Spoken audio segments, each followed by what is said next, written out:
What's up, people? I should have framed my camera better before I started streaming. What's going on?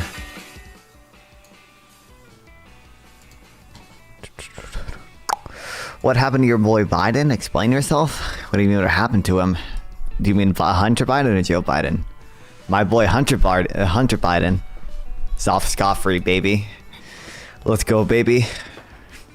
Pardoned. Completely innocent. Fully exonerated. Get fucked.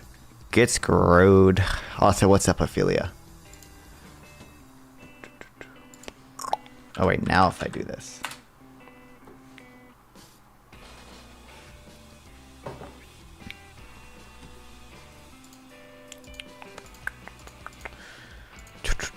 Ops try to hunt me.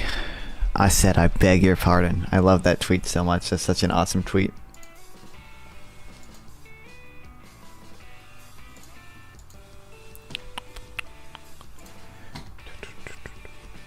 And the stupid, I still have it as a thumbnail, right? I have it on a thumbnail on YouTube. You're okay with that? I don't like the Biden pardon because the Hunter Biden pardon because it's divisive for no reason. But also, I mean, I debated with Nar about it already. Like, Jack Smith can't continue his prosecutions into Donald Trump, so fuck it, tit for tat. Yeah, give Hunter Biden a pardon, okay? We can't go after Donald Trump. Then okay, we won't. Then you can't go after Hunter Biden, okay? Fuck it. Who cares? Who cares? Hunter won't ever be the prey. I forget. I think it's Senegal. He better pardon Trump. Why? Why? We're already not going to get to prosecute Trump. What do you mean? Why? Trump is just going to pardon himself too. Like, if there was actually any chance of Trump getting of Trump seeing a federal courtroom, Trump would just try to pardon himself, and the Supreme Court may even uphold that.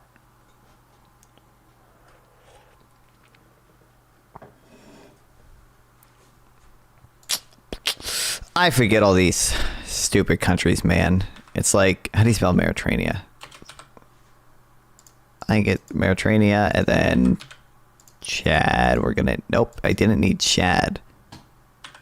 So I guess Algeria, Libya is the faster way. Yeah. Easy.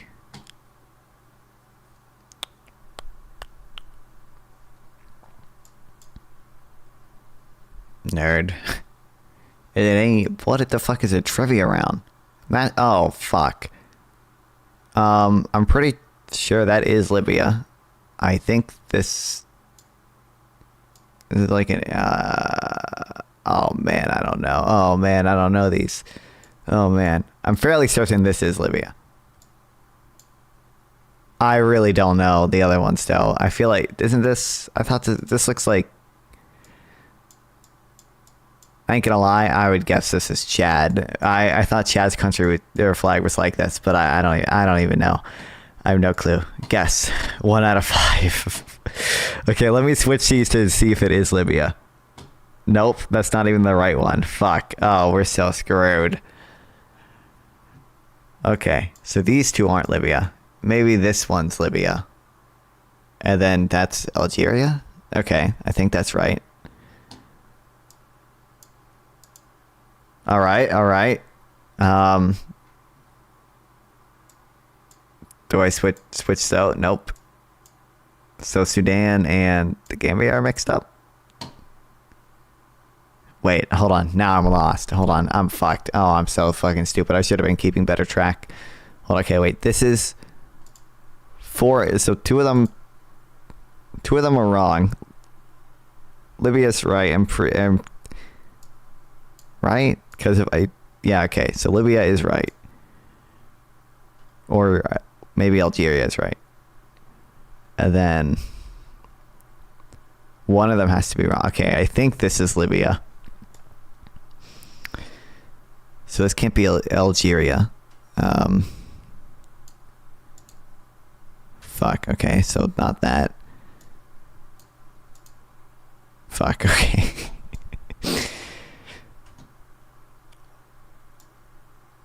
I feel like this is Sudan. I feel like that's Sudan, but I really don't know. Oh wait, no, not Libya. I have no. Is there a give up button? I don't know. I don't know. I don't know, man. I don't know. How am I supposed to know? Why would I know? Why would I know?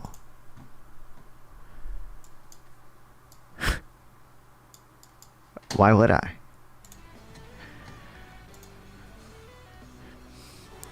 When you think about it, it's basically Thanksgiving. And I definitely did not stream at Thanksgiving because I was with family, and then didn't read this when I came back for like 2 days, and then I didn't stream the last 2 days because I was busy doing stupid stuff. But I mean, I did college work and I had to spend a fucking day at the DMV. I did not mean to put fucking Bikini Woman on the screen.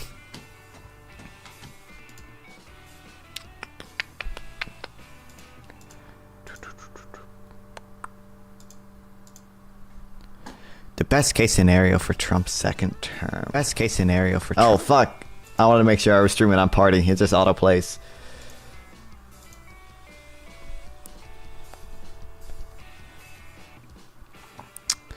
Okay, a friend asked me to write an optimistic post about the best case scenario for the upcoming Trump presidency. So here is that post. Regular, no opinion readers will know I'm not very excited about a second Trump term. I don't think the next 4 years are going to be hell on earth or that they'll lead to the collapse of the nation, but I do think Trump is probably going to degrade our institutions, foment chaos, appease our enemies overseas, and appoint a lot of very unqualified people. But I do have to admit that Trump's first term turned out much better than I expected. Trump did foment social and political chaos, but consider the following. The economy demonstrated strong growth, with workers at the bottom of distribution reaping especially large wage gains. Thanks to Trump's rhetoric, the U.S. Belatedly woke up to the various threats posed by China and realized that unilateral free trade has its drawbacks. Trump did not lock up Hillary Clinton or prosecute his political enemies, and yet, well, he tried. He did want Hillary Clinton prosecuted, but it's hard to do that when she's already been investigated and they couldn't find any conclusive evidence. So what the fuck are you gonna do at that point?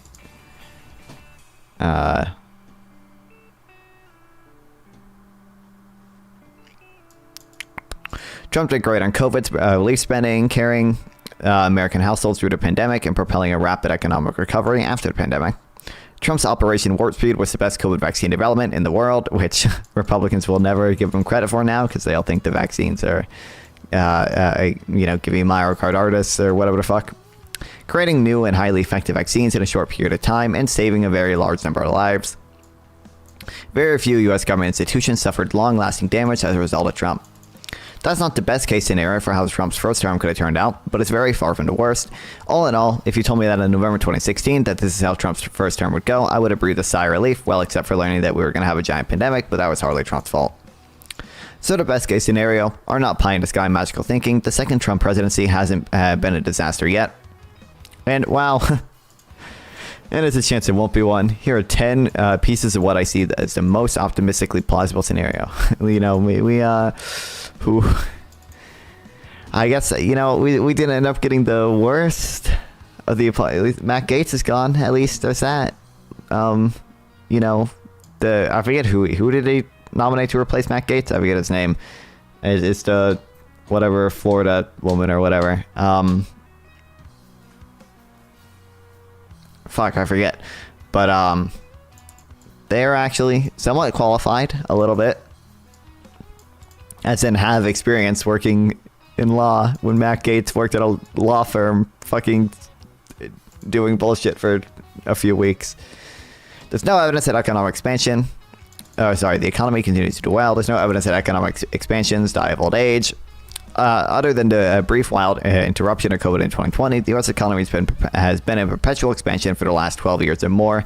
There's a decent chance this will continue. The biggest threat to any economic expansion and financial crisis just doesn't seem to be in the offing.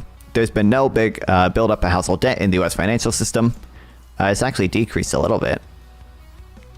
Yeah. Relative to, I believe, 2020 even. Yeah.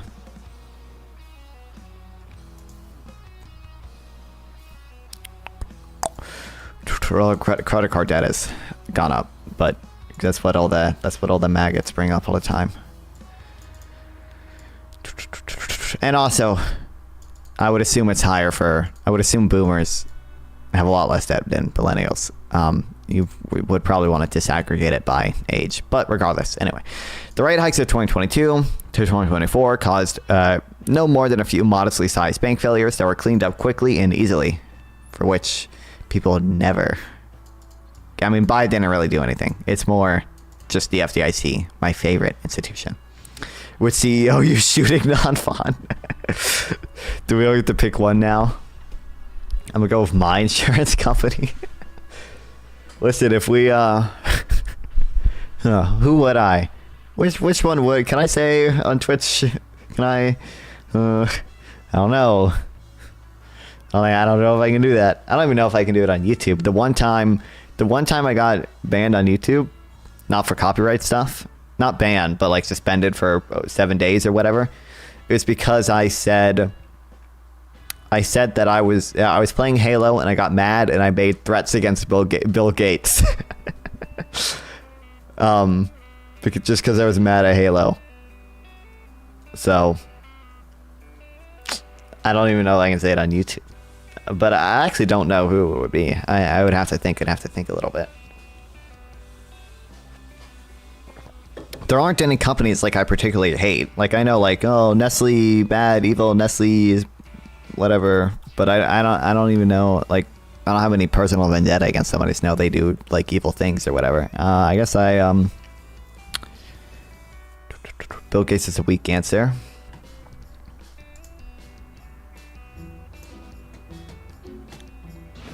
What? Oh, it's just him saying I'm not going to pardon Hunter Biden, and then he pardons Hunter Biden. I'm aware. Yes, he lied. What? Wow. Crazy. What? I was not aware of this information.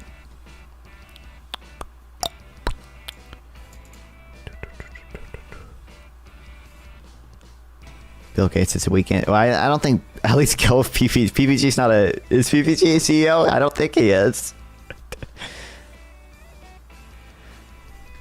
I don't know. He could be. Of his scam company? Does the PPG have a scam company? I'm not aware. Does he sell a course? A get rich quick course? Okay, nobody built up a household debt, rate hikes, bank failure, clean up quickly. That means the main threat to the economy is inflation. People really hate inflation for its own sake. And also, if it rises too much, the Fed could have to raise rates to levels that would choke off the economic expansion. But although inflation did tick up a bit this month, overall inflation expectations remain low and stable. Scam carpet company. In the best case scenario, Trump does nothing to upset this apple cart. He will raise tariffs, but the effect could be canceled out by changes in exchange rates. His threats to curb or end Fed independence, forcing interest rates lower, which would be very inflationary, could turn out to be just a bluff, and Trump's advisors like Elon Musk prevail upon him to cut deficits, removing another inflationary pressure. In this scenario, inflation will remain low all on its own, and the economic expansion will likely continue on uninterrupted, bringing future wage gains for Americans across the economic spectrum. Unrest continues to fall. Unrest was the worst thing about Trump's first term, but there are some signs that history won't repeat itself in a second. Trump's victory in 2024 hasn't been followed by so far by any giant outpouring of anger into streets, as happened in 2016, nor have rightists triumphantly marched through the streets as they did in Charlottesville in 2017. In general, the left-right street battles that characterized Trump's first term have not reappeared. Two people did try to assassinate Trump during his campaign, but those were lone wolf individuals without a clear political ideology. There has been no recent outbreak of hate crimes, mass shootings, or stochastic terrorism, as there was in 2016 and 2017. Although that CEO was just shot, but that's probably more of a. Do we know anything about that yet? I saw they found whatever words on the bullet casings. Defy. It was like deny, defy, some other D word. Getting tired of people sexualizing porn for real. I go there for the plot, dude, obviously. I don't think I saw there were images of him released, but I don't think we know anything about him yet.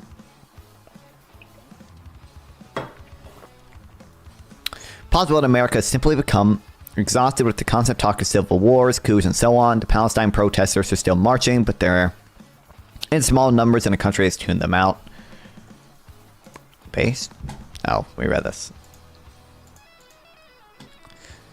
Meanwhile, anger over racism, sexism, etc. seems to be ebbing from newspapers, the TV, the internet, and scientific papers.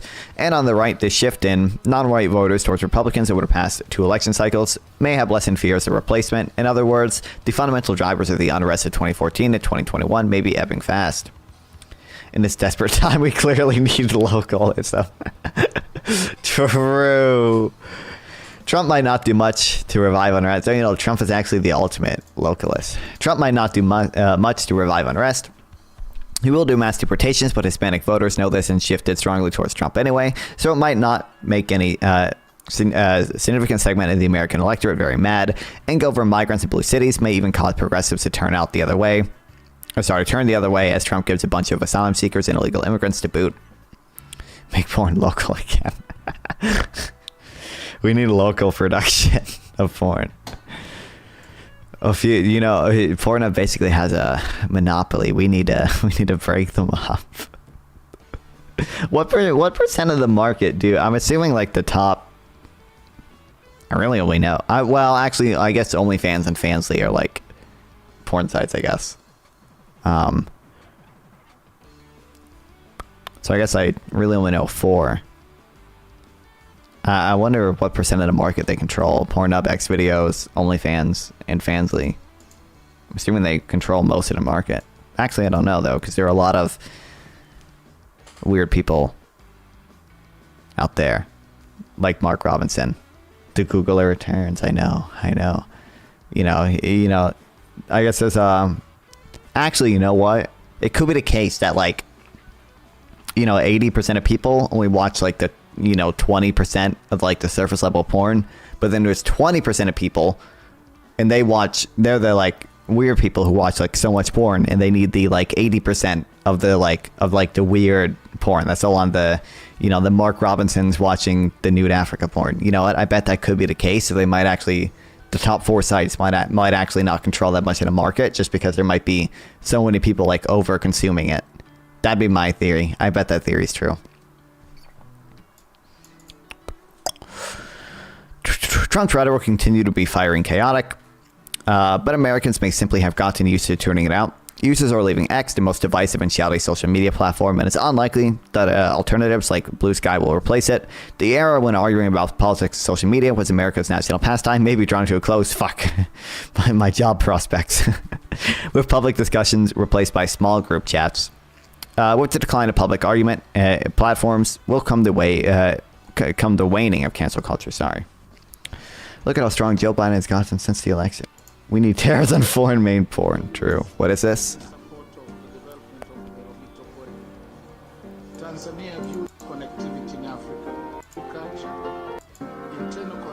It's just him looking sad. I'm sorry, Joe. Embarrassing behavior at Global Summit.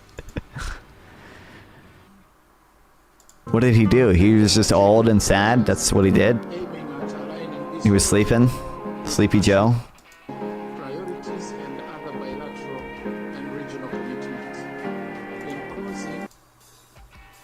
Stop sexualizing Biden.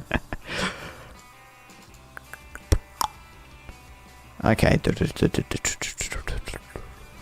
In other words, Trump or no Trump, America may be headed for an era of social... I don't know how to pronounce this. What the fuck? Quiescence. Okay. A grumpy, bitter quiescence, perhaps, but nothing like the turmoil of the previous decade. Everyone know he fell asleep. Oh, welcome back, Chris, by the way. Everyone knows these international meetings are boring. Boring AF. I'd sleep too. Relatable, real. Especially if you're 82 years old, okay? Give him, listen, he's earned it, okay? My man has earned. My man lost the election, okay? He's earned a little bit of a rest, okay? He can do it. I give him permission. We didn't get to full context in a clip, though. Maybe the guy who was talking was just really boring. Exactly. Maybe. Who knows? Trump has threatened to slap big tariffs on U.S. allies like Mexico and Canada. That would be bad because It would hurt American manufacturing by making it harder to get parts and materials, but it's possible that this is a bluff. For example, Trump recently threatened 25% tariffs on Mexico unless Mexico stopped migration, which it has been trying to do anyway. Then shortly after, he declared that he had a productive conversation with Mexico's president and seemed to say that they'd work things out. And yeah, very productive conversation with Mexico in Trump's first term. He did enact steel aluminum tariff on U.S. allies, which Biden sensibly repealed. But a lot of other threats against allies never materialized. It's possible this term will go much the same way, and American manufacturers will be able to get the parts and materials they need.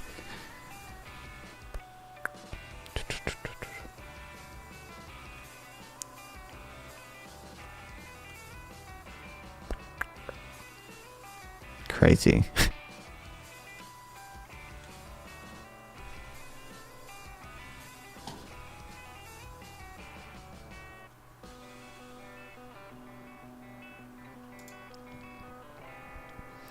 Trump's deregulatory effects helps the U.S. grow faster.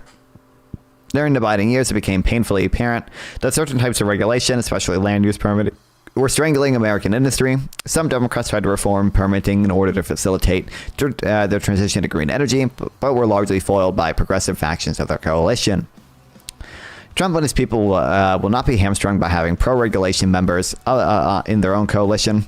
Trump will follow the typical Republican pattern of appointing anti-regulation people to civil service and fighting regulations in court. Having deregulation-minded Elon Musk on his side may make Trump pay more attention to the issue than he did during his first term. Some Dems in Congress might even team up with the GOP to do bipartisan permitting reform. Good one. Deregulation of land use in America could accelerate reindustrialization and supercharge economic growth. Trump keeps Biden's industrial policy, but removes the everything bagel contracting requirements. Worryingly, Trump has threatened to cancel Biden's signature policies, the CHIPS Act and the Inflation Reduction Act. That would be a tragedy since these laws have been more effective at reindustrializing America than any other policy tried thus far. We read this. That was good. But it's possible Trump could be bluffing. Instead, he might decide to keep the policies in place, but just make enough changes to slap his name on it and take credit for them. That would obviously make Democrats mad, but it would preserve these very important policies. And in fact, some of the changes Trump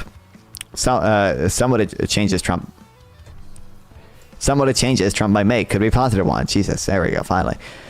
Erroneous contracting requirements, for example, requirements to use a large percentage of union labor for government-supported projects. In many states, even in states without many unions, have been proven to be one of the main things holding industrial policy back in America. If Trump simply stripped those requirements from the CHIPS Act and the IRA, and then left them otherwise alone, or added his own initiatives on top, it would be a big boost to American industry.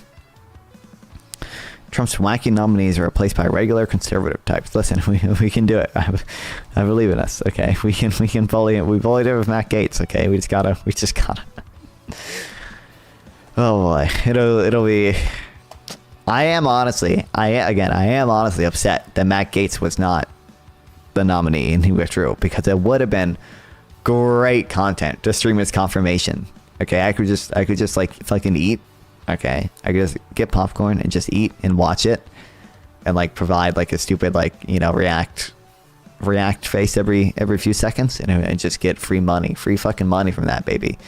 But looks like maybe we'll still do it with like Tulsi Gabbard or something. But like Matt Gaetz was like the most outrageous one and like the most scandalous one, so it would have been the best one for like fucking Twitch content. For example, Trump just nominated Jim O'Neill, former CEO of the Theo Foundation, to be deputy head of HHS, right under RFK Jr. If RFK resigns, O'Neill would be the most likely person to take the top spot, and would probably do an infinitely better job, and it's possible that this could become a pattern throughout the entire administration. You still have a chance with Seth. Oh, that's true as well. I guess I could do. Oh, kill me, bro. Kill me. But I guess, you know what? He does have he also has like the sexual misconduct allegations against him too. His own fucking mom said so, right? So, I guess we can actually. Hell yeah. That'll be such great content, dude. Can't wait. What's up, Groofus? Admiral Groofus, welcome back. What's great content? I I was saying if Matt Gaetz didn't withdraw, it would have been great content to watch the Senate confirmation hearings and watch everyone press him about like the 17-year-old girl sexual misconduct stuff. And then my chat reminded me Pete Hegseth also has the sexual misconduct allegations against him, and his own mother said so. So what's up, Sample? Welcome back. So it's a that can be good content too. He's also not remotely qualified.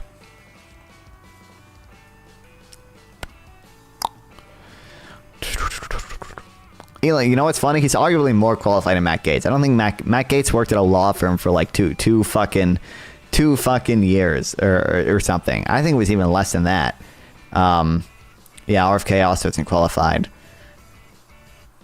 But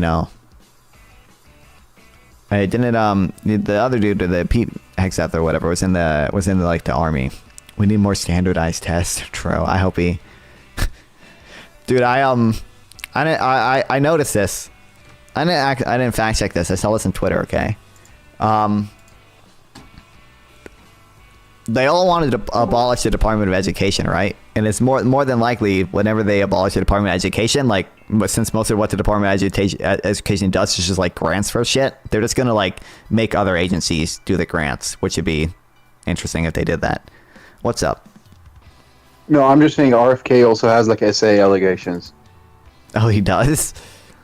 That's not yeah, surprising. Yeah. What, you don't know about it? Look it up. No, look it up. really. He was asked about it in an interview, and he said, you know what he said? He said, in classic RFK fashion, you know what he said? He said, look, I'm not a perfect boy. I have skeletons in my closet, okay? But God, what the fuck? I could not believe the babysitter it, shit. No, I remember. Yeah, the babysitter. Like, I have skeletons in my closet. It's like, what the fuck? What the fuck? Crazy shit. Yeah, I mean, like it seems like Trump's like criteria for like nominating someone is like you need a SA allegations, you need to be like super rich, and you need to be not remotely qualified. Like totally awesome. But yeah, crazy stuff. Now I'm just waiting for the Vivek allegations. Okay, they're gonna drop. But yeah. I mean, Trump is all three of them, right? Trump is yeah. Rapist, I think he is. And qualified. Yeah. Yeah, that's right. Well, I don't know. Before I go, favorite Fed chairman? I really don't know. I don't know. It might actually just be Jerome Powell. I feel like he did a good job. I like Ben Bernanke's. Between Bernanke. Yeah, I like Ben Bernanke's stuff, like just like his writing, even outside of being the Fed chairman. I think. Yeah, I mean the Banks article is okay. Yeah, it's good. He won a Nobel for it. Yeah, I think he does. Yeah, he works for Brookings and still writes good stuff. I mean, I think it's probably good he did quantitative easing after 2008. He was the first guy to really do that, right? Wait, he works for Brookings? Yeah, I think he did. Yeah, that's cool. Yeah, that's cool. Yeah, I mean, what do you think about Volcker? When was he Fed chairman? I don't know. 72 to 83, I think. I'm not gonna know much about him then. 79, not 2. I said 2, but I didn't mean it. 79 to 83. I'm not gonna know what he did. Yeah, whatever. I just had a debate today about like, is Volcker good? I was like, no. They were like, yeah. And it wasn't a debate. It was a convo. Because like, look, he did stop inflation kind of, but it was at the cost of the recession. And if you look at like the graph of the federal funds rate, I mean, the motherfucker had 18% federal funds rate. Sorry, inflation was like 11%. That's insanely high. Something should have been done about 11% inflation. I agree. So I'm all for interest rates hikes at that point. But God damn, free 18, dog, 18. I don't know. I think that was too aggressive. He was too tight. And maybe a recession could have been avoided. Certainly less severe. That's my take on Volcker. And I don't know. The guy I was talking to was like a monetarist guy, and Volker did monetarism, even though he abandoned it fairly quickly because it didn't work, because Oh, monetarism sucks. fire. Yeah, yeah. So I don't know. That's my take on Volker, and yeah, yeah. Also, Greenspan is not as bad as people say. It's like he's 80% as bad as people say he is. He's like Oh, okay. bad, Only 80%. but Black Monday, he saved us. Okay, he saved us from another great. I guess, depression. yeah, I guess he Okay? did do that. Okay, so Yeah, he did. that's he right. did. Yeah. What book are you reading right now? Um, I don't know. I'm not really like reading a book right now. I think we're gonna go through. I need to read more about Trump's fucking DOJ shit. So like, just security is a lot of stuff on that. I need to read. Right. I'm gonna read probably most of the J6 report. Yeah, hopefully. There's a and book then- you should. It convinced me of protection. It's called "What's Right with Protectionism." No, I'm joking. Oh, all right, all right. I Yeah, think no, yeah, I'm joking. I probably want to read some of Michael Cohen's book too, because he wrote a book about like Donald Trump weaponizing the DOJ. So Okay. Yeah, maybe. That'd be interesting. I'm thinking of maybe doing like a gold standard debunk because I'm not very well read on the Yeah. gold standard, and I want to do like a deep dive into the gold standard. There's yeah, a book I about tried it. looking for like, books on that before. I couldn't there's a find book very good supposed ones. to call it's supposed to be called Golds of Feather or something. Yeah, I can golden. find I it. think it's Golden Fetters. I think I have it written down too. This one is supposed to be really good. This book's supposed to be really good. Okay. So I think I might check it out. Maybe today. Fuck it. You know. I mean, I fucking did homework for like 5 hours. Okay. I'm tired. I need to read some econ stuff. Get into my veins. All right. But yeah, I don't know. That's my take so far. But either way, yeah. Yeah. I just hope he nominates like a sexual abuser to the Fed chair. That'd be fun. Yeah, that'd be fire, dude. Let's go. That'd be based. That'd be based. But yeah. God, but like by the way, the Jerome Powell saying like I will not resign is Based? easily beat like the Bernanke genociding Ron Paul, right? Oh, well, Like- Oh no, that's true. I guess. I think mean, we he's the only Fed chairman that like had the opportunity to do that. I guess, but like, yeah, like that is true. Yeah, saying But I mean, not like, legally sound or I whatever. mean- not.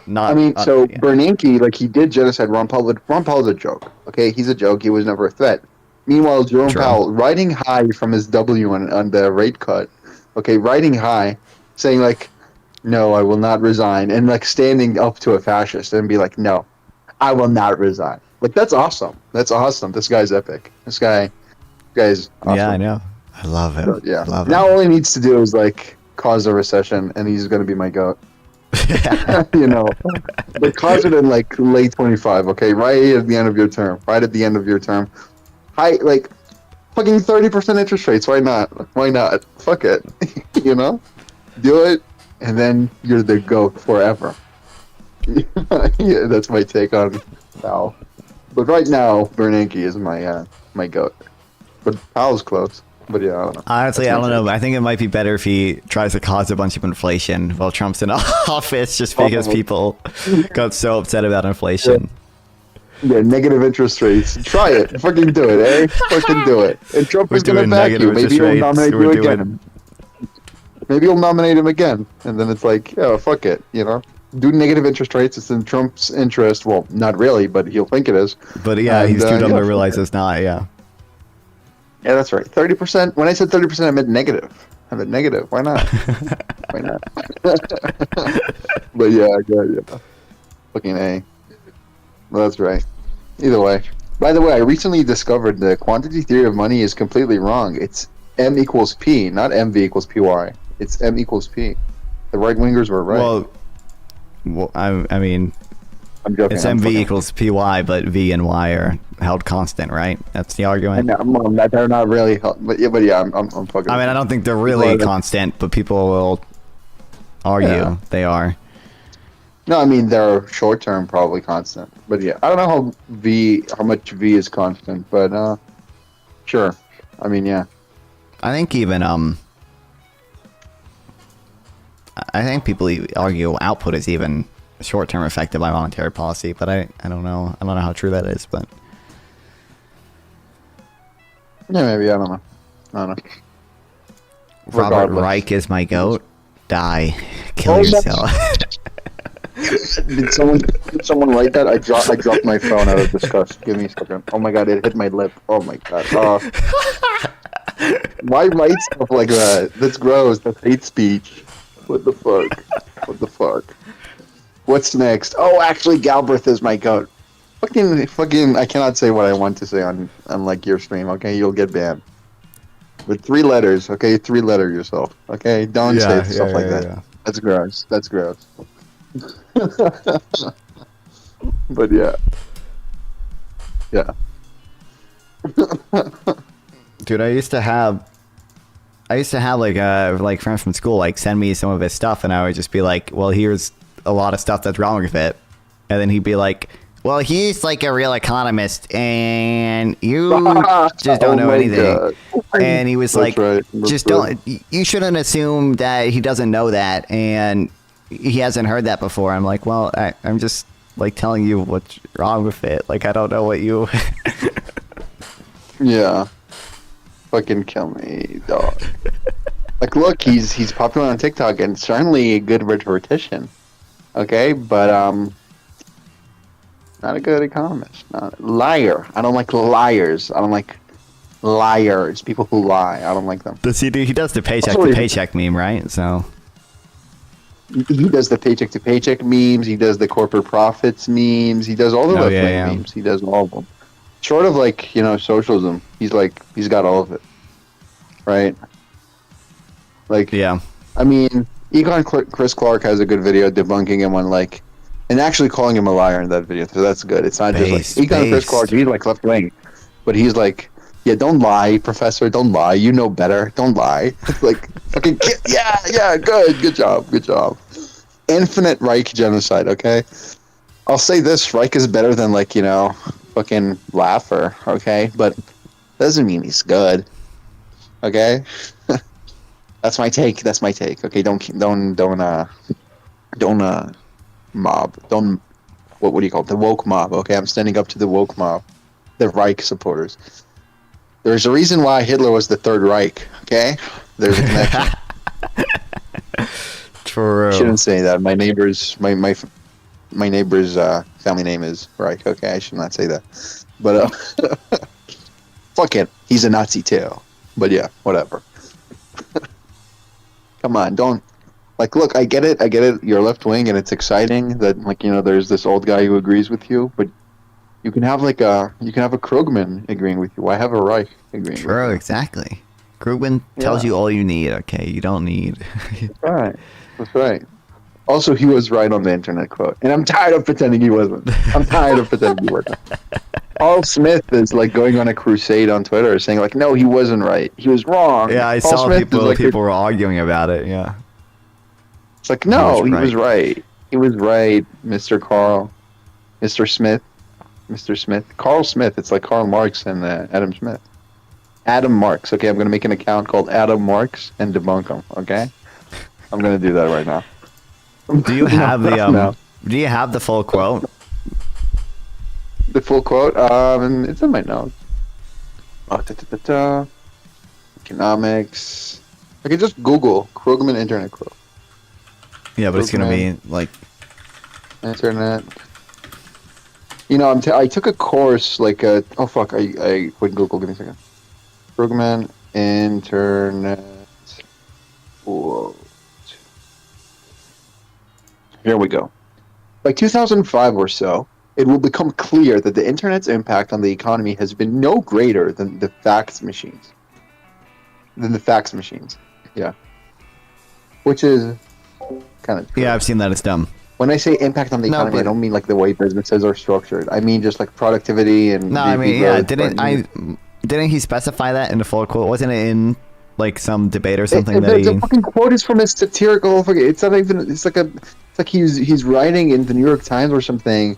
Like just some decorative article about like how someone like is looking 50 years from now and like commenting, and he said some shit like buildings have grass on them or like whatever some futuristic, like not a serious prediction, not like a here's the data, here's my prediction, I did the regressions, I did like no, he's just like writing like some decorative article for the New York Times. So fucking and people took that quote.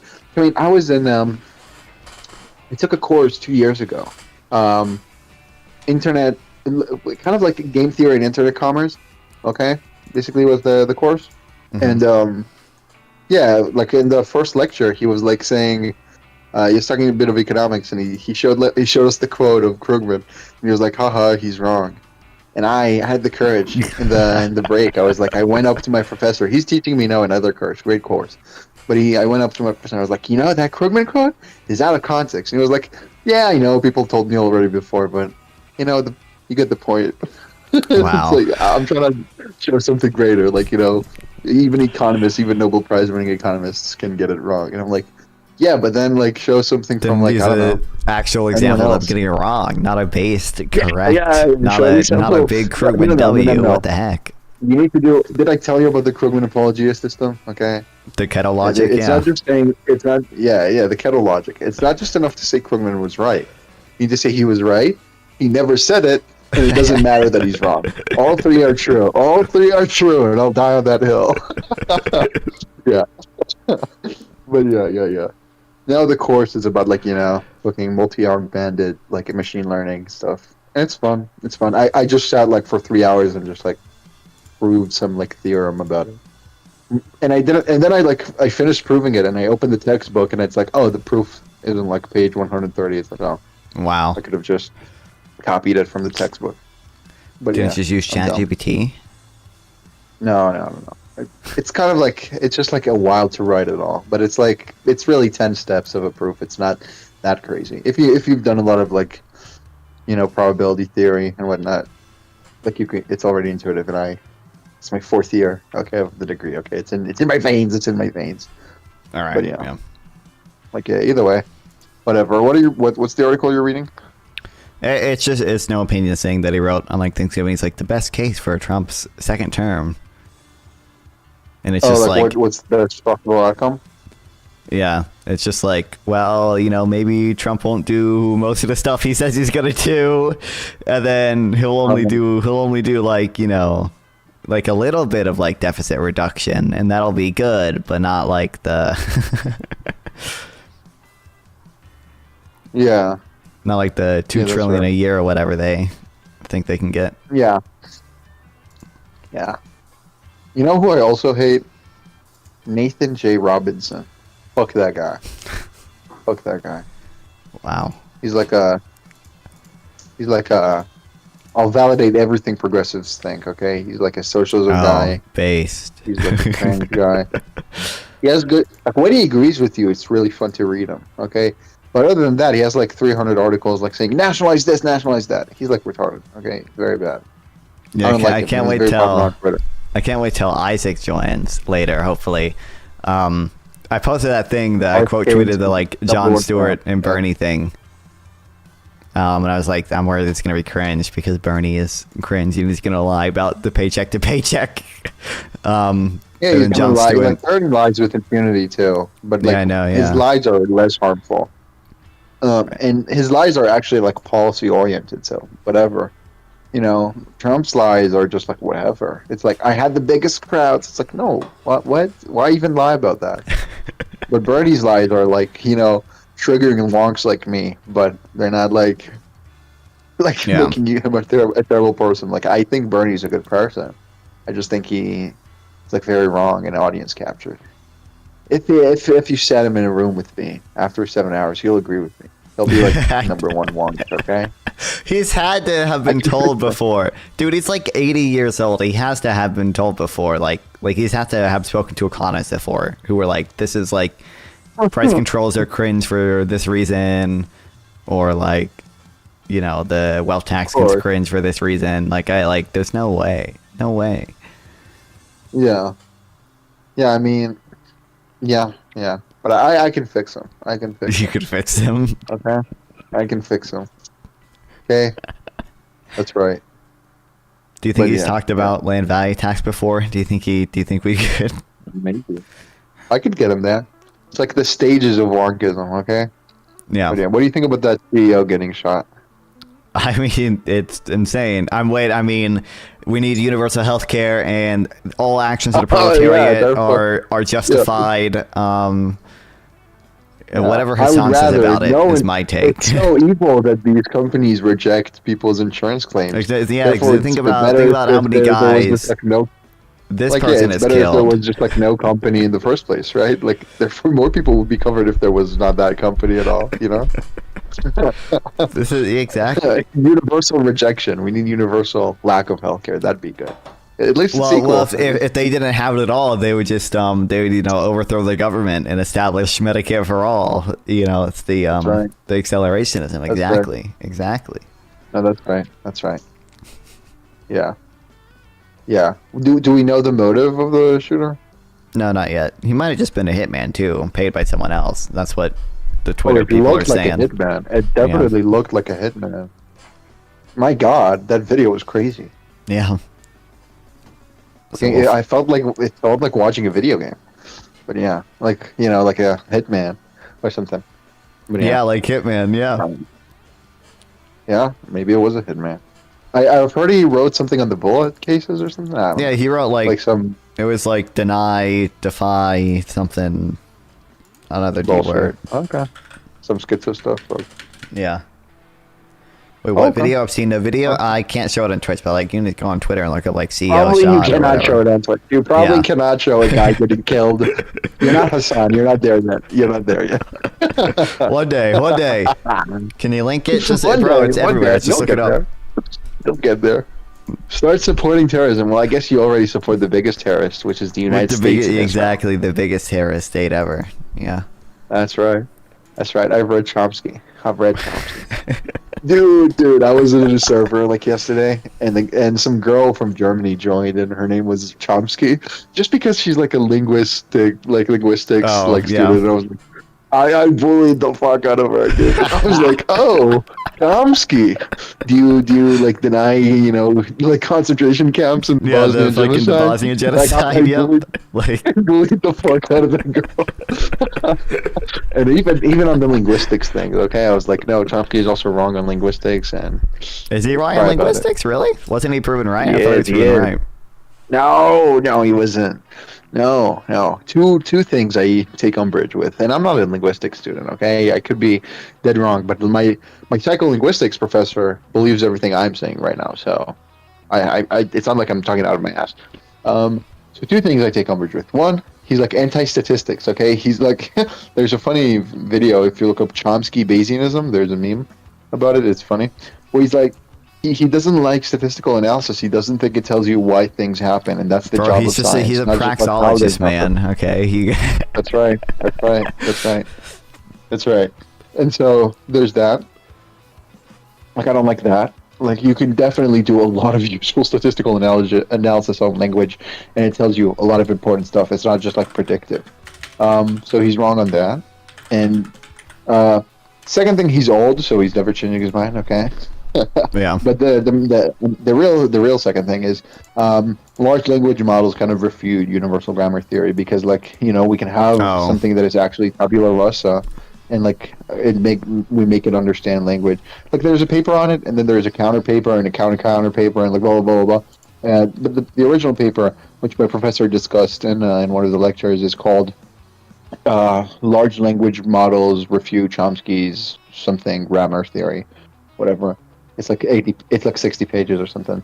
But the main premise is like it's not only that like the AI can like understand from like past stuff that it learned, it can actively correctly respond to new stimuli, right? Like stimuli that you guarantee it never heard before or seen before, like new concepts. Sure. Like like you ask it like how many ants does it take for like some like new totally ridiculous question that no one ever asked ever on Reddit or on whatever, and it answers correctly. So we can show that like even without a universal grammar embedded in your mind, you can like comprehend language and respond effectively. So I mean, I don't know. No, Chomsky's like 90. I don't know. Listen, I don't know if his brain can comprehend. His melting brain can comprehend the. He wrote a fucking thing on ChatGPT in the New York Times or whatever. Fuck that guy. Okay, fuck Chomsky. read like an article to the New York Times saying like ChatGPT, the false promise of ChatGPT, some fucking shit like that. Fucking shut up, Chomsky. You're old and you're bad. Hold on, I just looked this up because I saw this in Lonerbox's stream title. This is just like the first like paragraph of a Reuters article. Advisors to Donald Trump publicly and privately are floating proposals to end the Ukraine war that would cede large parts of the country to Russia for the foreseeable future. I sure hope they get them back someday, I bet. According to a Reuters analysis of their statements and interviews with several people close to the U.S. president-elect, the proposal by key three advisors, including Trump's incoming Russia-Ukraine envoy, retired Army General Lieutenant Keith Kellogg, shared some elements, including taking NATO membership for Ukraine off the table. Like, okay, kill me, dude. Evil. Bad and evil. Okay? Less evil than the Reich stand in chat, but still evil. Very evil. Very bad, very evil. Okay? Kill me. I don't even... That's right. For the foreseeable future, what do they think? What do they like? Oh my god. We're just gonna give them the Donbass for 5 years, and Ukraine will get it back, but we won't ensure that they're just not invaded again because we won't give them NATO membership. So we're That's right, yeah. Kill me. Yeah. God, Trump I'm hates NATO, dog. It's over. It's over. It's so over. The WF is gonna be over. NATO is gonna be over. The WTO is over. Okay, it's all over. It's all over. We lost, and it's over. And it's good that it's over. America deserves it, but not Ukraine, dog. What did Ukraine do? My God. But yeah. So I don't know. I was talking to Lactoid earlier, and Lactoid does have some cringe takes in Ukraine. Okay, but this take is based. Okay, Lactoid is cringe. He's like a Trumpist. Yeah, this is the base take he has. Okay, we should, instead of deporting the illegal immigrants, we make them all fight in Ukraine for citizenship. That's funny. This is the strategy, bro. That's right. Did you watch the 3 wonks on radical markets? No. Oh, they discussed one of the ideas in the book. It's called Radical Markets, the book. Yeah. So one of the ideas there is like, I forgot the name they gave it, but it's basically endangered servitude. Where it's like you can sponsor someone's visa into the United States and you get half their income. Yeah. Base. I'm like. Fucking based, but like Economo was like, no, that's PPG slavery. is stupid or whatever, but we're chill. At least he votes for Kamala. He's not nearly the stupidest person on the left or anything. Ghoul. I love being a ghoul. I'm a price gouging defender. I'm a fucking. It's conservation pricing. Okay, conservation pricing and what's a good way to frame child labor? Advocate. There's gotta be a good way to frame child labor, like the same way you can do price gouging. It's conservation pricing. Opportunities for young minds. yeah. I mean, Bricks did it. If Bricks can do it, I don't know if that's not an official account, most likely, but it's funny if it is. I don't think it is though.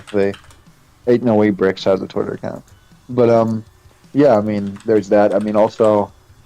I'm a gentrification advocate, I'm defending donors. I love lobbying. I love lobbying so much. Yes, based.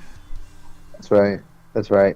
Yeah, so I'm just a ghoul. So I don't know, maybe endangered servitude is good if it leads to more immigration. Maybe it's good. It's a good thing. Only problem is well, I don't even think it's a problem, but what if we let more than one visa? So you can just sponsor the entire population of Africa. That'd be awesome, I think. That'd be good. That'd be utility maximizing, I think. But, could be. Yeah, I don't know. Bro. I don't know. But either way. This is the U.S. will continue supplying weapons to Kiev only if Ukraine agrees to talk with Russia and also puts NATO membership on hold in return for a security deal. Yeah, last time they fucking did that, okay? They got rid of their nukes for a security deal, and we didn't, and we're... It's like saying if you put your security off for your security deal. It's like NATO is security. NATO is the best thing for security in human history. What are you doing? What are you doing? My God. My God. No security deal, give You them know? nukes. We should give them Oh my God. I ICBMs. also debated like the Serbian genocide with someone like 2 days ago in the same server with the Chomsky girl. And they're like, they were like, no, Belgrade was bombed. And I was like, yeah, good. It wasn't bombed enough. We should have bombed Belgrade way harder. What do you And mean they're the like, comments of it? no, no, Yeah, it's a European I've seen people capital. give No, you cringe cannot takes on bomb a it. European capital. I'm like, even if the country's doing genocide? No, even if the country's doing genocide. It's like, oh, well, I mean, Berlin in World War II, dude, do you think that was good? And they're like, oh, but it's different. It's different, okay? It's Oh, of different course. because. It's different because, okay? Shut up. Shut up. I'm like, yeah, you're just crazy. You're just crazy. But yeah, yeah. Evil people abound, okay? So, yeah, at least you're reasonable. You're good. But yeah, whatever. Either way, so I don't know. I think I'm good for now. I'm gonna go fucking I don't know. Let's fucking go read about the gold standard. Yeah. But All yeah, right. Have fun. yeah. I can talk to her later, okay? Talk to not fun. We have 9 more elections till a funny happens. What do you mean by that? Just in 7.3 magnitude earthquake. I don't believe that's true, but okay. National tsunami warning. 69th presidential. Oh. Huge. Massive.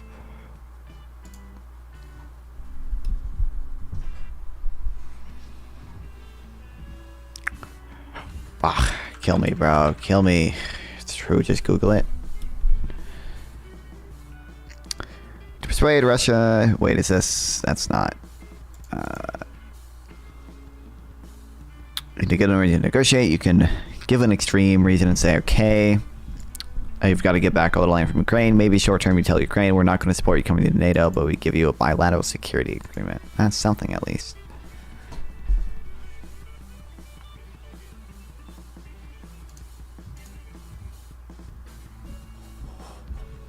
Kelly deserves it. Listen, at least we're getting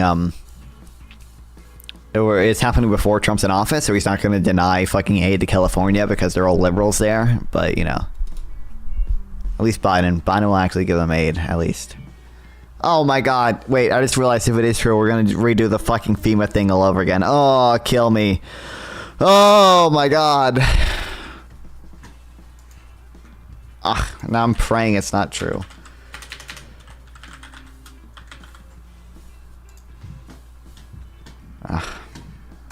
God fucking damn it.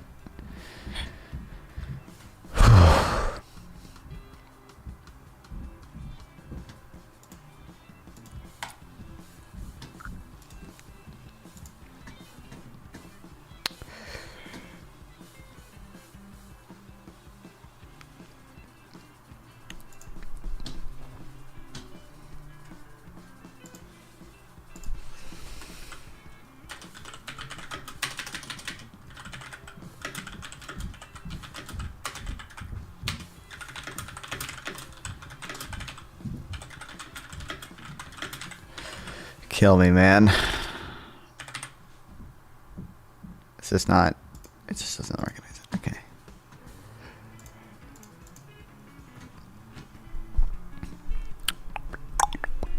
Are you in Cali? Everything I would. If I was in Cali, wouldn't you have seen a fucking 7 magnitude, 7.0 magnitude earthquake? Didn't pray it's not true because it would destroy people's lives, but he thought it would be annoying to hear about the FEMA shit again. Very telling moral content. Listen, okay. Sue me. Yeah, I mean, I don't care as much about California as I do about having to talk to annoying people. Okay, maybe that's maybe that's. Maybe that's a bad thing, but nothing in the San Joaquin Valley. Good part of the Bay Area, especially San Francisco, did have some. Kill me. Wait, 7.0 earthquake is big. I know it was like 60 miles off the coast, but is that not going to do damage to cities on its own? From Kill me, kill me, kill me, kill me. It's gonna be... You know what? You know what? I wish it happened during Trump's presidency. And I wish he did the same fucking thing he did last time, which was not give them aid until people said, this is Northern California. Look at how many people voted for Republicans in Northern California, okay? Not that anyone would care, since they didn't care about it when Trump did it the first time. But, and Biden will never get credit for MAGA for giving aid to California. They're still gonna lie.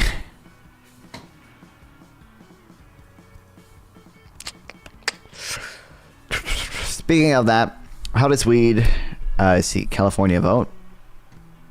How does weed California vote? I'm pretty sure weed is legal in California. Is that what you're asking? Kill me. Okay.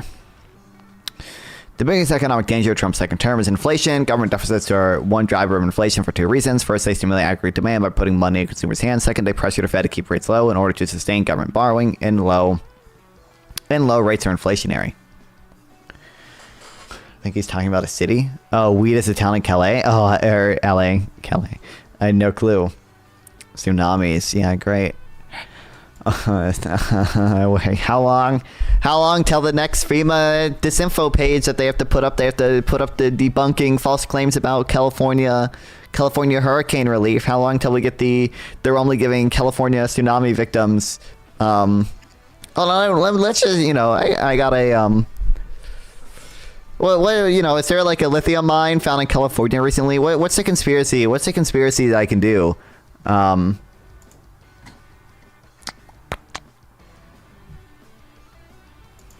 Hold on, like if I look up like California resources found, like it's probably all gonna be about the hurricane. Non-native golden, what the fuck?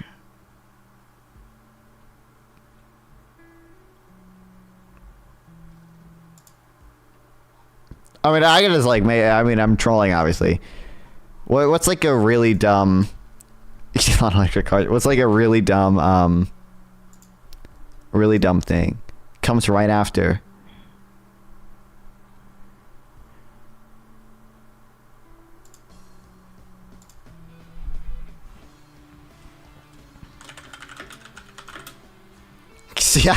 California CIA loses $2 trillion.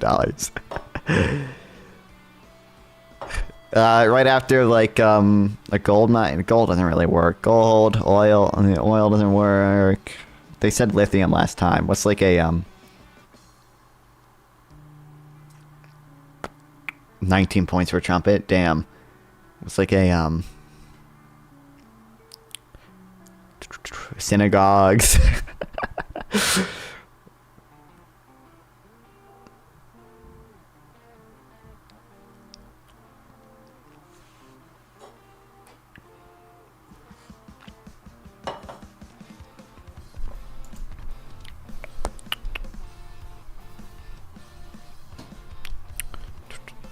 Trump has promised huge amounts of tax cuts without competent spending increases.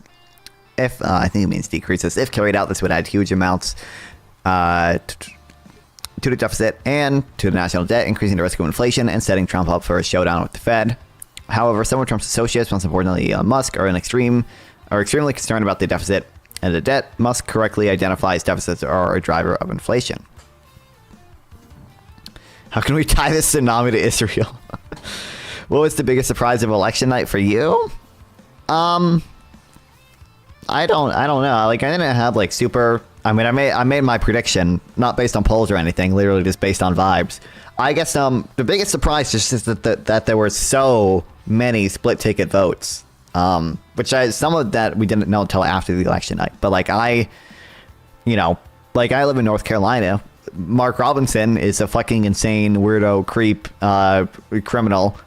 So it's understandable why he would lose. The governor election. But I honestly thought there was a good chance North Carolina would go blue. My prediction had it going blue. We did not. We went we went red. Although our Democratic governor did win. Mark Robinson did lose.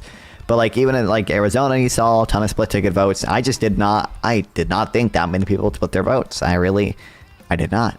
Doesn't make sense to me. Considering like people like what Arizona wouldn't vote for Kerry Lake, but they vote for Donald Trump. Like what? Like what? Like what? Prior to the election, I was gonna go state by state and choose somebody to win. All the eyes went to Trump on every swing state, but I was just like, nah, that's so unlikely. I must be biased. I definitely would have voted for Stein. Yeah, Stein is goated, okay? I was gonna say goated. He's just a normal dude. It's the meme. Every North Carolina election is Biden normie Dem versus Adolf fucking Hitler. And Biden normie Dem gets normie Dem gets like 51%, and Adolf Hitler gets 49%. That's every NC statewide election. Okay.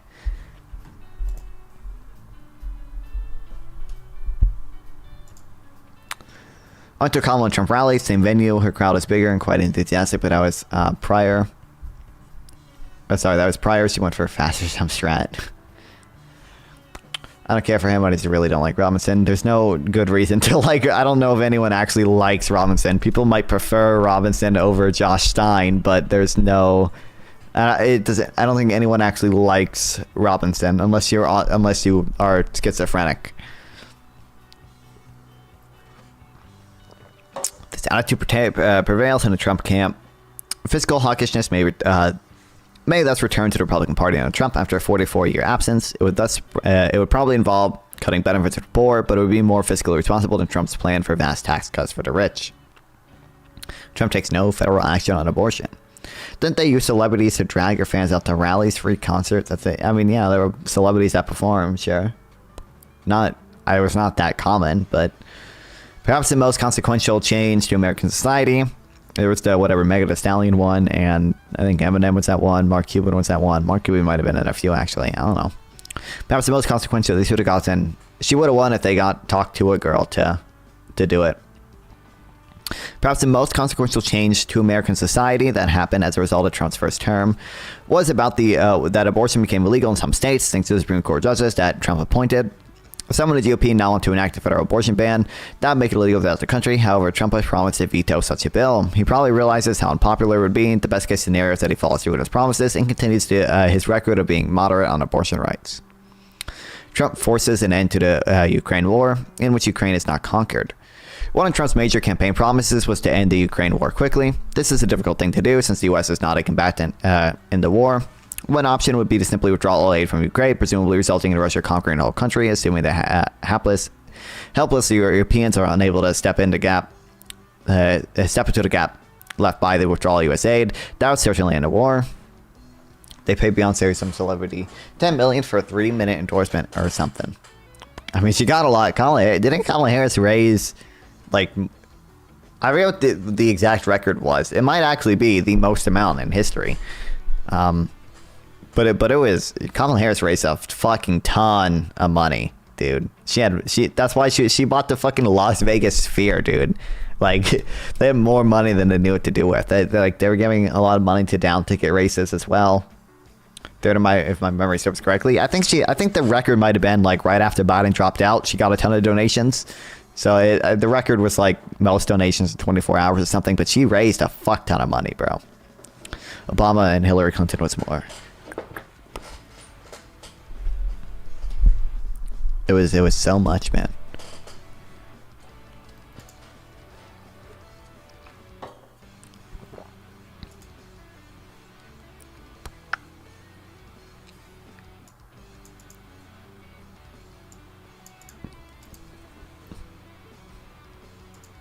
Oh, you know what we can do? Right after we made Israel accept a ceasefire.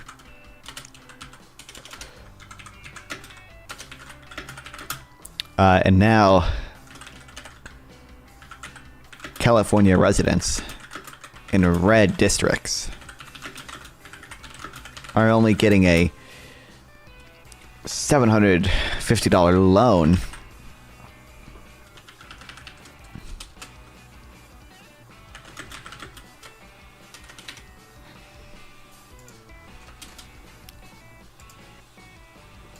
Right here.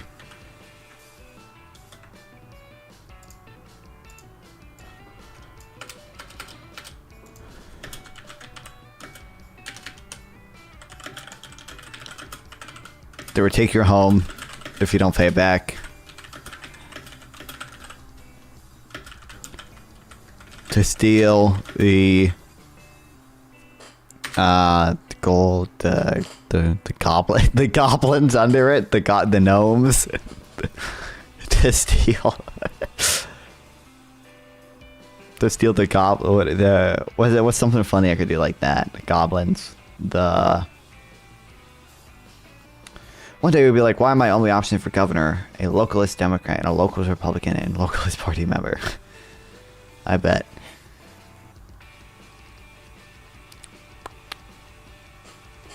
To steal the lien underneath.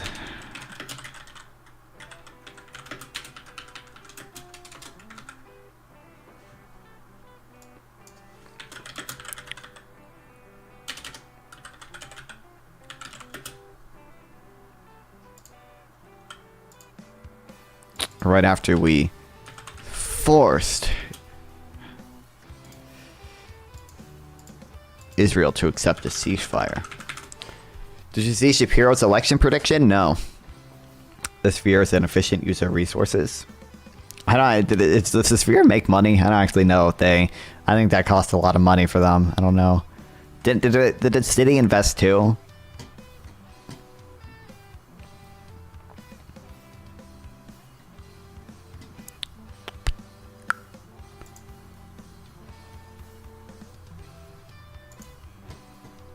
Everyone retweet. Everyone go. Make it viral, chat. Make it viral.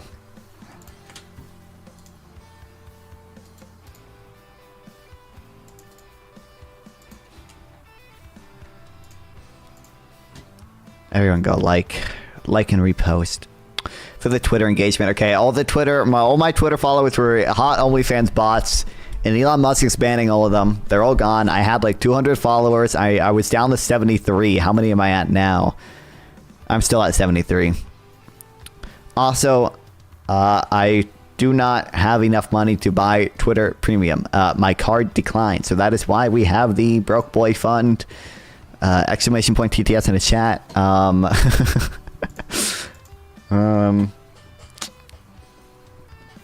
Subpar.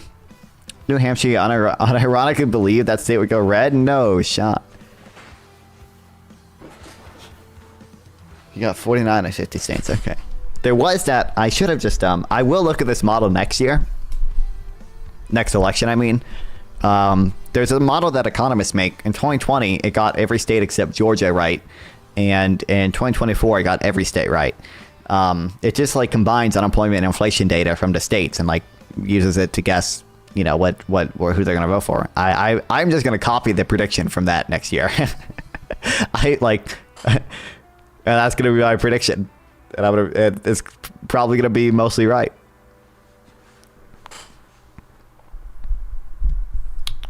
By the way, what do you think about universal basic income? I am trying to defeat any Marxism support, but I believe in his prediction that we will soon not have jobs for many inequality. And inequality and poverty will increase until unsustainable levels. But my solution is UBI, not theft. I like the idea of UBI, yeah. I have a check mark, but I keep losing followers right as I hit around 80. Damn.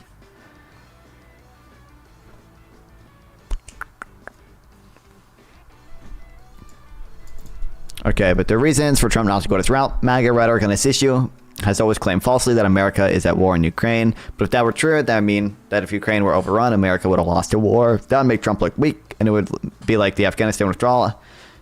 It started the downward slide of Biden's popularity, except even worse. All the headlines would declare America just lost another war, and Trump would take the blame. What's my solution to the mass unemployment problem? Yeah, I know you want everyone to... You don't actually want... I mean, you know, you say you're pro unemployment, but you do want people to work. You just want people to work in their own fucking farms, which is, like, not what people want to do. Not what the majority... Like, 2% of people in the U.S. right now work in agriculture. Most people do not want to be farmers. Want to know one of the good things about Trump's win? Sure. The issue is people without a job starve to death and have no roof. That's not true today, local. I said, like, what if you don't have a job right now, you don't starve to death. You get money from the government. Lickman threw his Lickman. Oh, poor Lickman. Like to my knowledge, essentially no one starves to death in the U.S. because of lack of money. There's like old people who starve to death because they have like diseases that make it so they suffer from malnutrition or whatever. And sometimes people in like nursing homes just aren't properly cared for. But like if you're poor, you get food stamps. You get a check from the government that you can spend on food. We have welfare, yes, but that's a Band-Aid. How's that a Band-Aid? Would it be better to reduce the output of food? Like, what do you mean?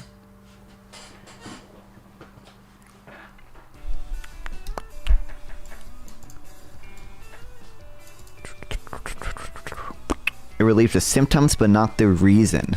Yeah, my bad. In fact, Trump seems to be appointing at least a few hawkish people who would be very unhappy with the feeling that America lost the war to Russia. General Keith Kellogg, who Trump named as a special Ukraine to Russia, and Sebastian Gorka. How do you say Gorka? That's probably how I pronounce it. Whom Trump just appointed to a counterterrorism advisor, have both talked about possibly escalating aid to USA to Ukraine. That's if Russia refuses to whatever deal, which their deal. The deal that this guy is talking about was like he did at least say no NATO membership, but a bilateral security agreement.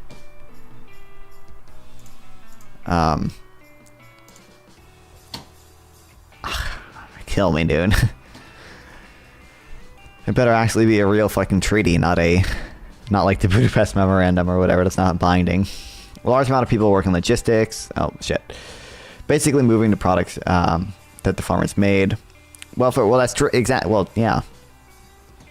Welfare can help you cope with being in poverty, but it's never to fix to the source of poverty. It's a band-aid. Without welfare, the current labor system that we live in would be completely unsustainable. So true. No, I don't want to go to jail, non-fun. What? For what? What? Which one is not a good messenger? Buddy, what are we replying to here?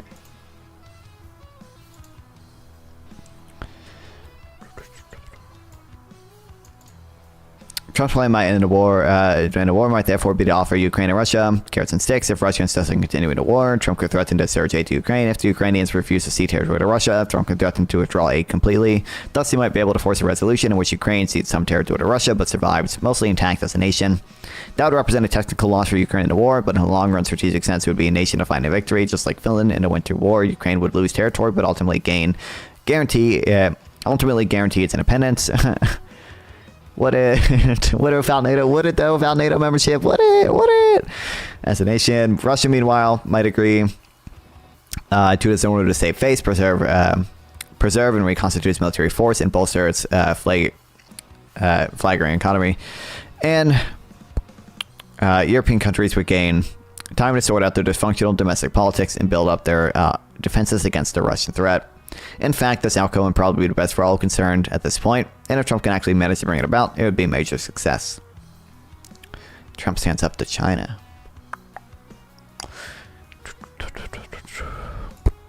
I saved this one for last because Trump's policy towards China will probably be the most consequential thing in his entire second term. Although known as a China hawk in his first term, Trump has recently shown some signs of wanting to appease the Chinese, opposing the TikTok divestment bill and threatening to cancel the CHIPS Act. Elon Musk, Trump's most important ally, has extensive business interests in the country and declared Taiwan to be an integral part of China. Thanks, Elon. On the other hand, Trump has nominated a huge number of people who are hawkish in China. Marco Rubio for Secretary of State, Mike Waltz for the National Security Advisor, Alex Wong for Deputy National Security Advisor, and others. And of course, Trump plans to be very confrontational toward China and on trade issues, which is likely to make a general approachment more difficult. In the best case scenario, Trump follows the path of peace right through strength. The path of peace through strength, committing to a strong defense of Taiwan, working with the allies in the region, and bolstering America's military deterrent.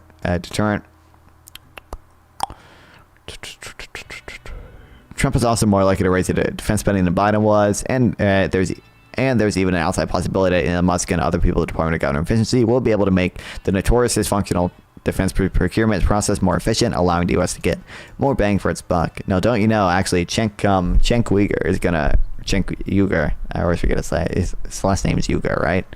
Don't you know he's gonna work with Doge to cut the military budget in half? Oh, kill me, dude.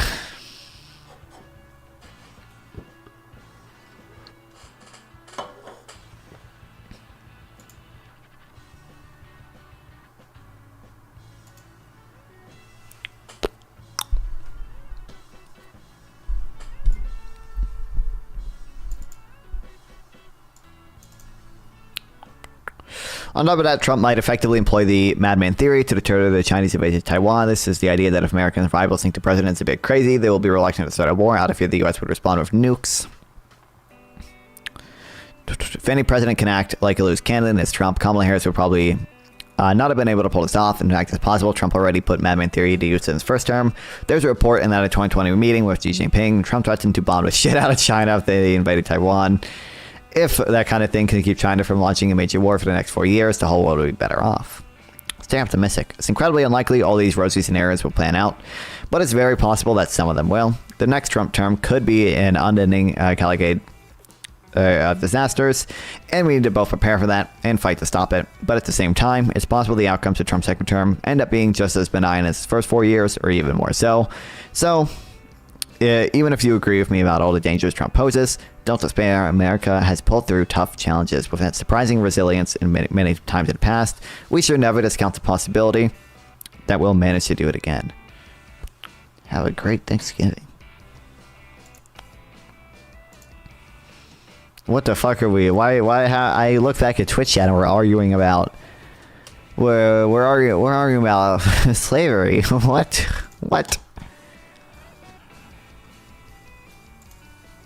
I need to know how many pages this is.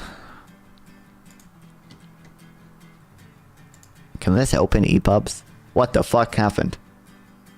Oh, it's back. Okay.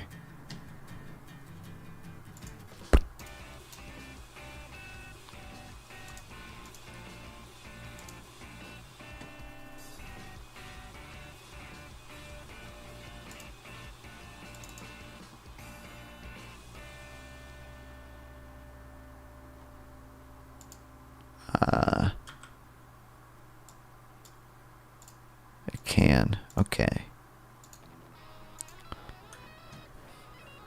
240? That's not like that bad. We're not gonna read. I don't think we read all of that. I think we just read some of the specific things.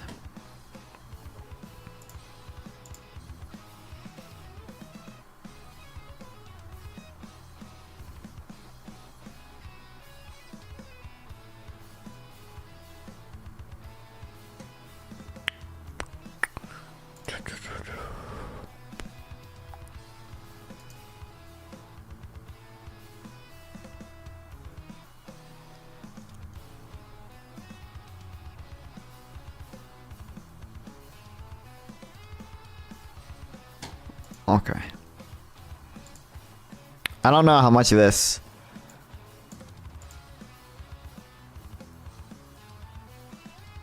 is particularly relevant. I don't know. We'll see. Yo! Alien. Dude, what? Why does it? I don't know what the. I don't know how to fix that. I appreciate it, Kyle. Thank you. 8 months. Hell yeah. Hell yeah. Hell yeah.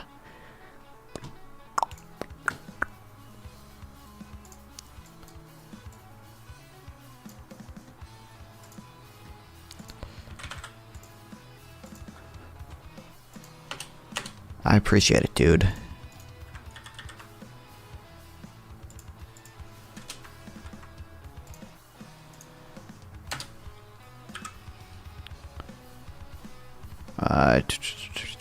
Slash toggle heading 3.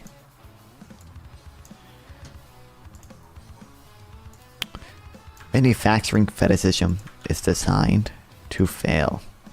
Or sorry, destined to fail.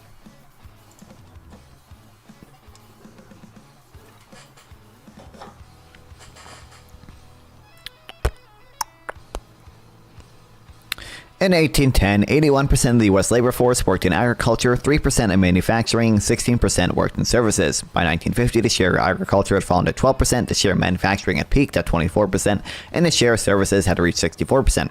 By 2020, the employment shares of the three sectors reached under 2%, 8%, and 91% respectively. The evolution of these shares describes the employment pattern of modern economic growth. It is broadly what happens when countries become richer, whether they are bigger, smaller, on trade surpluses or deficits.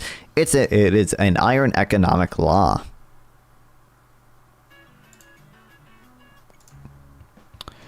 I never get a screen celebration when I sub.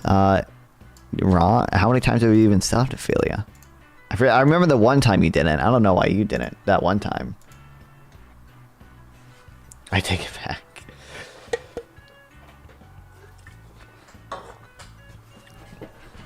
It's because you don't deserve one because you're German and your German sub gives me less money. Your German sub gives me like $1.60 instead of oh, you gotta check the box, instead of like $2.36. You give me like 40 less cents. Not worth it. It showed. I remember you've donated bits before. It showed up when you do bits. Okay.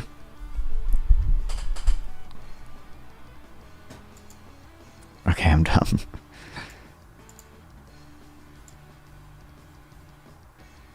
I think it's like, because I think sound alert. Hold on. Or no, wait. This Botrix? I think Botrix is what does the subs. And I think sound alert's also. I've been subbed for 5 months now. Do you sub when I'm not streaming? I feel like, which I've only seen it before. I don't remember you subbing 5 times, but you might have.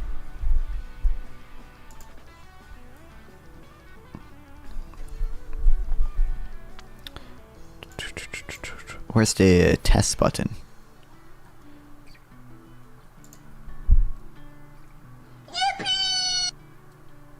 This is a test message. Okay, I feel like, where's the...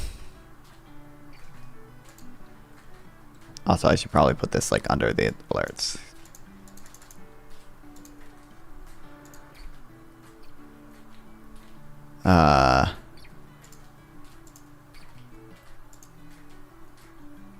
If I do that... Oh wait, does that still... If I do bits, that's still a CTS though, right?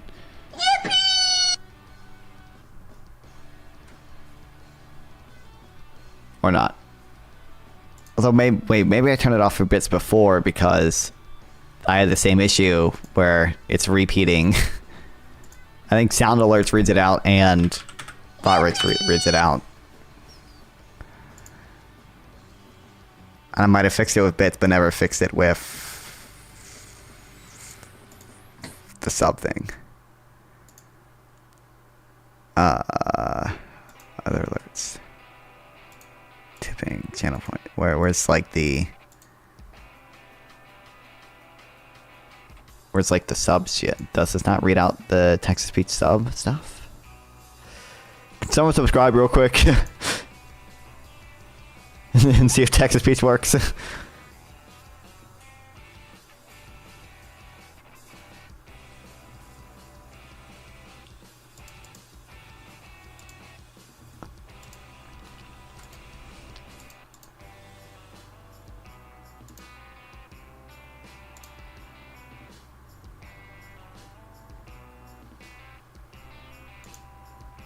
Okay, well, we'll have to wait a bit.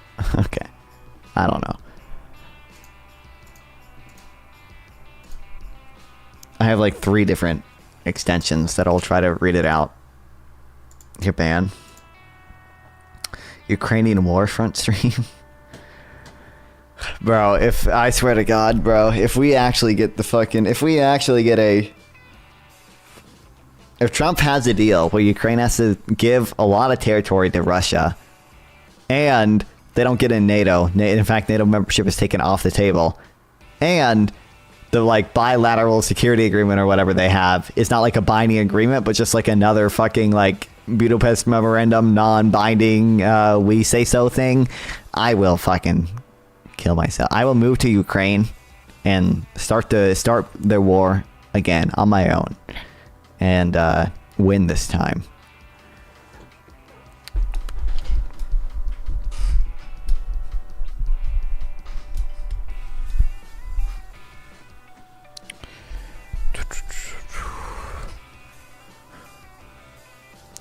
Okay, what drives evolution? I don't know if I don't know if I care about just like writing down the numbers that you can see on the chart.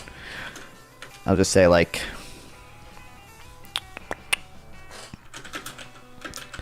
U.S. share or the percent of people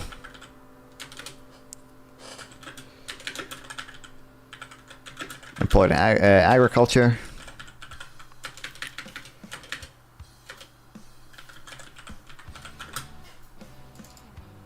Are you gonna do non-fun awards this year? I guess I have to do that, huh? I should do that. Oh, we did reach 1,000 YouTube subs, and I got monetized. I should have done it then too, but I should do that. I'll set that up. NATO membership is basically impossible because all 32 members have to agree for Ukraine to join, and Hungary and Slovakia are Putin appeasers, especially abroad. Well, that is true, but it'd be worse if the US takes it off the table as well. But welcome to the stream, Astro Lycos. Non-fun award needs to happen. Yeah, I'll set it up. I forgot about that. I do need to do that.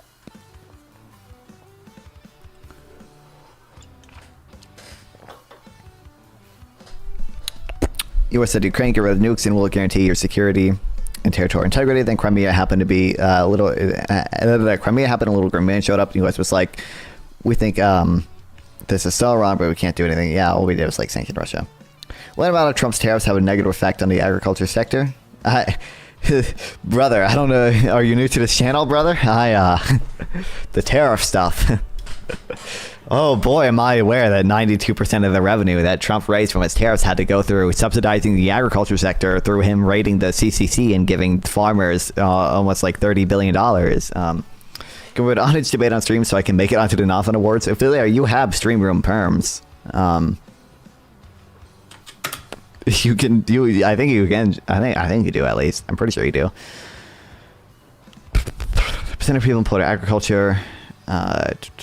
Boy, am I aware of the 4 different ways that tariffs reduce exports. Okay, through resource allocation, via changing the relative profitability of industries, through exchange rate appreciation, through I have them written down, and I'll be able to.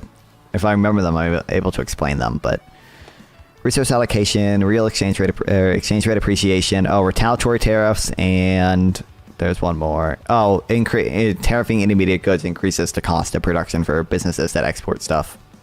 So those 4. You always want to talk about the economy. I'm a woman. I don't know anything about that. You have stream room perms. I don't know what the fuck you want to talk about, but like you are invited. Okay. Except I do need to read at some point. So if you get too annoying, I will kick you out. Which is quick because you're a woman and I hate women and they're all annoying.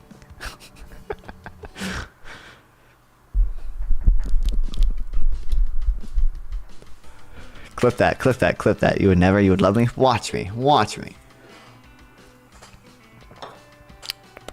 Okay. It's decreased.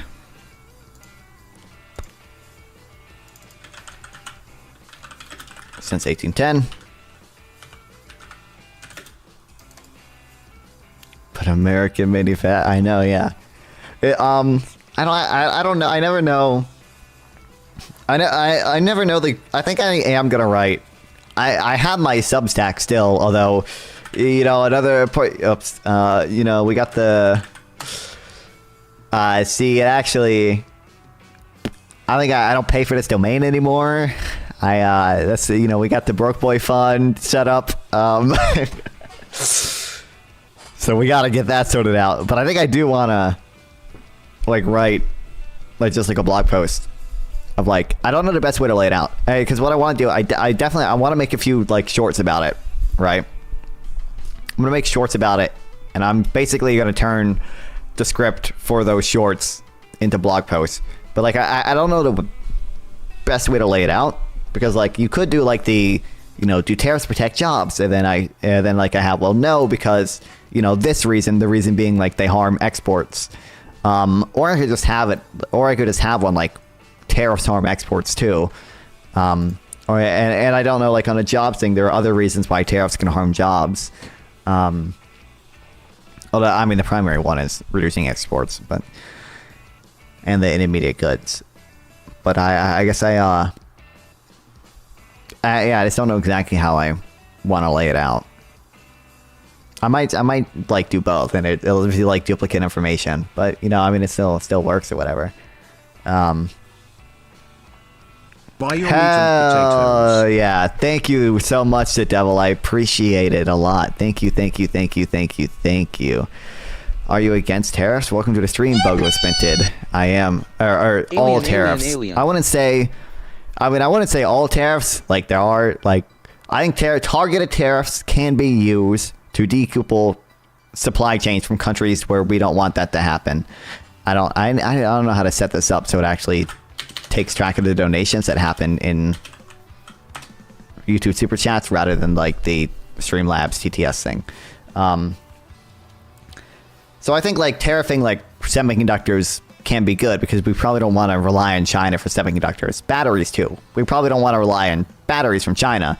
So you should probably tariff China on batteries.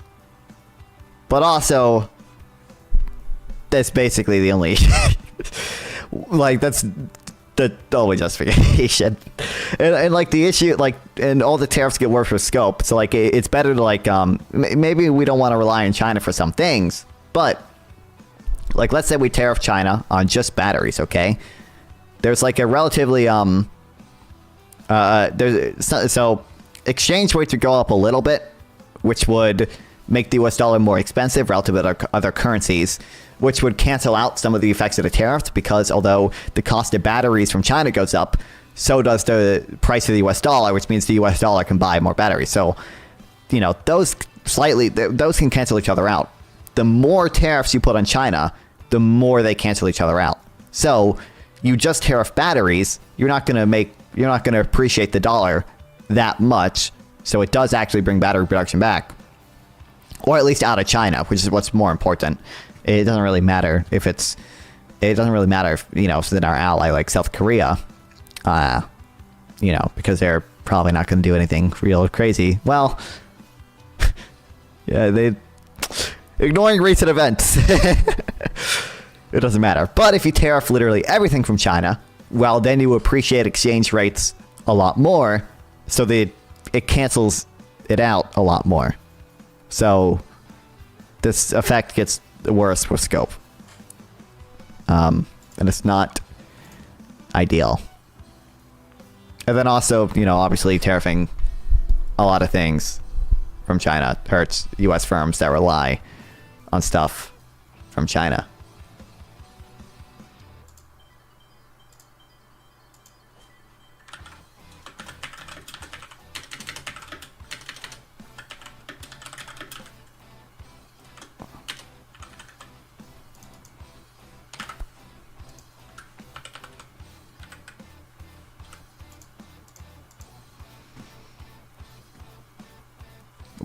Why did it do that?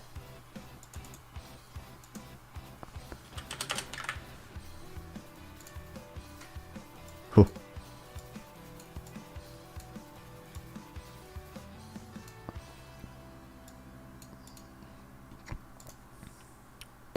I'd be like, tariffs the way I appreciate the dollar. Dude, that's fucking fire, man. Oh my god, that's awesome. Dude, I need to fucking, god damn it, Twitch. Twitch has like the fucking ban button and shit, which doesn't let me copy the message. Let's fucking go.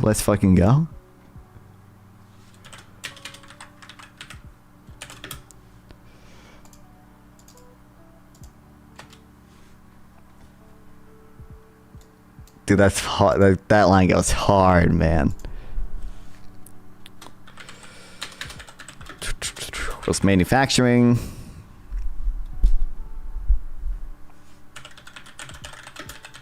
grew until 1954, it said.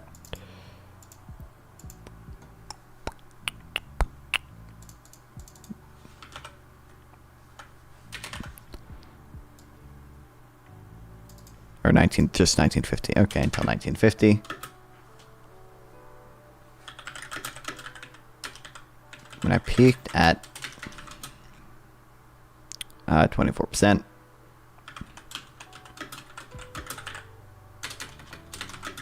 By now,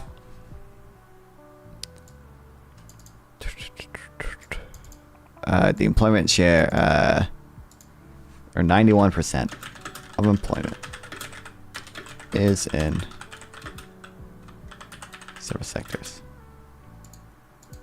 Or is in the service sector.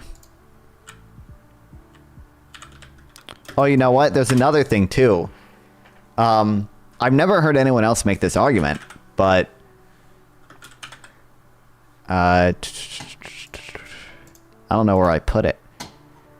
But Scott Sumner actually makes the argument that if you tariff everything, you would actually reduce the amount of manufacturing because tariffs only apply to goods and not services. So you would essentially be tariffing goods, or you'd be taxing goods way more than services. So you would actually shift us towards services, which makes sense intuitively, but like, I don't know.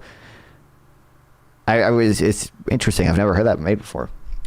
So I would always start with analyzing four extremes. 1, no tariffs. 2, no tariffs from us, but max from abroad. 3, max tariffs from us and no tariffs from abroad. And 4, max tariffs from both. Then it becomes a bit more clear what is happening, and they are mostly a loss. Free market efficient worship. Most Econ 101 textbooks talk mostly about market failure, which is not that, I think. Yeah, I mean, there, Localist does the econism critique, but people don't like economists talk a lot about like why GDP maxing is like in an Econ 101 class, you are taught why GDP does not matter.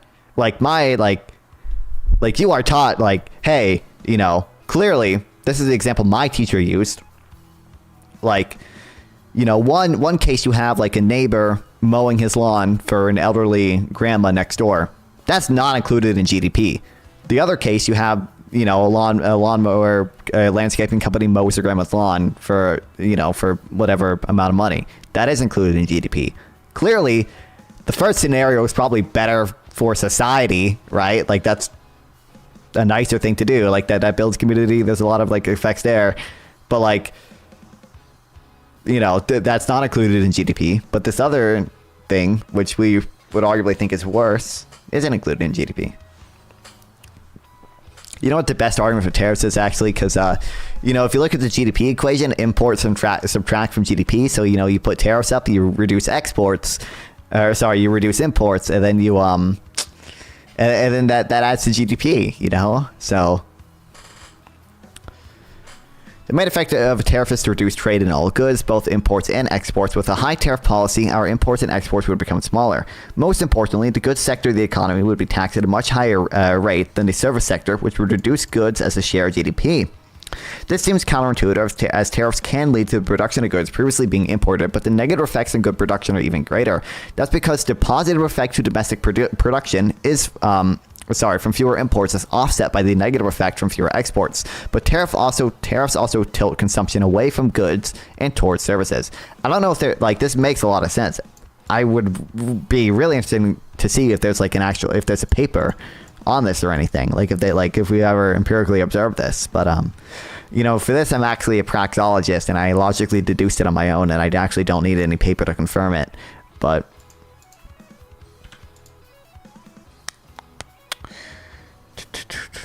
are you trying to tag me there, or did you not really try to tag me there?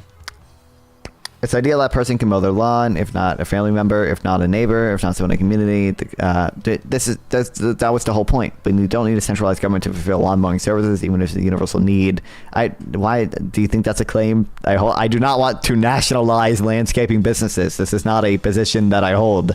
It's best to meet needs on a scale closest to individuals at living as possible. Defects of external. Yeah, I mean, you learn about externalities in economics. Now, localist doesn't understand anything about economics. He probably doesn't even know what that means, but.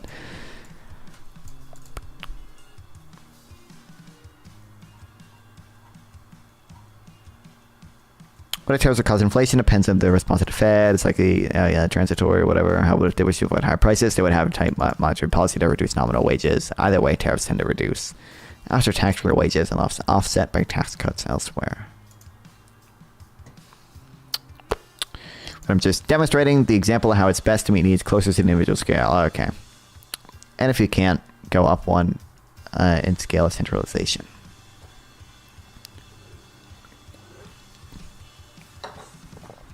I think we should nationalize landscaping, actually. Seems like the best business to... Actually, no, this is like a meme in the wonk community because SDL had it as a policy once. You know what we should do? Nationalize dog breeding.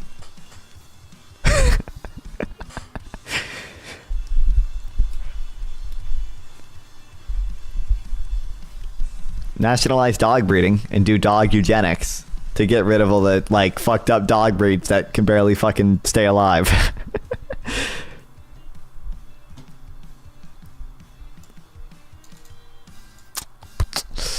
Evolution of these described the employment pattern. This employment pattern is seen in practically all developed nations.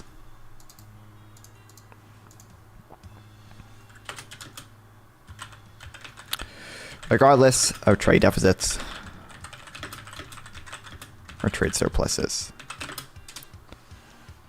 The free market should be a means to an end, but not an end of itself. I don't disagree. I think free markets are a tool that can be good in some places and bad in some places. That's where libertarians fail. Do you think I'm a libertarian?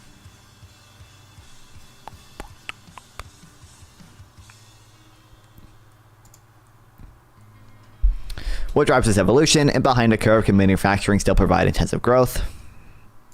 This is how many pages is this? 360. I'm going to read all of it. No, but libertarians treat it as an N. It's insane. Well, the reason they do that is because they don't like rights violations, and they think that the free market would lead to less rights violations. They think any restriction on the free market isn't just, they don't just think free markets are good, they think free markets are, and free exchange is like the epitome of like private, of your rights being protected. So like it's, the reason it's an end in and of itself for them is because they don't want any rights violations. They don't want people to be taxed because that's stealing your property. They don't want your rights to be violated. That's the reason it's an end for them. It's not because it's not even necessarily they think the free market is like good in all cases. They just don't like the rights violations that are caused by intervening in the free market.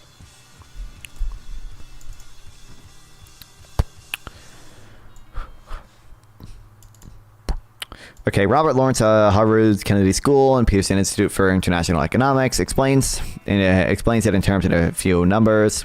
The initial shares in employment in each three sectors, income elasticity to demand for their products, and their elasticity substitution and relative rates of growth productivity. Income elasticity is measured a proportional increase in demand for a category of goods and services relative to income. Elasticity of substitution measure the impact of changes in price and demand. In price on demand. Okay.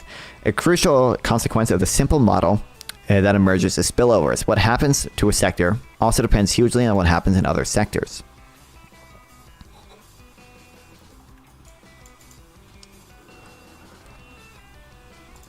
He will put this chart underneath that bullet point.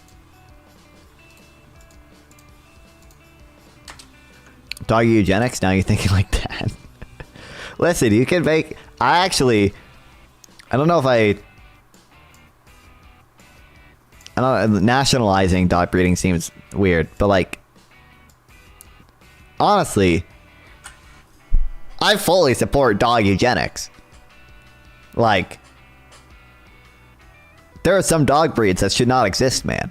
Pugs should not exist, okay? There are other dog breeds that also should not exist. Like I'm not saying we kill them, I'm just saying like we stop them from breeding. Like we stop dog breeders from making them. Like some dog breeds are just fucked up, man. They're fucked up.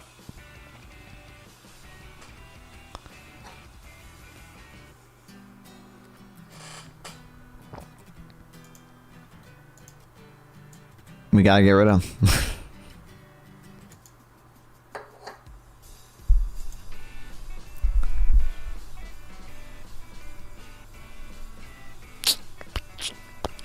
Pigs are fine. French bulldogs, on the other hand, are there? I don't think we breed pigs to. Oh, pugs are fine. I was gonna say I think we do. Maybe we can do pig eugenics too, because I'm sure we breed pigs that have like fucked up side effects because we breed them to be fucking the maximum meat producers possible, and I'm sure that has negative side effects on some of them at least, aren't there? I feel like there are. Like, don't we do this with cows? Don't we do this with cows where, like, we have bred them over the years to fucking, produce so much milk that is actually, like, really painful for them, but we just don't care. Like, I'm fairly certain we've done that. I've talked to people about that before, but I forget what exactly it was.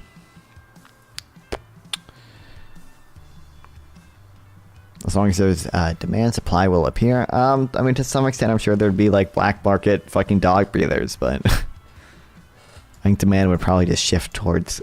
I think dogs have readily available substitutes, dog breeds. You can just get a different dog breed. Is anyone that attached to pugs that they're gonna fucking buy? Actually, there are definitely people out there, but the majority of people is gonna buy a different dog breed. They're not gonna fucking get a fucking Venezuelan pug shipped in or something.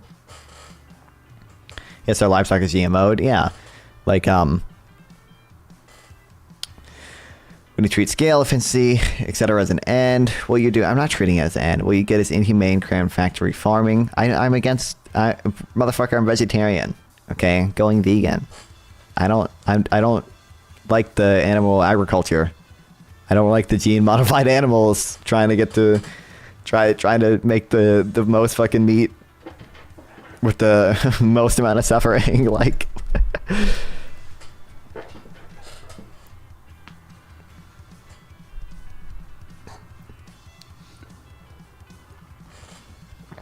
when if you ain't treating it as an end, that's how the world treats it. Okay. I'm not in support of the animal agriculture. Okay. This can be explained. In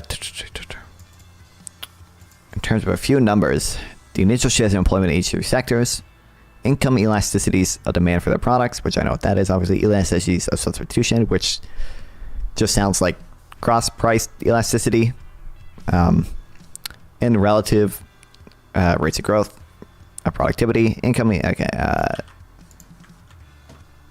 what the fuck, bro? Motherfucker. I can't just fucking kill yourself, dude.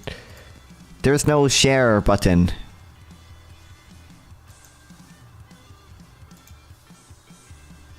Oh, don't worry, guys. I just have to tweet it. Nope, never mind. Can I search Google for it? I can search Google for it, and then I copy it from Google. Don't worry, guys. More wrestling for doing your part. Arnold Schwarzenegger is vegan? Is he real? I didn't know that.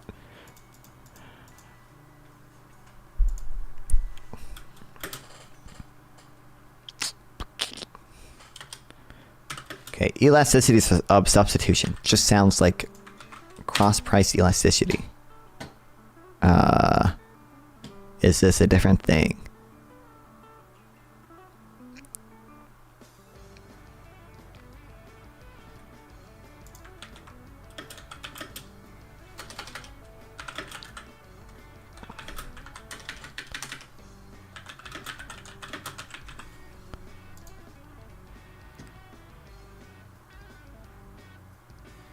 Elasticity substitution focuses on how easily one income can be replaced with another in a production process. Oh, okay.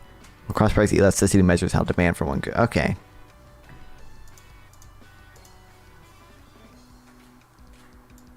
Capital labor ratio with the percentage change in marginal. What the fuck? Marginal rate of technical substitution. In a competitive market, it means the percentage change in the two inputs used in response to a particular change in the. Okay. Gives a measure. Okay. Understood.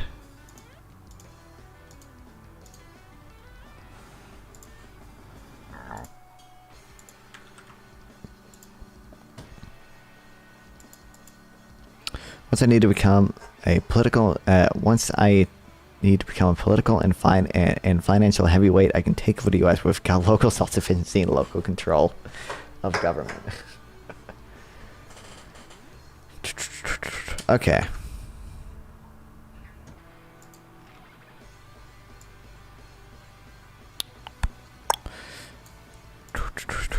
Income. Elasticities. Measure the proportional increase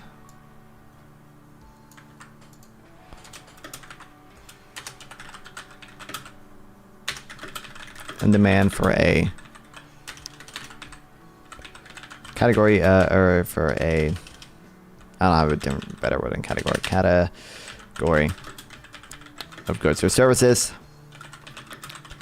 relative to income. Elasticity substitution measure the impact of a change in price on demand.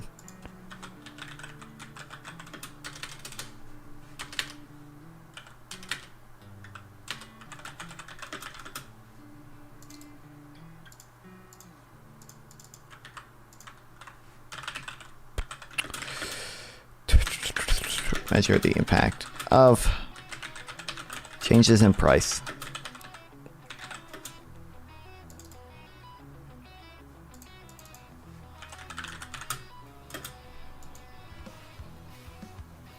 Crucial consequences of matters, what emerges spillover, and what happens to another sector also depends. Usually on what happens in other sectors.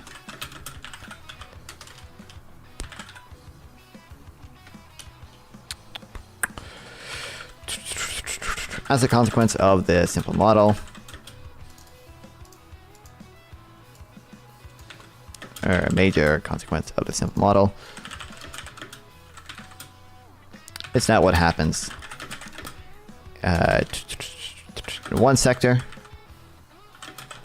Depends largely on what happens in other sectors, i.e. spillover.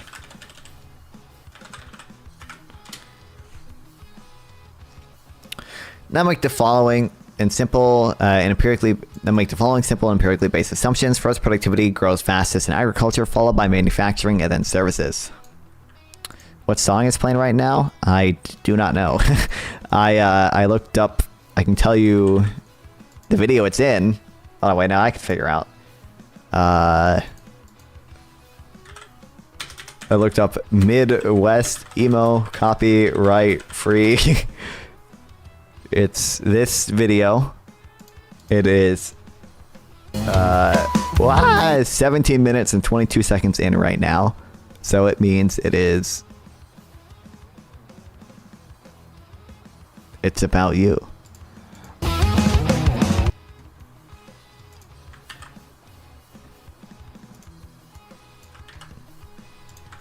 Video.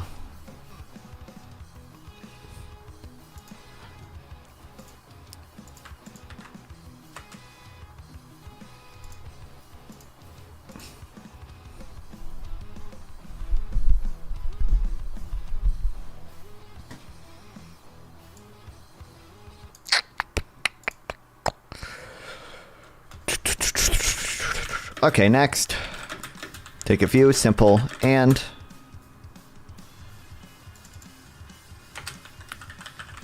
accept a simple and empirically based assumption.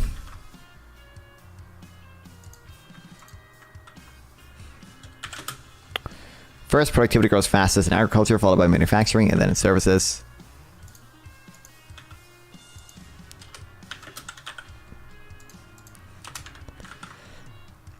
Second, income elasticities of demand are below 1 for agriculture, but above 1 for manufacturers and still higher for services. Third, elasticities of substitution are all below 1.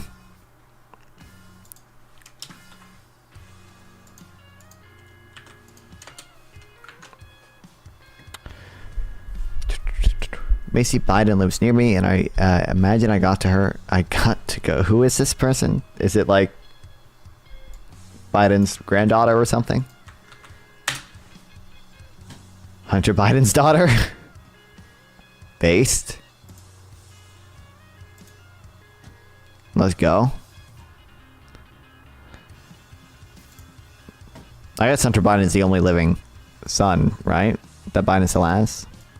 Didn't his other ones all die? Although they might have had daughters before they died.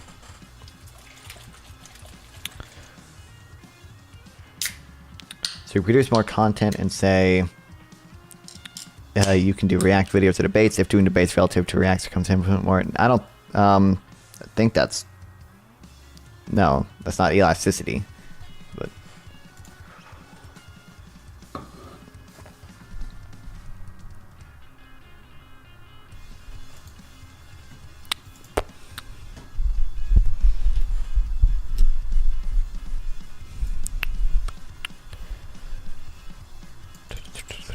okay. This means that the proportion of income spent on any given category declines as it becomes relatively cheaper. Assume too that economies have all started with similar proportions of workers in 3 sectors of those of the U.S. in the early 19th century. Okay.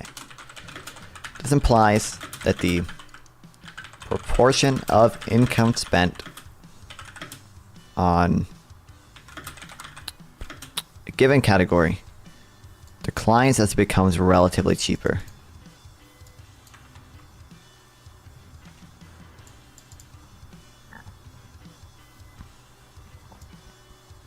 Assume too that economies will start in similar. Okay. What happens is the pattern seen in the U.S. and other contemporary high-income countries, except city-states where food was partly imported from outside. Initially, 2 positive forces: cheaper food and higher income shift spending towards manufacturers and drive up to share manufacturing employment. But 2 negative forces: decline price of manufacturing relative to services, and a higher income of elasticity for the latter. Do the reverse. Initially, the positive effects of manufacturing dominate because the agricultural revolution is so huge. Yet there comes a time when agriculture is too small to provide positive impulse from manufacturing. Then forces operating within manufacturing and the service sector dominate. Employment shares in manufacturing start to fall. In the U.S., these have been falling for 7 decades. The idea that the process is reversible is ridiculous. Water flows downhill for good reason. Okay.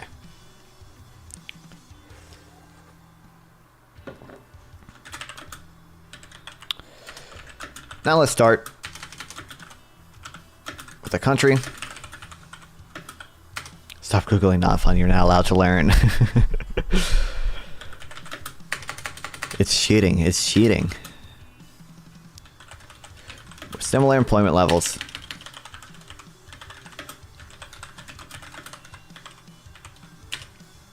Every sector to the US.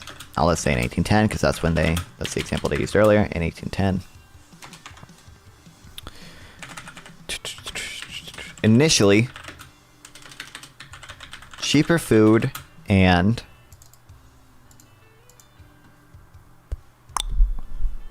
higher incomes shift spending towards manufacturers and drive up the share of manufacturing and employment. Makes sense, I understand.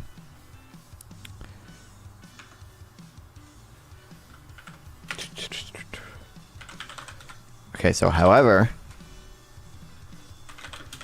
decline in prices of manufacturers relative to services. I don't see why this necessarily followed. Decline and prices of manufacturers relative to services and the higher income elasticity of demand for the latter.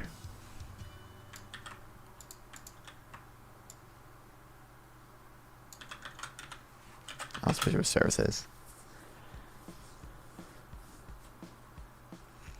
Decline in prices in manufacturers relative to services and a higher income elasticity of demand for services. Counteract this.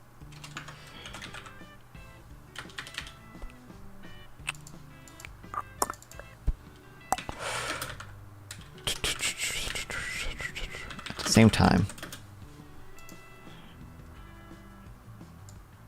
this really positive effects of manufacturing dominate because the agricultural revolution is so huge.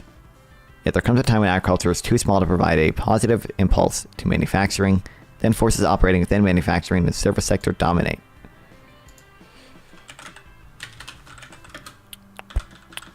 This effect stops once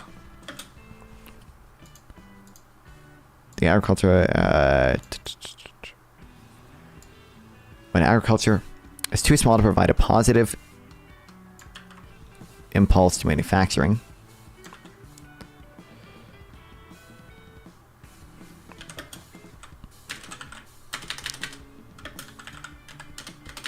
From then on, forces operating within the manufacturing service sector dominate.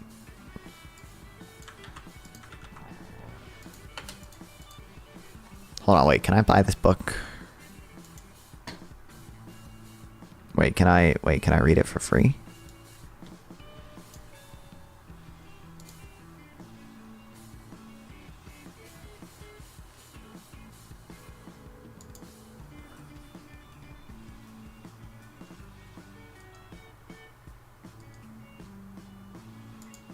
Get the ebook. Can I not wait? Is it on Amazon? If it's like $5 on Amazon, oh, what the hell, man.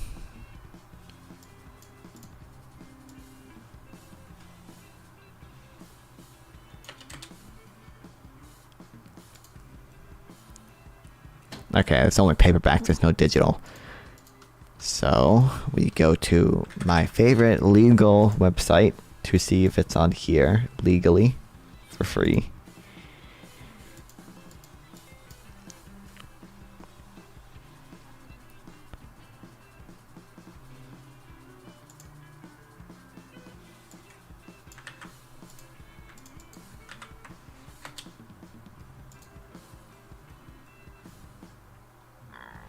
What?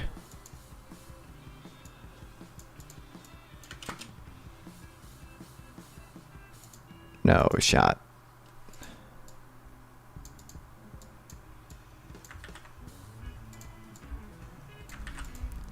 I might have to search for it later.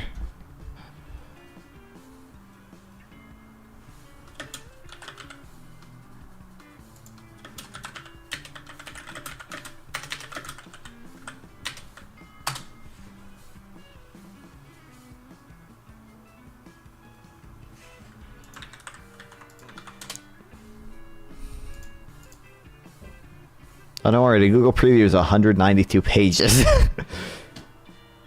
I think the part I would want to read is probably in there. I don't know. I'll look for more later.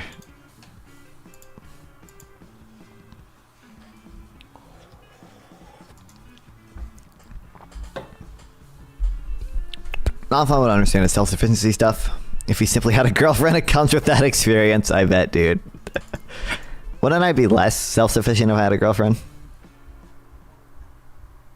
Because, like, wouldn't I, we'd probably, like, specialize in certain things, right? Like, she would, specialize in cooking, and I would specialize in doing cocaine and working at the, she'd make more money than you, yes. And beating her and, doing other things that show that I am a misogynist because I hate women. Yeah.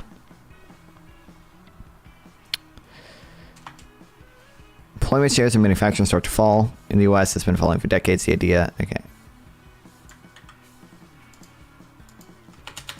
They don't do a good job at explaining this.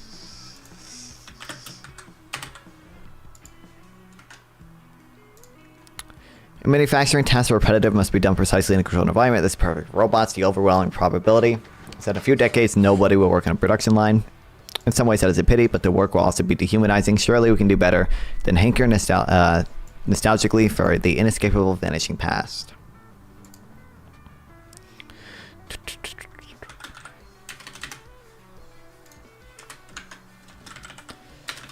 This process only goes one way. Any idea? You can reverse it. Is ridiculous.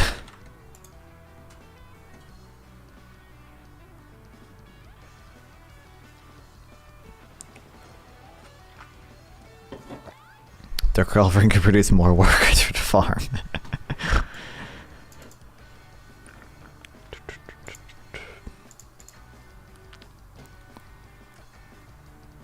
Tried and true. I mean, this article actually is explaining why we tend to see shifts away from that, although I don't fully understand. I don't think they don't do it. He doesn't do a good enough job of explaining why this follows. So we might have to check out the book as well.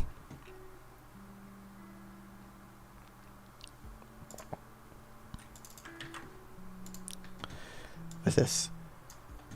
How Joe Biden sabotaged a rule-based order by denying Israel has violated international humanitarian law in Gaza. Washington is discrediting itself in the order that it claims to uphold. Oh, someone, it's fucking it was a high fraud fun. I'm a fraud now. What? Why am I a fraud? It was dumb that we supported the ICC arrest warrant for Putin, but didn't support it for Palestine because we said, or for Israel and Palestine, because we said like, oh, Israel's not in the ICC, therefore the ICC lacks jurisdiction. Motherfucker, Russia's not in the ICC. What do you mean? Like, it was the same justification for both of them, that because Ukraine accepts the ICC and Palestine accepts the ICC, any crimes that happen in their territory can be prosecuted, even if people who do the crimes aren't in the territory, because they, committed the crimes in their territory. Literally the same exact justification. Like, it's the same exact like statute. It's like ICC section. I forget. I don't know what section it is. What the fuck? What's more economically efficient now? Fun for 20. Two wage slave parents who could afford to have only 2 kids, or self-sufficient family unit that has 11 kids. That is not particularly relevant, because in the case where they have 2 kids, I imagine the wage slave work they're going to be doing is infinitely more productive than the people with 11 kids working on a family farm. Clearly, the one with more kids is more. That does not follow at all. That is entirely. That is literally. That is not. I fail to see how that follows. Clearly, we can at the very least imagine a hypothetical where it's more efficient to have only the 2 kids than to have the 11 kids. That does not follow at all. You're just retarded. And will contribute more in the labor market. That doesn't necessarily contribute.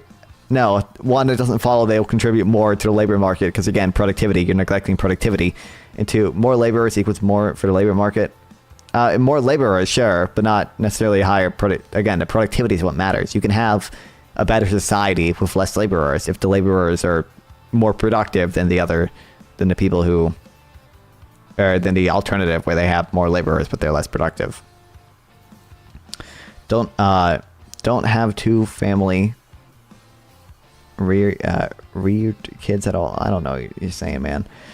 Let's say all the kids became wage slaves. What's more efficient? I mean, at the very least, you concede we could imagine a hypothetical where the quote-unquote wage slaves are actually productive, and the non-wage slaves are just working on being a subsistence farmer and are not nearly as productive. You could at least imagine that as a hypothetical, right?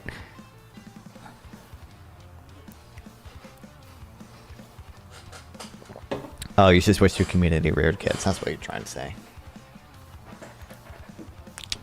Didn't Israel try that and it didn't work out well?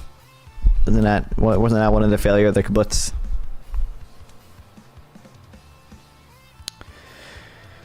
Manufacturing tasks are repetitive.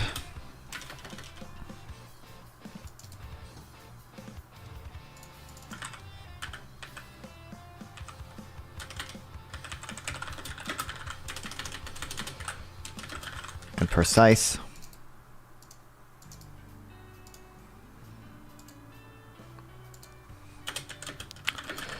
The perfect task for robots.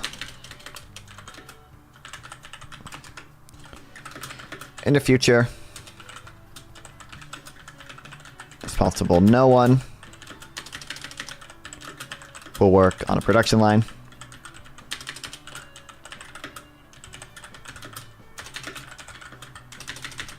Which can save them from dehumanizing work.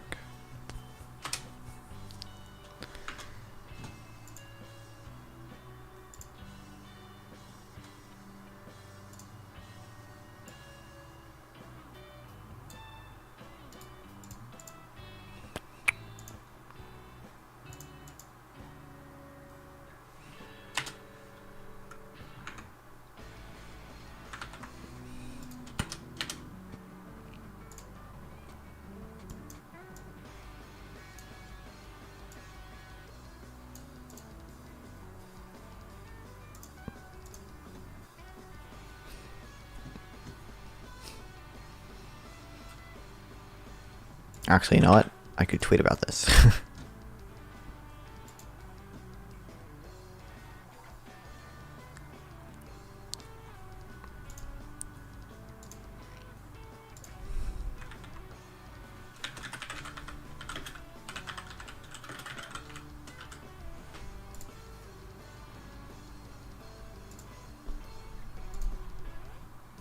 Or you guys are not making my tweet go viral.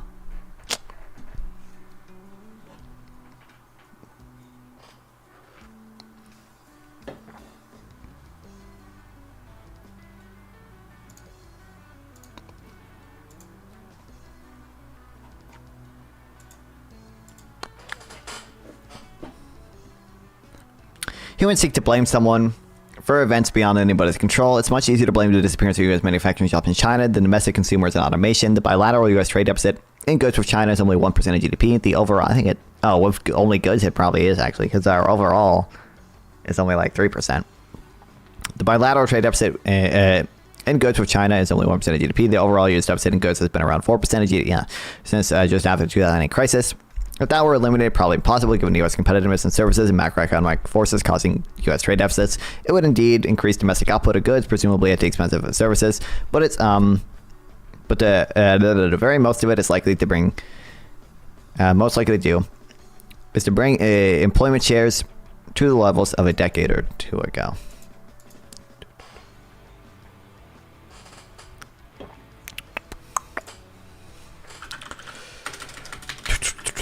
People often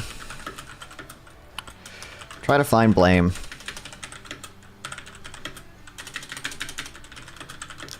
Even if 25% of the 11 kids became wage slave, what the fuck?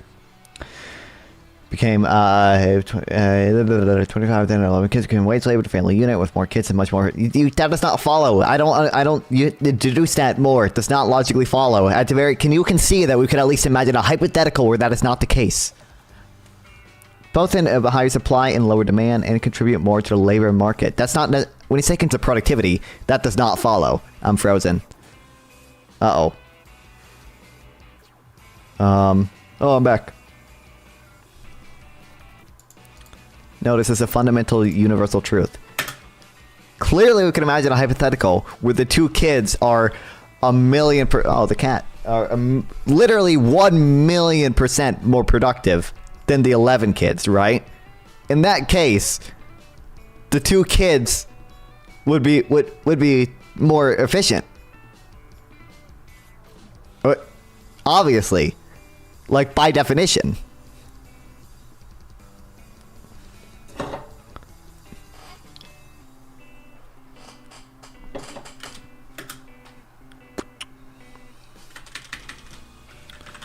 for something outside of everyone's control.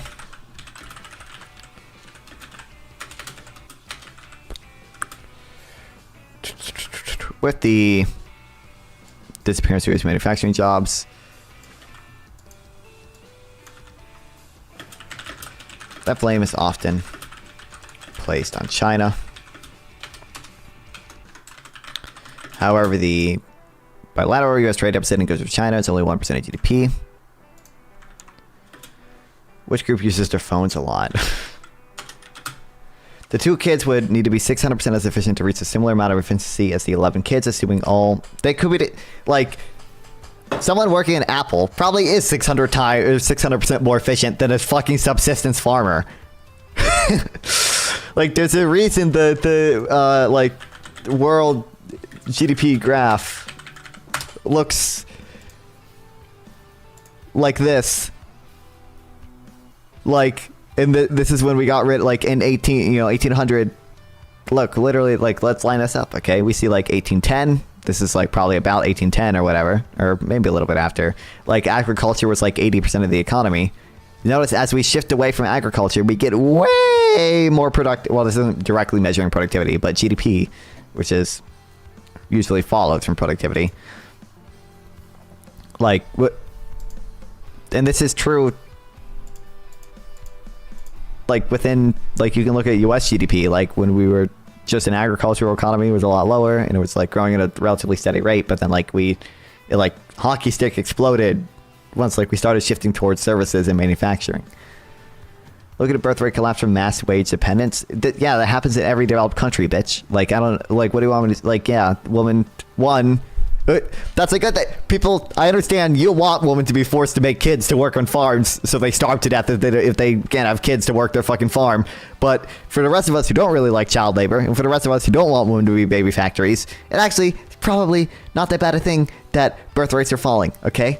Especially, you know, women used to have 10 kids because half of them would die before they turned 18, okay? So, like, half of them would die as fucking babies, okay? For the rest of us who like not dead children and children to go to school instead of being subsistence farmers, that's a fine thing. It's fine.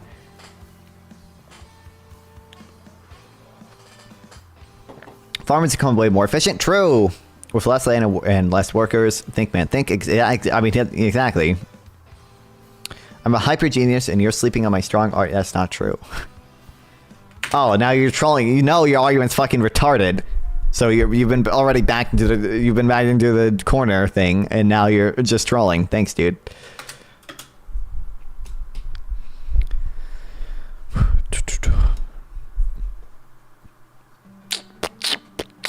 Mass wage dependence can't exist in fourth industrial revolution. That's the issue. What? Yeah, we need mass UBI dependence, don't you know? I mean, like that's my argument. Yeah, like we mass like UBI, like free money, like let's go. The total trade deficit. It's only 4%.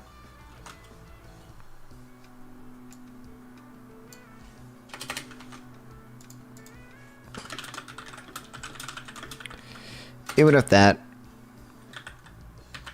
were eliminated, to the extent decentralized automation is a good thing, like the market will probably provide it. Like if people have demand for decentralized automation in their own community, like startups will, like people will finance it, financial capital will flow to that area, and they'll make businesses, and people will buy from those businesses because they want to buy from those businesses. Like,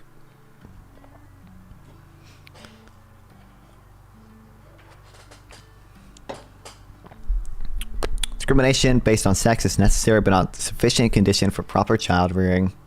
For some reason, you seem to believe it's necessarily negative. Are you talking to me, or are you talking to Malibu? Okay. That's why I said before anything, the in-game production is hyper-efficient, automated, localized production. That, like, we could get there under my system. You realize that, right? Like, again, to the extent that that's a good thing, the market will probably or I shouldn't say just because, to the extent that people demand that, the market will most likely provide that.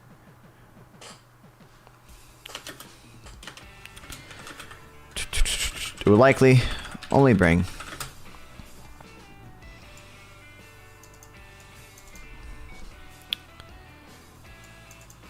employment shares to levels of a decade or two ago.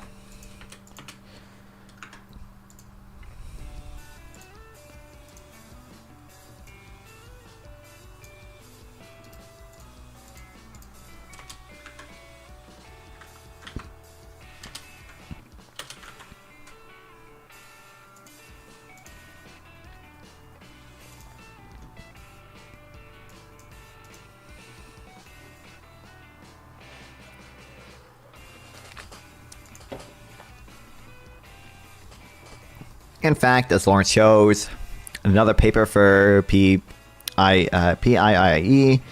is the United States undergoing manufacturing renaissance that will boost the middle class. Even Biden's Inflation Reduction Act merely delivered a further steady decline in manufacturing employment as a share of non-farm employment. Trump's tariffs will probably deliver no more than this.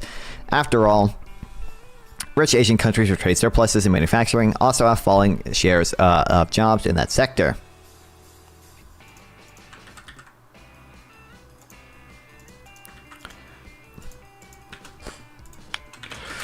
As one paper shows,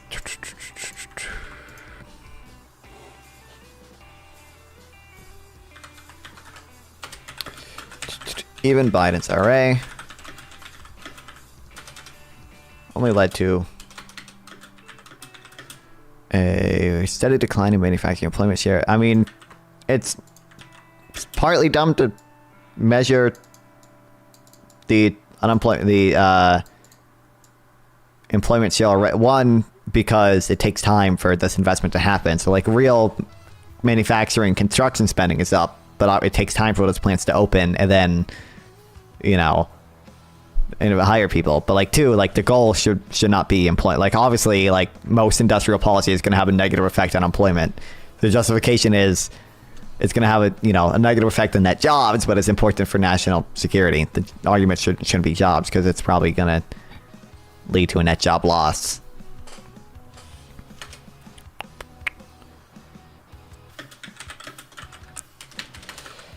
And Trump's tariffs are likely to do the same.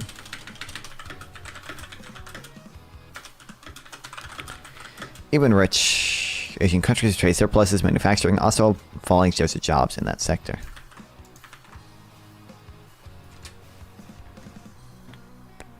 They will get to the current system, but it will take a while, and the global shocks and mass wage dependence to mass automation without the ability to cope will make it extremely bumpy road. I don't know what you mean by without the ability to cope.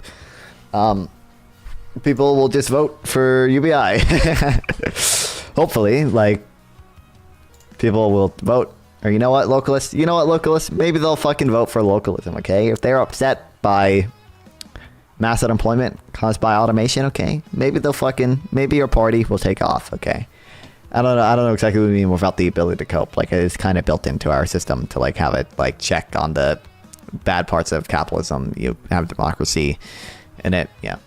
That's why like it's very rarely famines in democratic countries, because starving populace is not a good electorate.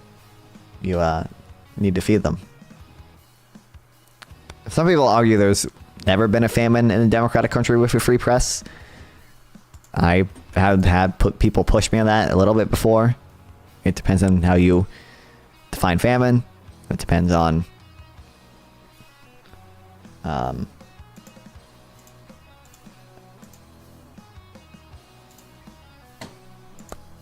depends on how you define free press. And democracy. Depends how you define a lot. On all the words, actually. What's the goal of UBI until we can reach the hyper-efficient localized self-production? Well, even if we have the hyper-efficient localized self-production, people would still need money to buy shit, right? That's the point of UBIs. You would tax the production a little bit and just give it to everyone. Like, in my opinion, it's much better to focus on self-sufficient production, work hard to automate it. That's the point. You automate it, and then the gains from automation, you tax a portion of it and give it to people who were laid off by the automation. So now you see how that works. Make us totally resilient to mass unemployment.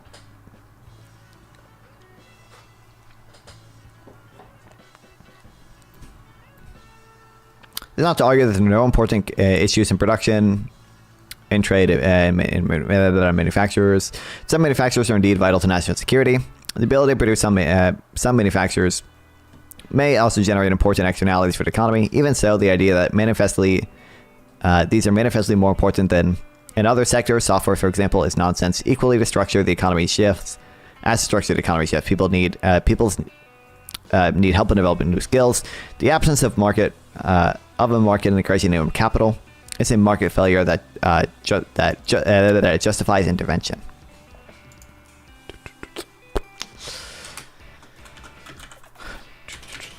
It is the case that some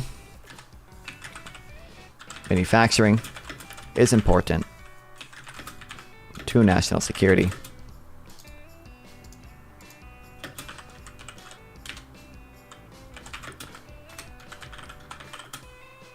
However,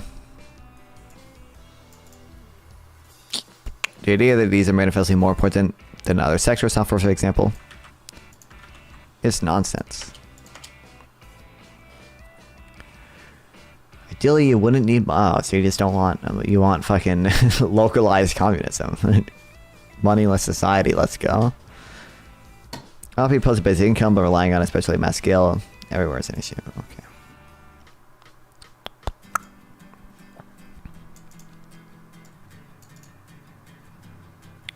Privatizing manufacturing cannot restore the old labor force. Worse, Trump's tariffs will not only fail to achieve this goal, but will cause further malign side effects. Not least, they will create a clash between the effective tariffs, the intended expulsion of millions of illegal immigrants, and the planned tax cuts. The consequence for political and economic stability will be the subject of next week's column.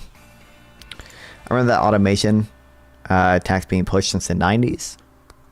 Well, I mean, we already tax corporations.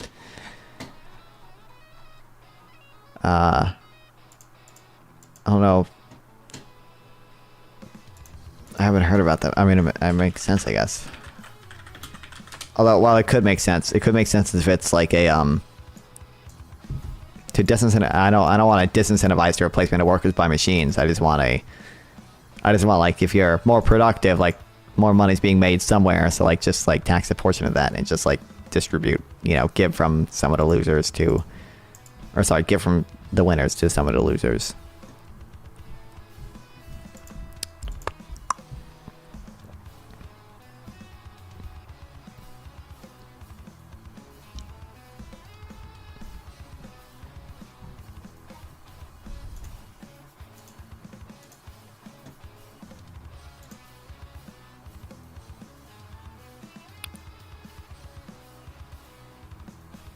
I guess it just came out.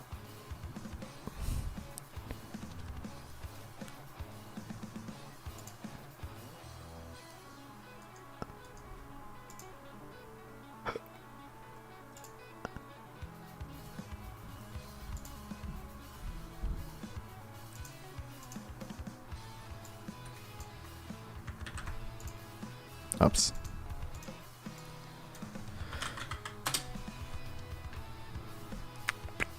I mean, it's not a new idea that directly taxing the automation units to disparity workers is not the greatest approach.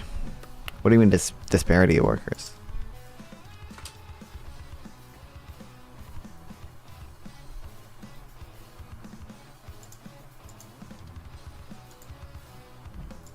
Oh, and wait, I already have this open. There becomes a situation where unemployment is high and there are no jobs available, then just raise taxes to offset it. Oh, that's why. Okay, sure, yeah.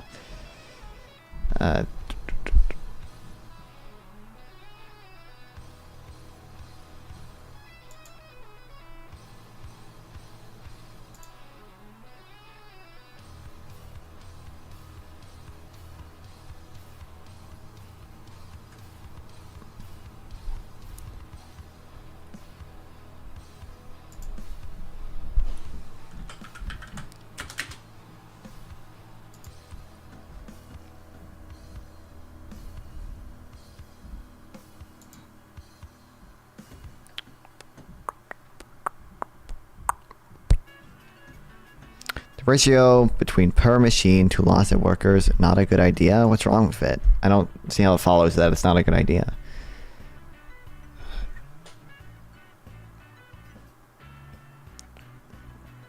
The birth rate argument I have is a home run. I don't... Why? How?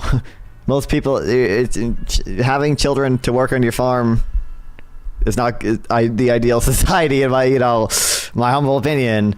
It's probably better just to have a society where people are more productive rather than artificially hampering productivity just so you can have localized farm production and make women have 11 children to all work on the farm.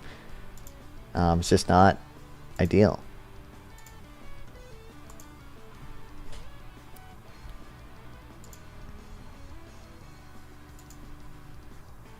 Larger families is that you already conceded that isn't always the case. What do you mean? You already conceded that.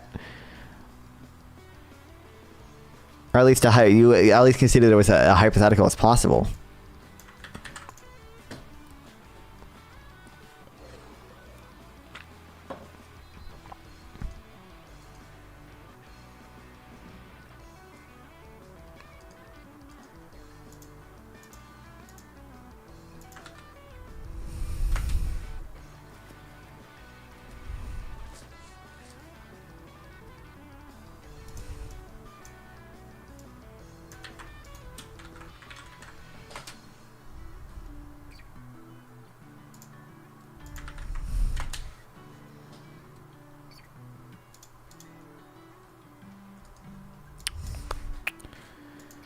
What the hell, dude?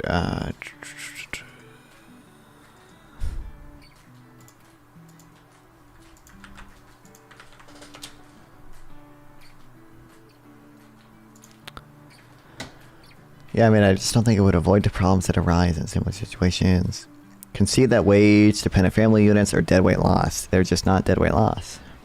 Because it's hard to quantify how much automation remove people from work, so instead I suggest only consider unemployment to available jobs and to consider tax rate social services. Okay.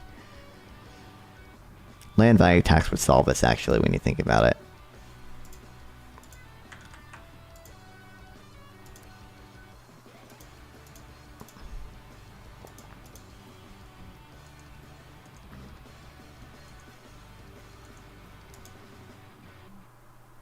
I actually have to buy this book.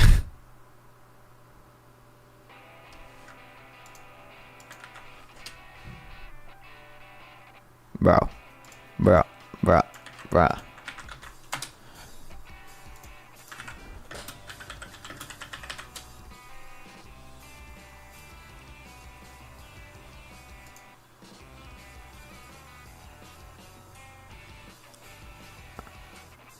There's a PowerPoint presentation. You want to go through the PowerPoint?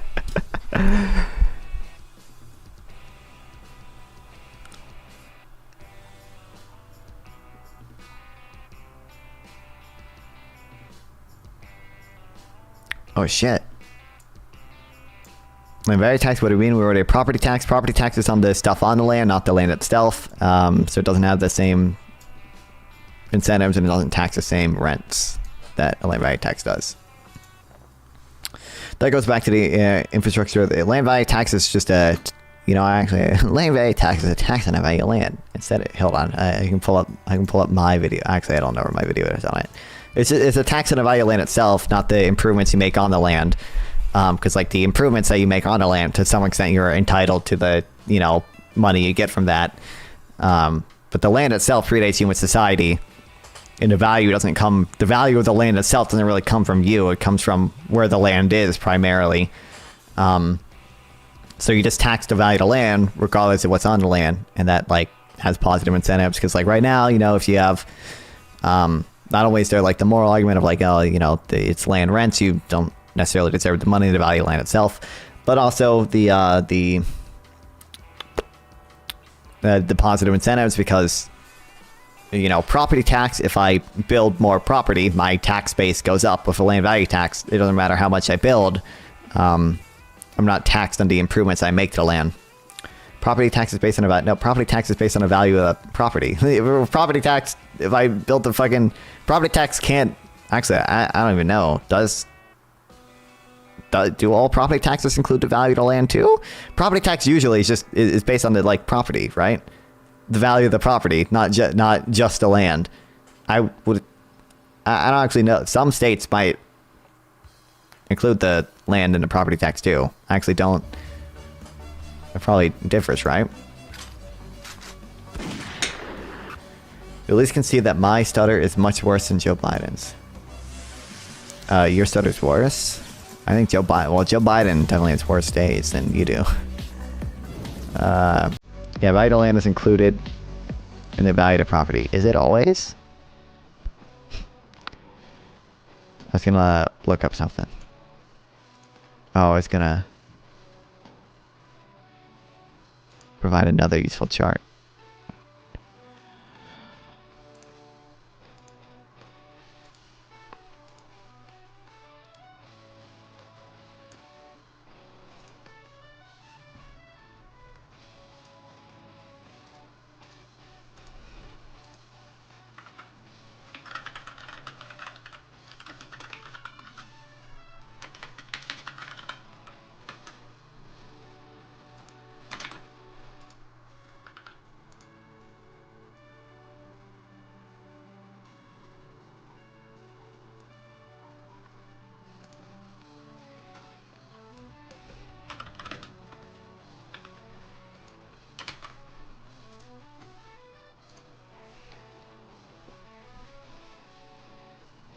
Why is this picture so poor quality?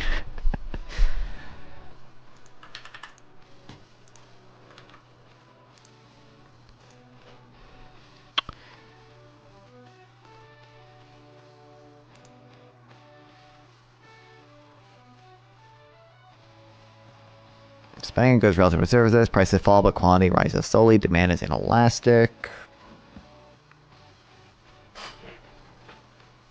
On goods, that makes sense. Sure. Goods relative to services.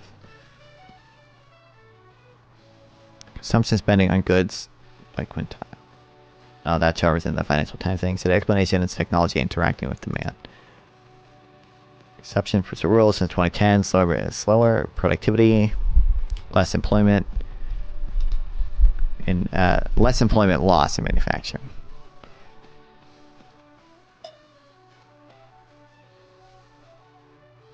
US not unusual.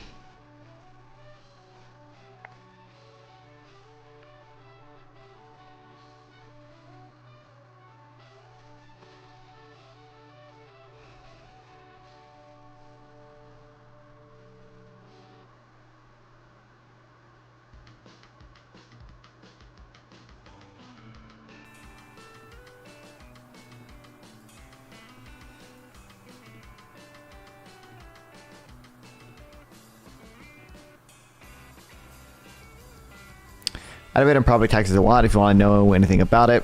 I believe property tax is the most important tax. Are you suggesting land value tax would be a federal tax?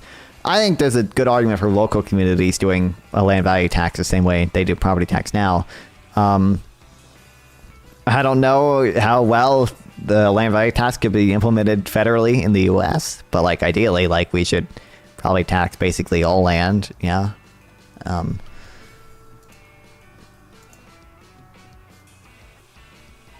Why is a land value tax bad, Malibu?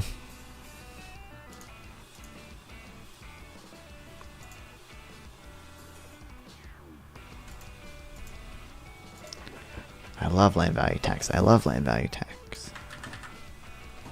Hold on. Let me play a land value tax video while I try to find this fucking book.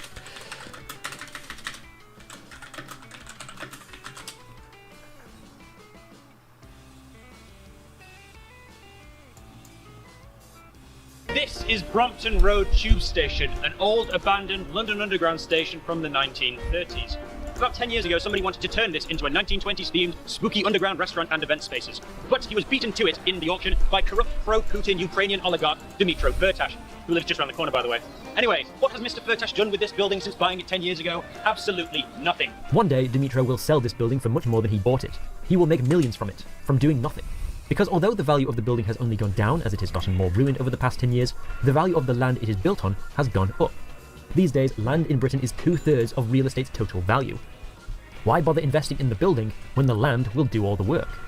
Across the road is a dry cleaners, a flower shop, a cafe.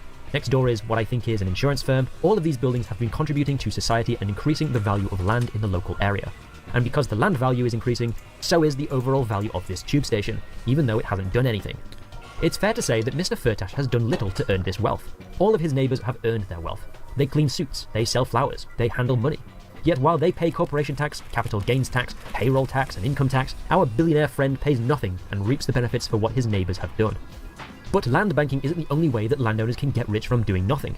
On the other side of Hyde Park is this, London's most expensive car parking space. For £250,000, somebody somewhere has purchased the right to park in this space exclusively for 88 years.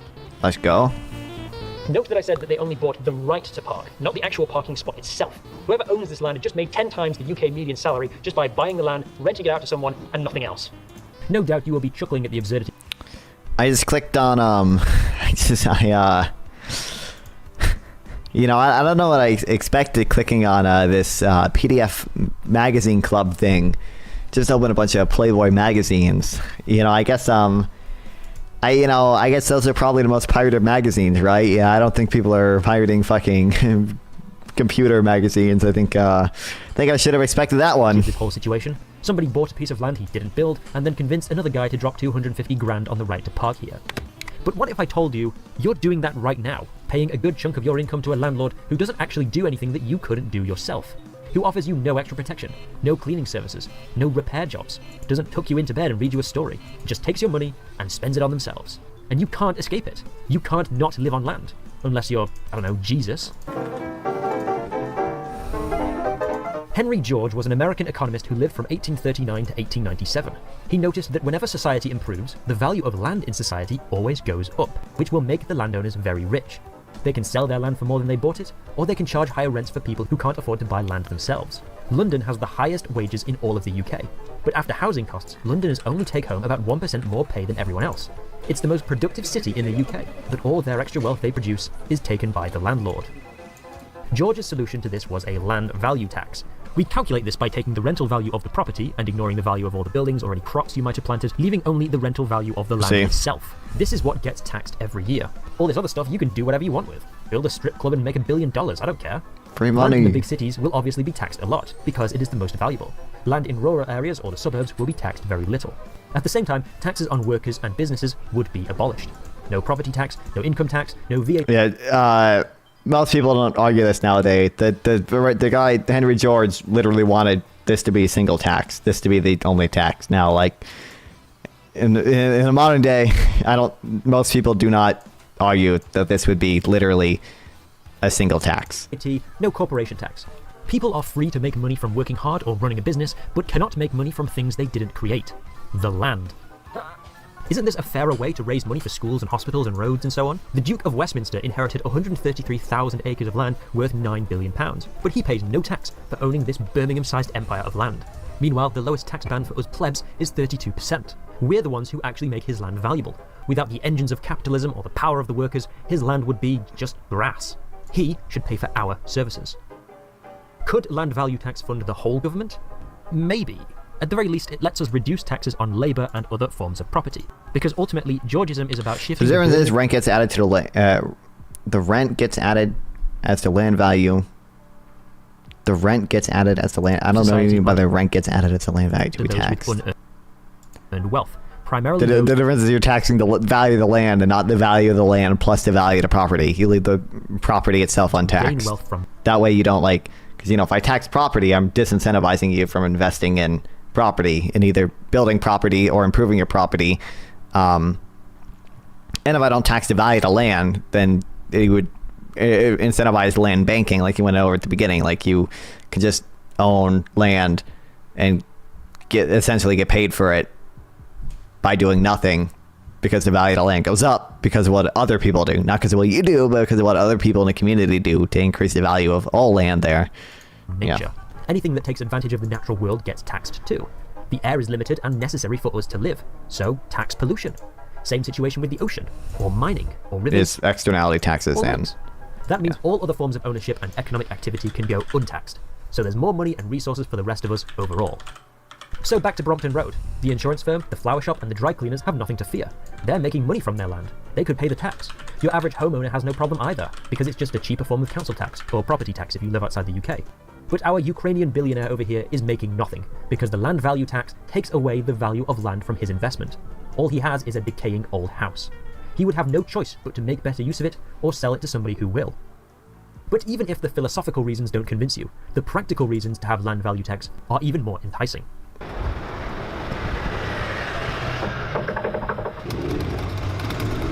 Nobody is coming, because this house has been unoccupied since 2004. The last time this house was occupied, Facebook didn't exist, Marlon Brando was still alive, I hadn't started school yet, and YouTuber Tommy Innit wasn't even born. It belongs to Timur Kulibayev, the son-in-law of Kazakhstan's former president. He knows just how right Henry George was. They all do. As one local estate agent advertises, don't wait to buy in Mayfair, just buy in Mayfair and wait. Land value tax will put an end to land speculators hoarding houses by pushing them to sell to people who actually need a place to live. It will encourage developers to build houses. Why build one house when you can build a whole terrace on the same amount of land without being punished by higher taxes? This reduces house prices and solves the housing crisis that has plagued the country for years. Denser streets will stop urban sprawl, protecting the natural world while making sure we all have somewhere to live. Not to mention the countless other benefits that density brings, like reduced obesity, lower crime, shorter commutes, and stronger local businesses. Currently, the profits made from rent do not add to the value of land. This doesn't tax the... When I say rent, I mean like an economic... I don't mean like literally the rent that people pay on it. I mean like the economic rent that you get from owning land. The value added to the land that is arguably unearned.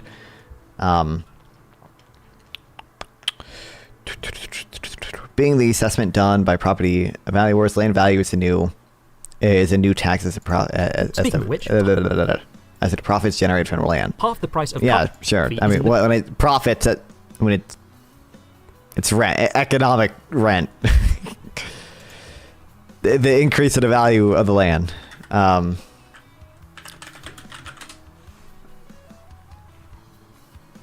Here, actually, you can just Google like land rent. I'm sure. Oh, actually, you know what?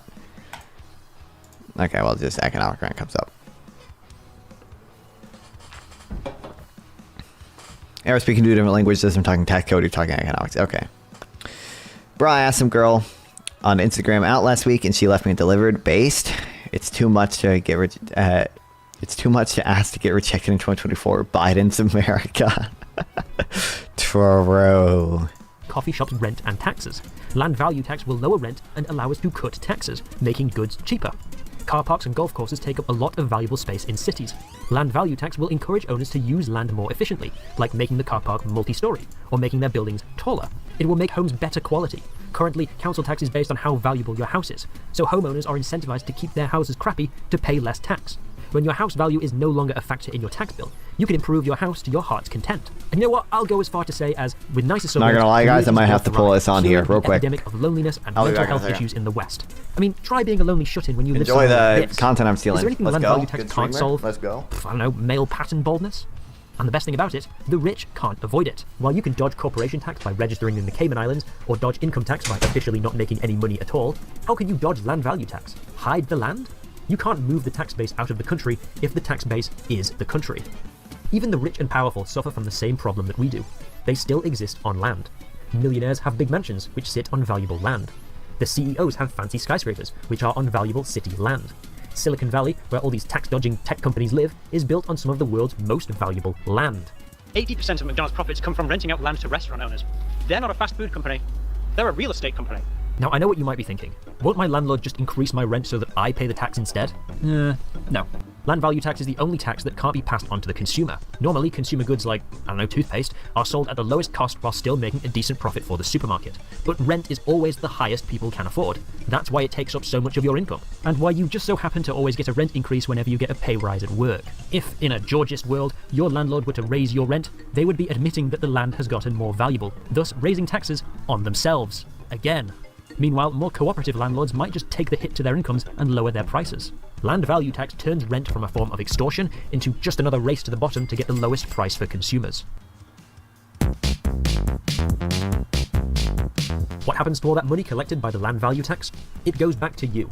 Well, first it goes to paying for schools, hospitals, roads, defence, all the other stuff the government pays for. But if there's anything left, it gets divided up equally and given back to the public. in what George called a citizen's dividend.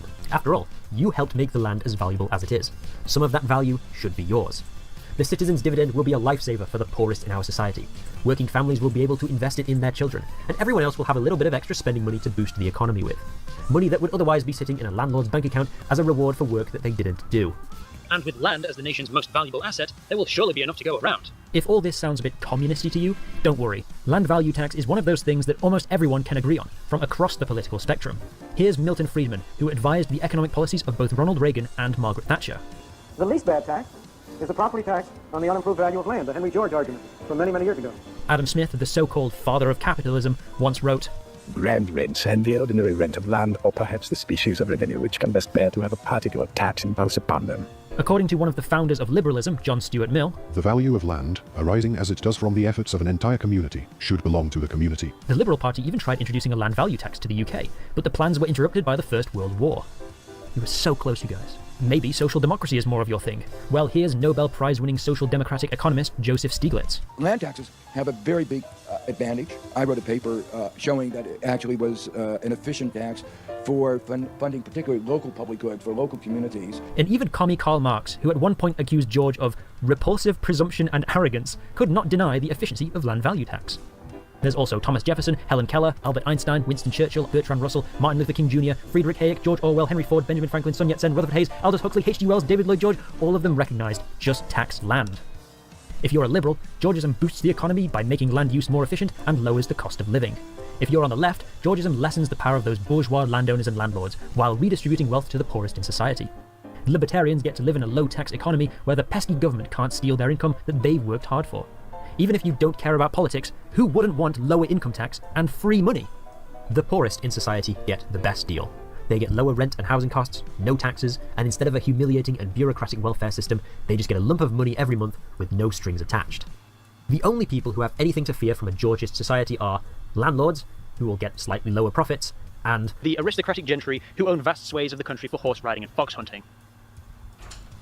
Your heart just bleeds for them, doesn't it? Theory is nice, but let's take a look at two examples of Georgism in the real world. Oh good, I didn't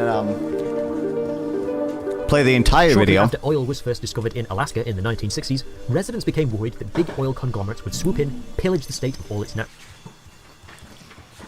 Oh, is he talking about resources, and then bail when the juice runs out, leaving Australia or whatever? From the exploitations of their Is he talking about the resource rent Alaska tax? Governor Jay Hammond instead introduced the Alaska. Are we talking about Alaska? Alaska permanent fund, Fund. baby. Let's go!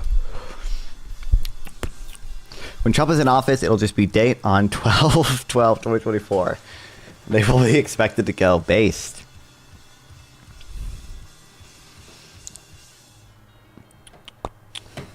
Trump will do. Mandate. Oh, you know what? You know what, though?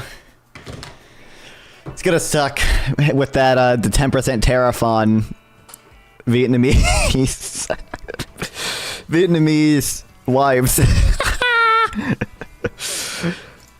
that you buy in the mail. That's gonna suck. Hold on.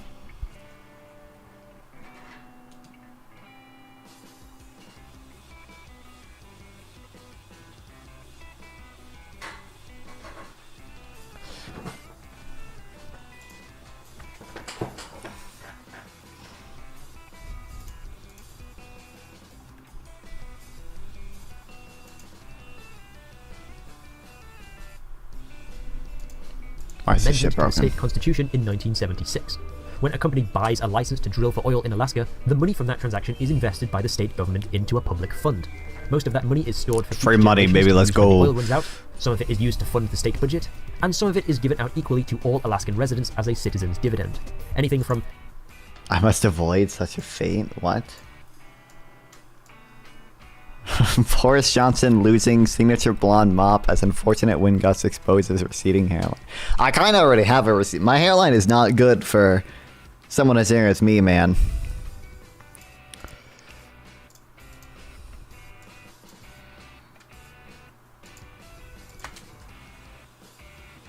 I don't know how we're gonna avoid it.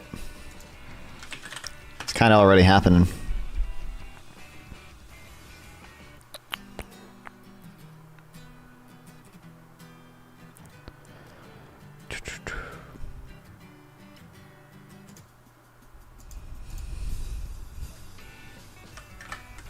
But you know,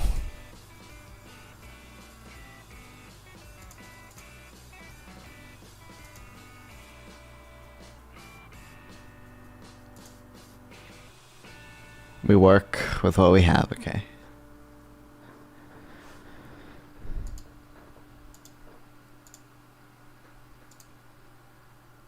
Just need Wick to set up the dating show already.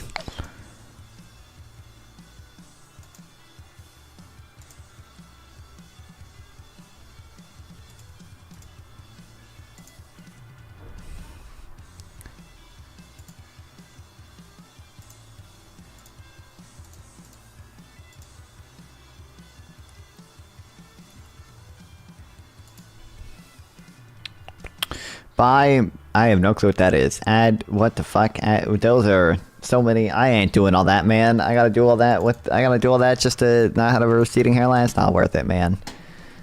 I ain't, bro, I don't think I need this shit yet. Bro, this like brings hair, it doesn't move my hairline up. Dating shows where it's 4 women and 1 secret trans. Based. What if I'm only in to trans women? Have you guys considered that? What if that's the reason? I've never.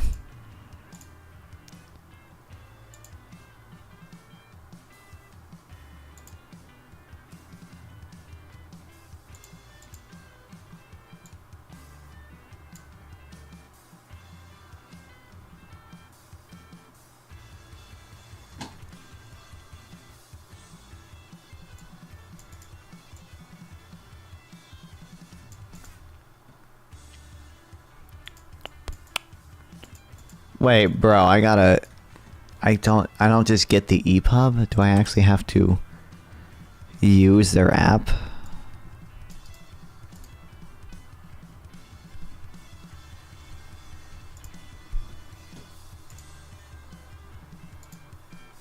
Oh, wait, download it here. This would be a homosexual relationship. Are we gonna Twitch chat arguing about trans rights now? Let's go. Let's go.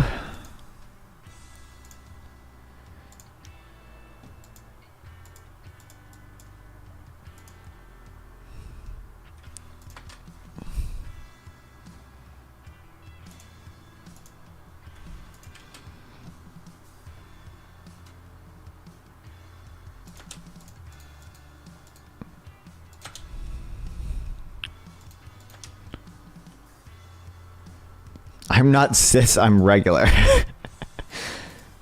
Good to know you're not cis. Localist, I'm happy. I wish you luck in your transition, okay?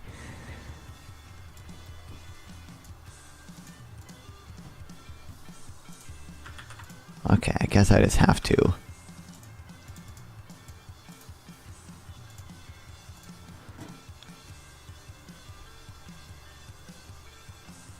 Can I not download it? I actually have to use their stupid thing.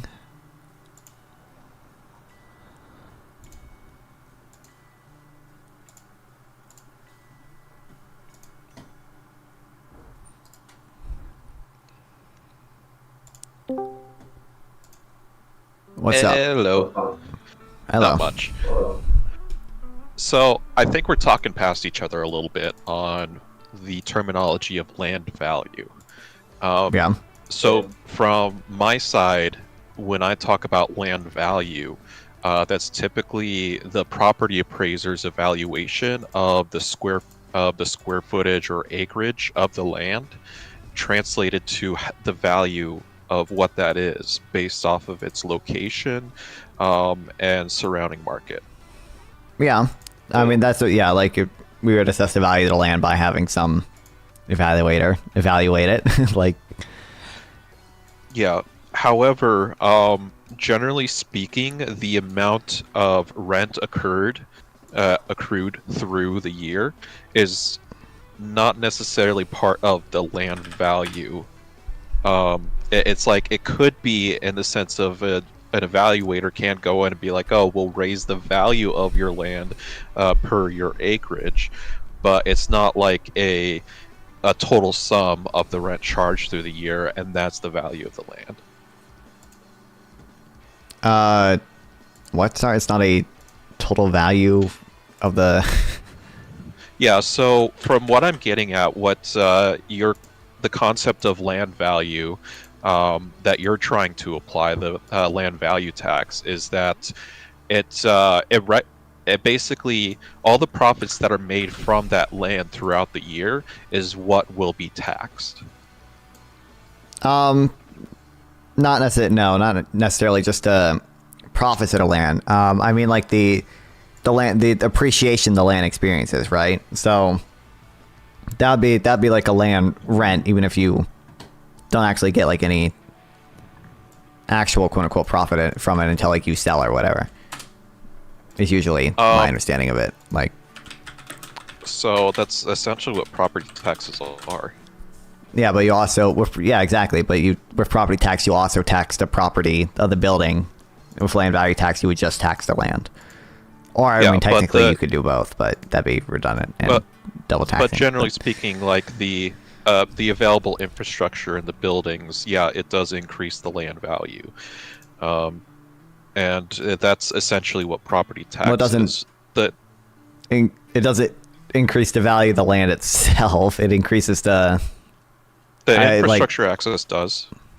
Yeah, the value. It's like infrastructure access. What do you like? Yeah, utilities. Like if exactly. If water lines get put into there, the land value goes up. If electricity goes there, land value goes up. Yeah, I agree with that. If it's fiber optics that install, yeah. Yeah, that's part of the point of land value tax, is that like you aren't necessarily responsible for the things that increase the value of the land. It's other people, oftentimes, that are using their own resources or whatever that increase the value of your land. Yeah. Yeah, and so that's already being done. It's called property tax. Yeah, but property tax also taxes the property on the land. Yeah. Yeah, I mean, I don't think property tax is a horrible tax or anything. I think property tax is one of the better taxes, especially for local communities. Like that's how they fund everything. Like that's how the city funds everything. That's how some states fund shit too. Yep. I'm just think trying to figure out what is. Go ahead. It's just not like the perfectly optimal wonky tax policy that like people meme about or not even meme about, but that people like. Well, I'm just trying to figure out what exactly is the difference between the property tax and the land value tax. There's not a huge difference. The difference is you don't tax the property, so arguably there's better incentives because like you're not taxed on improvements you make to your own property, so it doesn't disincentivize it. So the understanding that I was getting off the video though was that you're essentially being taxed for the example of if you charge rent on that property or you lease like parking spots, whatever. I think that's I think that's him just using that as an example of someone earning rents from land, as in like it's a payment made to them. You're not taxing the payment itself, but you're taxing the value of the land, and the value of the land, obviously goes up with that stuff. It captures the payments you receive for it. Yeah, that just kind of seems like the system that we already have, because even if there's no improvements on the land value does increase just because of its surrounding infrastructure that's being built up. Well, sure. I mean, I agree. It's not that different than property tax. It just is you exempt the property. Okay. In a way, it's the thing is, if we were to remove the actual property or the developments on the land, people would be paying a lot less taxes on property taxes, or what would be now called the land value tax. That's true for some things, but you also, well, I mean, that's true, but the argument is it creates better incentives, usually. So the incentive is for people to develop on their land more? Yeah. Okay, I could see that angle. Maybe now I'm understanding a little more. Yeah, and then with that, you disincentivize land banking. Like the guy went over this whatever oligarch just owns this land, and there's not incentivized to improve it, and he just gets wealth by owning it and not doing anything with it. Yeah. I'll think on that for a little bit. I'm not sure if that's exactly the solution, but at least I understand the difference of what's being described now. Yeah. Well, I'm technically on the clock at work, so I'm going to have to dip out anyway. Thanks a lot for this short combo. Don't worry, yeah. Anytime, yeah.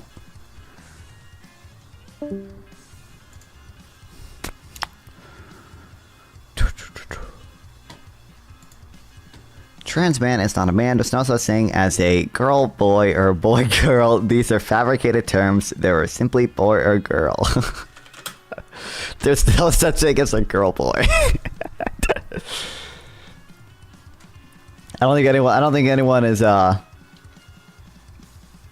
it has a dick, last a man. You don't even hold that position, because like I could cut your dick off and you'd clearly still be a man. I don't think you hold that position. There are people born with some so like some intersex people or whatever are born with like deformed genitals. I don't even think you hold that position, but okay.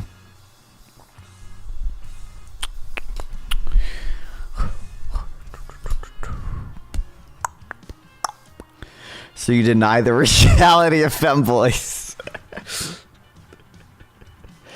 What a great point. Not fine. Yeah, you made a... What do you mean? That's a good point. If you're making a point that you don't even hold, then like... What? I don't mean... You don't even hold that position.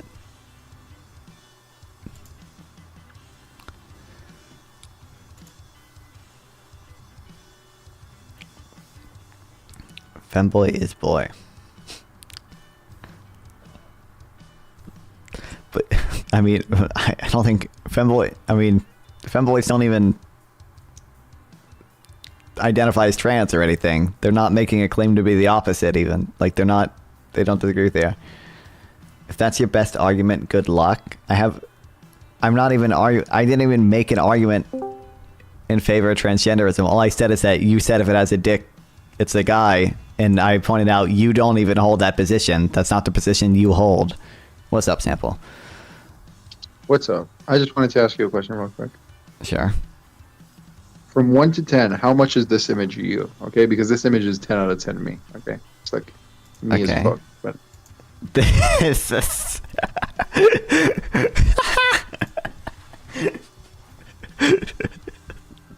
I'm like 10 out of 10. 10 out of 10 for I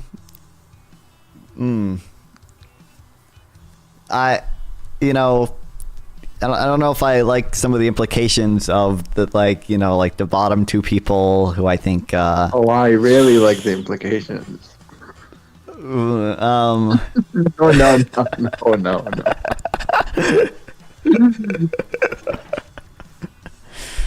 Honestly, the upper two people did more wrong in their lives. No, I'm just kidding. Stop.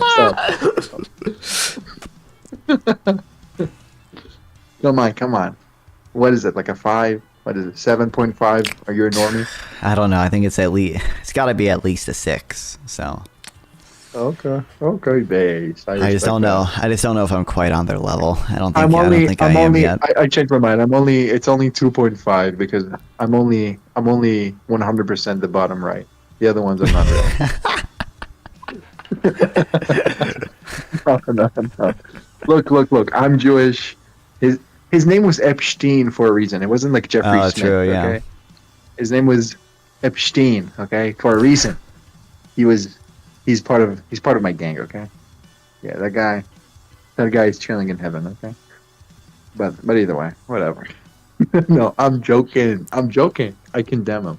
I condemn Epstein. If I was on Piers Morgan, he would ask me like 5 times, and then I would eventually condemn him. Eventually, it would take you a while. No. I should stop. Why am I doing that? If you condemn Epstein, you must condemn Hunter Biden 10 times over. Right. That's fucking right. Amen. Well, Donald Trump was photographed with Epstein, and he said that he would marry a 10-year-old girl. But Donald Trump went into the Miss America, the dressing rooms, So if you condemn Epstein, you condemn Trump 1,000 times more years. Amen. But that was I was just curious. But either way. Yeah. Okay. Okay. Before we read this, fuck. How long are these? I don't know if I care about this. An hour, 7 minutes. Hour, 2 I love minutes. my son. It's my only surviving child from my first marriage. I honestly don't. Okay. We need to milk the YouTube viewers. Okay, so. Just listen to Epstein speak. What? Listen, we need to milk the YouTube viewers. So we need to do this. All right. So.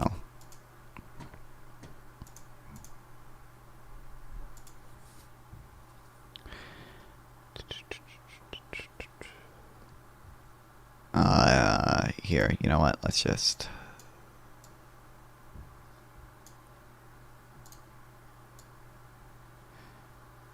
Do this. And I don't really have Ukraine notes. I'll just pull up the IHL stuff. I doubt that'll come up because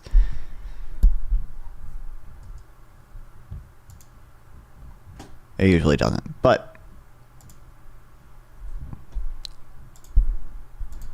I'm glad they got Ukrainian on here. Are you done with the Russian propaganda? All right, let's see.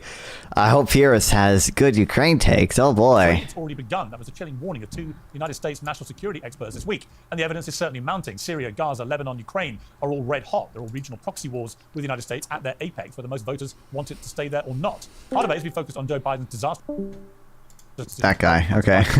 And the cover it provides for Trump's own clemencies. But Trump's war strategy will have much bigger consequences, and the world is awaiting his answers. He campaigned and won with a populist anti-war message, but now he's warning that Hamas will have hell to pay if it fails to release the hostages, and he has a cabinet with a bite to... He campaigned on supporting Israel way harder than Kamala Harris did. He campaigned on letting Israel finish the job. He was not anti-war when it came to Israel, but all right. Ukraine's President Zelensky. He did not change his opinion on that. It's always been his... membership, and NATO apparently agrees, but he won't make any decisions until Trump is back in the White House, and Putin may not be interested anyway. Many people think that a rapid retreat may provoke Putin, and is the safest way back from the brink. We've watched from the United States as the Biden administration... Oh, why? Why did I think he would show anyone else? Oh my God! What the fuck? Why did I thought it was. Okay, sorry. That just blew my mind to say like many people think our rapid retreat would like. Why did I expect him to play anyone Tucker Carlson? Okay, this is to many people. Someone who. I would not be surprised if Tucker Carlson is being paid by Russia. Okay, it's his second fucking time in Russia, and he sucks the dick off of Putin all the time. And he, oh my God. Administration has driven the U.S. ever closer to a nuclear conflict with Russia, the country that possesses the world's Dude, the fucking grocery store video, man, where he's like, look at how cheap food is in Russia. He's not doing that this year, because food prices went up faster in Russia than they did in the U.S. this year. But also, they were always higher as a percentage of income for the average Russian in Russia. But largest nuclear arsenal. It has accelerated ever since, and it's reached its apogee so far in the weeks after Trump's election. He's now the president-elect. In that time, just a few weeks ago, the Biden administration, American military personnel launched missiles into mainland Russia and killed at least a dozen Russian soldiers. So we are, unbeknownst to most Americans, in a hot war with Russia, an undeclared war, a war you did not vote for and that most Americans don't want, but that is ongoing. Well, joining me to debate all this is the author of Provoked, How Washington Started the New Cold War with Russia and the Catastrophe in Ukraine, Scott. Kill me. The former Navy SEAL who killed Osama bin Laden, Rob O'Neill, the host of the founder of the Young Turks, Cenk Uygur, and Ukrainian streamer and YouTuber, Ukrainian Anna. Welcome to all of you here. Let me start with you, Ukrainian Anna. First time we've had you on Uncensored, so welcome to you. I watched the interview with President Zelensky at the weekend, and I went to Kyiv 4 months after the war began and interviewed him and the First Lady. And he was resolute then that Ukraine would not cede an inch of territory to Vladimir Putin. And that was certainly the mood of all the people. And yet here we are, just over 2 years later, and there's no doubt that he is now countenancing. Oh, wow, maybe because we fucking slow-walked the 8th of them the whole time. We didn't let them strike into Russia until recently. Wow, and also maybe, it's, obviously your rhetoric's going to be more patriotic at the start of the war than it is now, but okay. You are the problem, Pierce. You are the reason, okay? The idea that Ukraine would cede the territory that's been taken by Putin in return for a membership of NATO for the rest of Ukraine. What did you think of that interview that he gave? What I think about it is there are certain realities that we have to contend with as people, and many people in Ukraine are of the opinion that Trump will, when he becomes president, push Ukraine to basically some sort of concession. And our job is now to somehow figure out how do we guarantee our security in the future and how we prevent Russia from attacking us again, which is something that most people think NATO membership is, because Russia is not in the business of attacking NATO countries. It's in the business of attacking Georgia, Moldova, Ukraine, countries that are outside of NATO's protection. So yeah, most people in Ukraine obviously don't want to cede anything, because we know what happens in those occupied territories, and so does UN and many other organizations that gave their nod to the acknowledgement that there is a systematic torture, rape, abuse, deportations of Ukrainians, prohibition of Ukrainian language, culture, and all sorts of horrible things. And of course, nobody wants to abandon our people to that sort of fate, but also you have to kind of content with what our allies want and what is their decisions. So I believe I can't wait.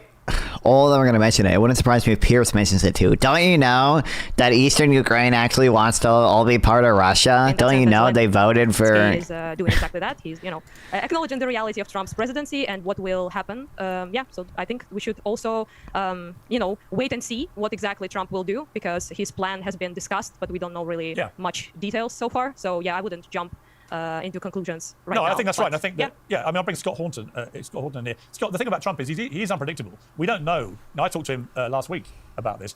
We don't know exactly what Trump's going to do. People keep trying to say this is what he'll definitely do. He'll give Putin everything he wants and so on. I don't think that's going to happen. But in terms of this deal that Zelensky seemed to be putting forward, he acknowledges that now. Okay, he might have talked about this on Ukraine before, but I mean, it is true. We really don't know what Trump is going to do about Ukraine. The only thing he mentioned on the campaign trail was the war wouldn't have started under me. Half the Trump supporters I talk to think he's going to stop giving Ukraine everything, and they're like that.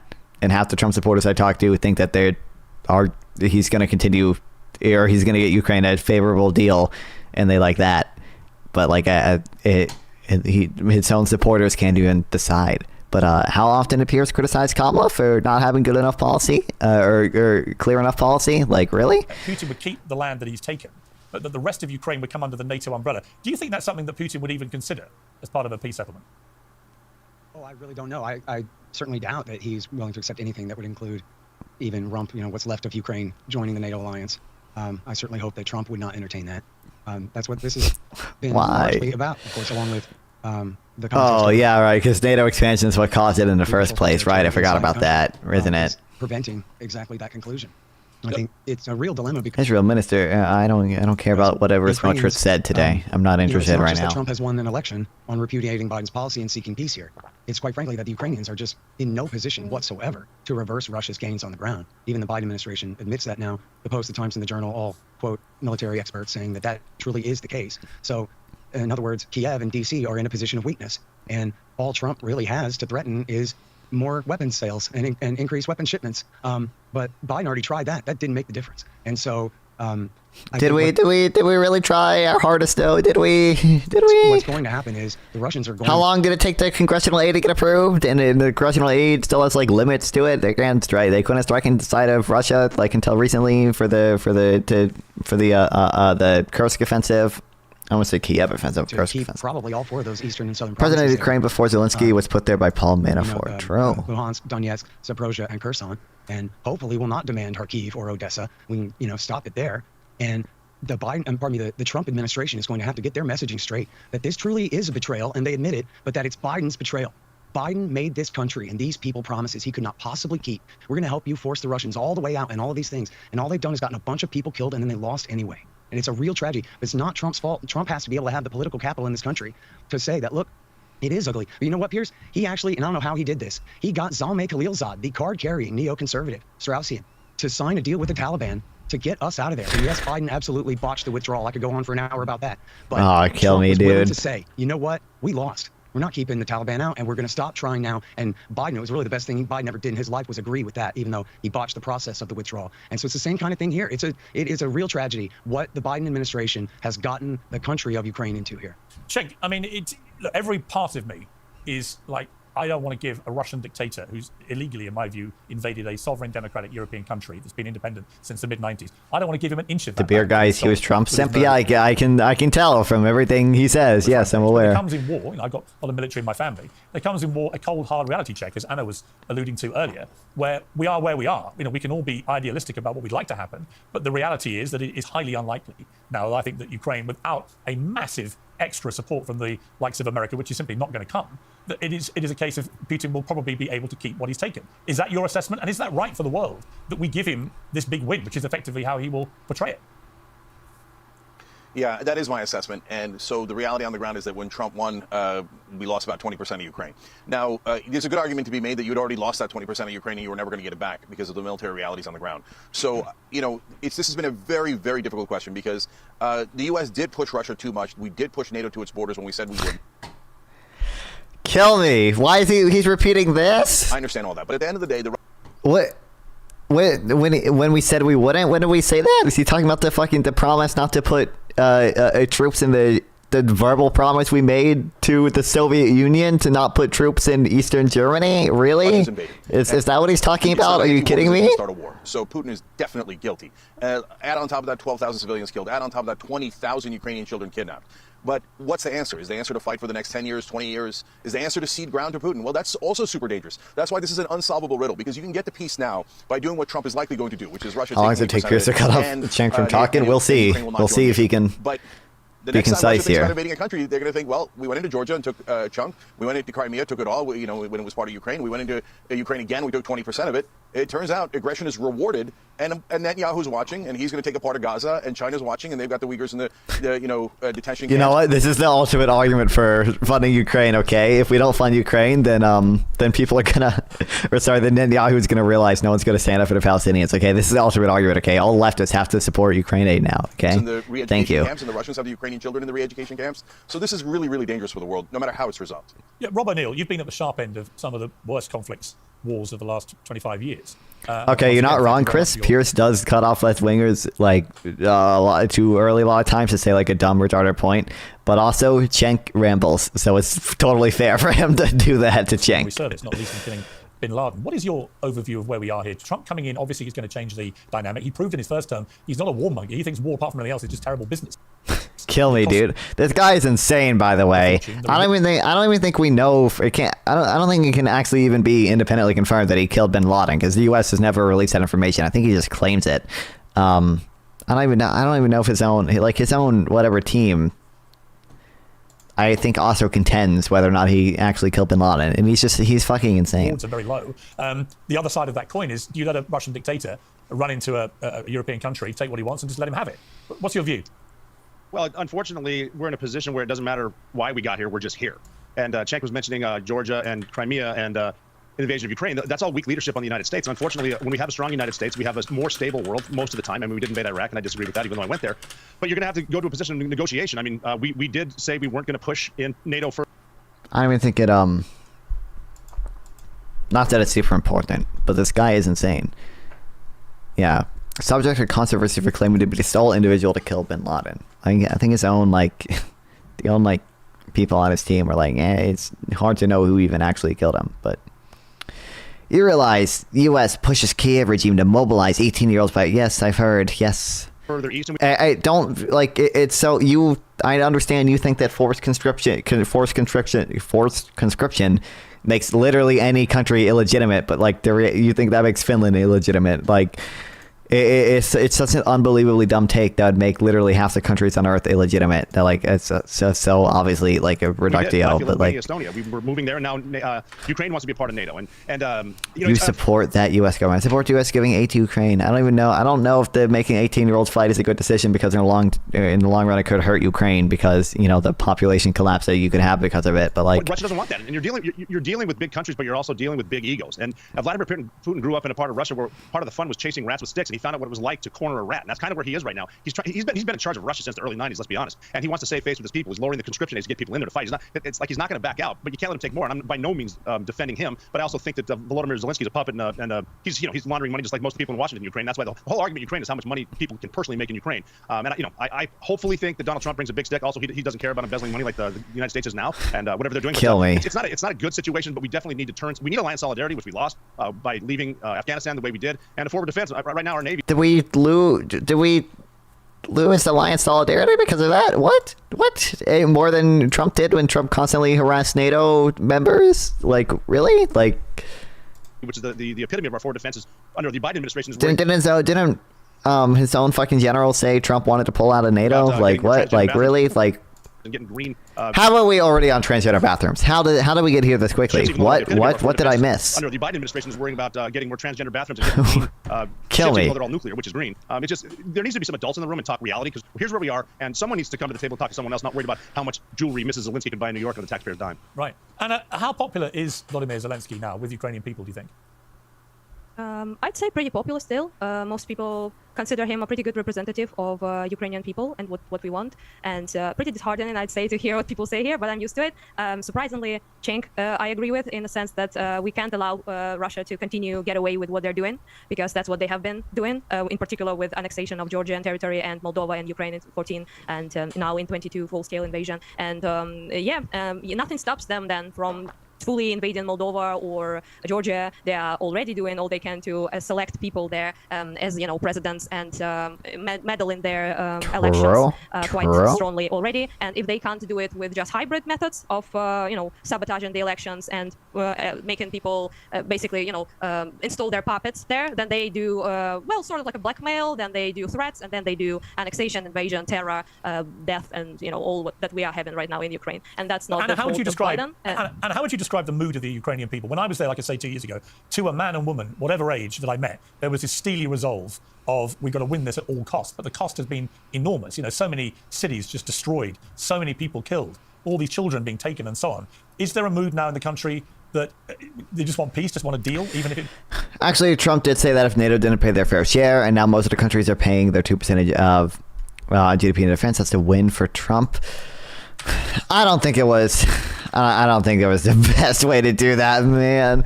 First of all, that's a target that Obama set, right? And Trump it was Trump's general who said Trump wanted to leave NATO regardless, right? I feel like I read that before. Where's the fucking NATO shit? Okay, what the fuck? Oh, here we go.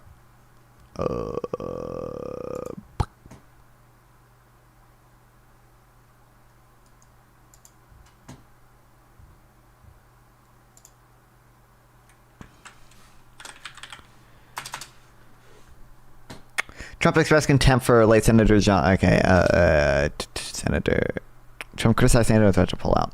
Yeah, Trump's renewed threat to abandon NATO. Trump said he would not protect countries that did not meet. Oh yeah, to do whatever the hell they want, like if they don't pay the 2% or whatever.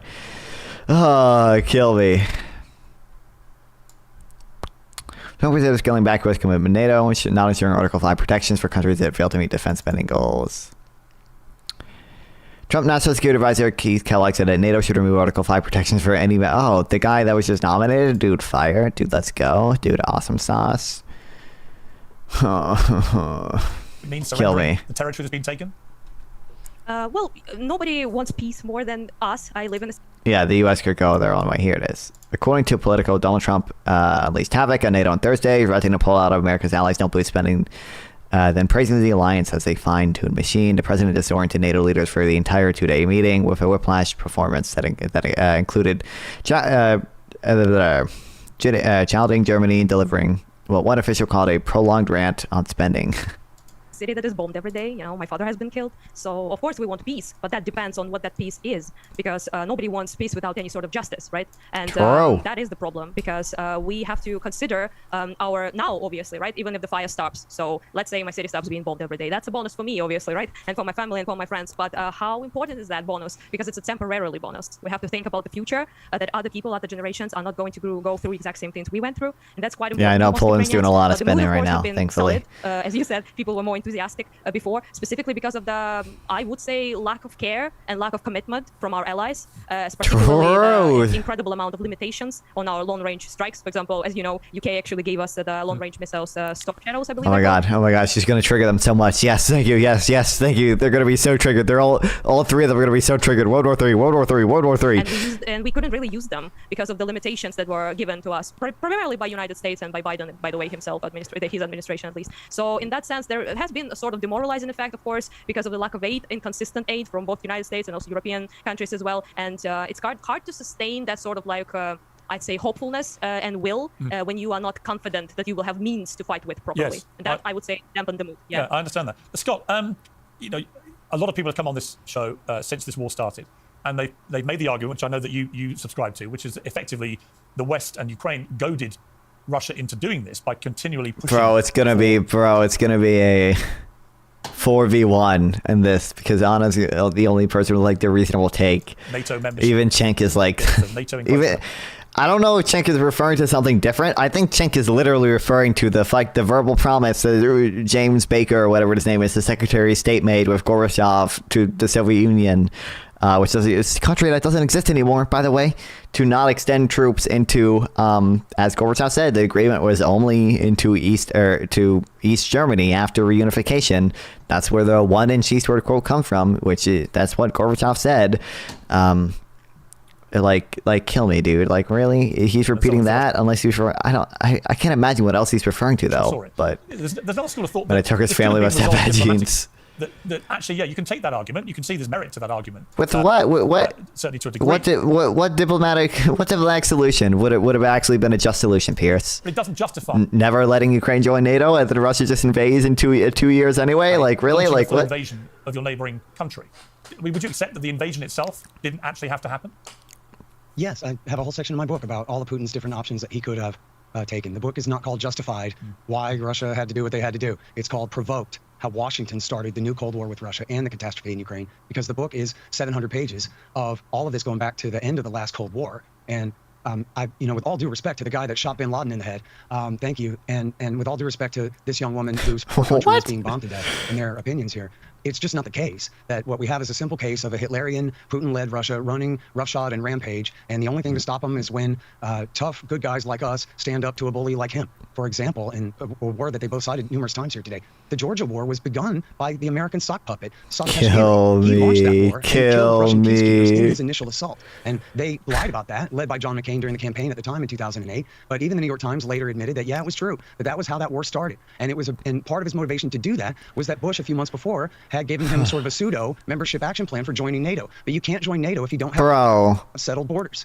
And Georgia had these two breakaway provinces under Russian protection. And so he was under Russian protection, trying to reincorporate them so he would have a settled borders. Oh my god, kill me, dude. Yeah, Russian protection. What a nice way to frame. Yeah, like Russia funding like separatists in the fucking country. Like, wow, kill me, dude. You would never ever accept this if this happened in the U.S. or even in a country you liked. I don't know. He probably likes Israel. Like, what if the Golan Heights just declared independence and then fell under Syrian protection? Like, oh my god, fucking kill me, dude. I was gonna say something else too. Oh, the NATO action plan. It was not even a real fucking. It was I think in like 2008, like NATO made a commitment. NATO just said, yeah, Georgia and Ukraine will join one day, but we don't even have any plans for them to join in the like immediate future. And that's all it took. That's all it took for Putin for the Georgia war to happen. Like, really, dude? Really? Some sort of a pseudo membership action plan for joining NATO. But you can't join NATO if you don't have settled borders. And Georgia had these two breakaway provinces under Russian protection. He even says pseudo, like trying to reincorporate them so he would have a settled border so he could join America's military alliance, which completely blew up in his face and got a bunch of people killed. But that's just not the same thing as Putin wakes up every day scheming on how he can conquer Poland, and only America's threat of ultimate H-bomb annihilation is holding. If Ukraine's worthless, what is Russia doing? True. It's much more complicated than that. And again, back to your original question. It's not to say that he's justified in what he's done, but it's like if you get in a bar fight. Malibu, you think you literally, it's so infuriating. You realize Russia does forced conscription too. Are they illegitimate? Like, what? You're shoving a guy with a knife in his pocket, and he stabs you. that doesn't justify you shoving him. Doesn't justify him stabbing you. But also, you were shoving a guy with a knife in his. What's the shoving? What's the shoving is? The shoving is making sure Putin can't lay his fucking dick on Ukraine because you actually give them a security guarantee. Are you kidding me? Pocket, and don't pretend like he just woke up this morning looking to pick a fight with you. And one more thing here, a great example, and then I'll leave it, is the status quo in Crimea held from 1991 all the way through 2014. What changed was that, and there was a controversy over it. It's an extremely important Russian naval base there at Sevastopol, and the rest of this, it was in controversy since independence. But the status quo held until the Barack Obama government overthrew the government of Ukraine. I knew it was coming. Oh, let's go. The Barack Obama government overthrew the government of Ukraine. I remember when that happened, dude. I remember that. I remember when Barack Obama ordered that. Yeah, the CIA coup in Ukraine. Yep, I remember that one, buddy. Yeah, the Euromaidan. Yep. 10 years. And then the new regime immediately threatened to repeal and abolish the Kharkiv Pact, the agreement by which Russia was allowed to stay at Sevastopol. And it was only then that they seized the Crimea. Yeah, wasn't that was also the, after like all this shit with the EU happened, the EU deal like Parliament voted on, and then Yanukovych vetoed because he wanted to sign the Russia freedom, the Russian, I forget, it's like Russia free agreement, whatever the fuck, pact. The Parliament already voted on to side with the EU, and then he tried to side with Russia. Then like his people protested it, and he fucking fled to Russia. So it's not to say that it was perfectly justified for them to do so, but it is to say that it was Barack Obama and Joe Biden who picked that fight, and then it was Putin who finished it. And then this is a big part of the reason why the war in the East broke out immediately, was because when the dissenters seized buildings in the East, and including with some Russian help, just like the West. At least he says that, including with some Russian help. Westerners helped the Maidan. They declared war. What's the evidence to what? Okay, even if you accepted that the Westerners helped the Maidan or whatever, because we have one phone call from Victoria Nuland saying, "Oh, we prefer Zelensky over the other dude" or whatever. Even if you accept that, this support on the Russian side, it's military support to take over buildings in Donetsk, and like. On the like Western side, it's like it's what, diplomatic support for the interim government? Really? These are equivalent to you? What? Against them. They overreacted at John Brennan's behest. We know this. It was reported in Forbes. John Brennan went there on April 12th. They launched the war on the 14th. And the reason they did that was because the coup had already blown up in their face in the loss of Crimea. Right. So they weren't about to tolerate this kind of dissent in the East. It's not Russian propaganda. They weren't about to tolerate obviously they're not going to tolerate another country funding separatists in their country. You would never tolerate that. Are you kidding me? What? And I'm a Texan. I don't even read Russian or know what the Russians say about this stuff. This is the history of the world. I speak Russian. That's my... That's yes, fine. Listen, can I please interject with that? Well, let me just say right here. Anytime anyone contradicts the party line on this, that's all anyone ever says is that this is Russian propaganda. But that's just a bunch of crap. Because it is. They're plagiarizing me, you repeated it in and I'm just speaking the truth. Are you getting money or not? I'm just wondering, lady. At least probably is getting money. Let's see. He's probably paid by Tenet Media. Because you can't contradict any of my facts, so you have to come up with this nonsense. I can contradict everything you said. I participated in my no one in America cares about Russia at all, lady. Nobody in America cares about Russia. Back in the days of communism, there were communists that did. Can I please have a word? This person spoke quite a bit. We had given him a rooper to repeat Russian talking points and lies. True. So, okay, well, Scott, let Anna just respond to what you were saying, Scott.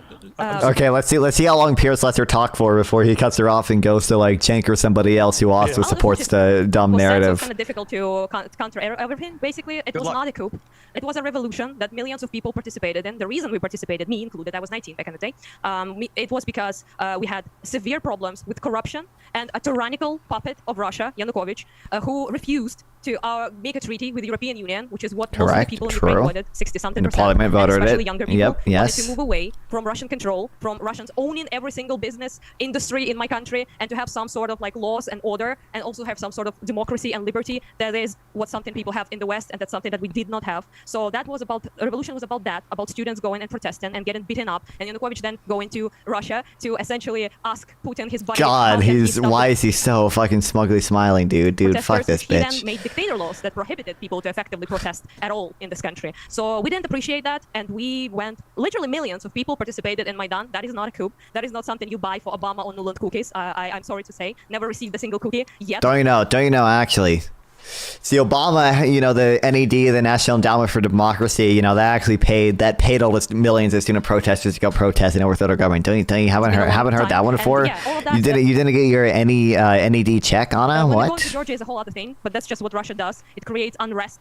It supports militias in the countries, and then it basically. True. Yes. Correct. Weapons, yes. And it also applies its own soldiers to annex territory by the guise of protecting Russian speakers or any of that. Scott is a master. I believe Scott is the name, right? Here, but I am a Russian speaker from Eastern Ukraine. It's about as east as it gets in Kharkiv, and I didn't require their protection. I was never prosecuted.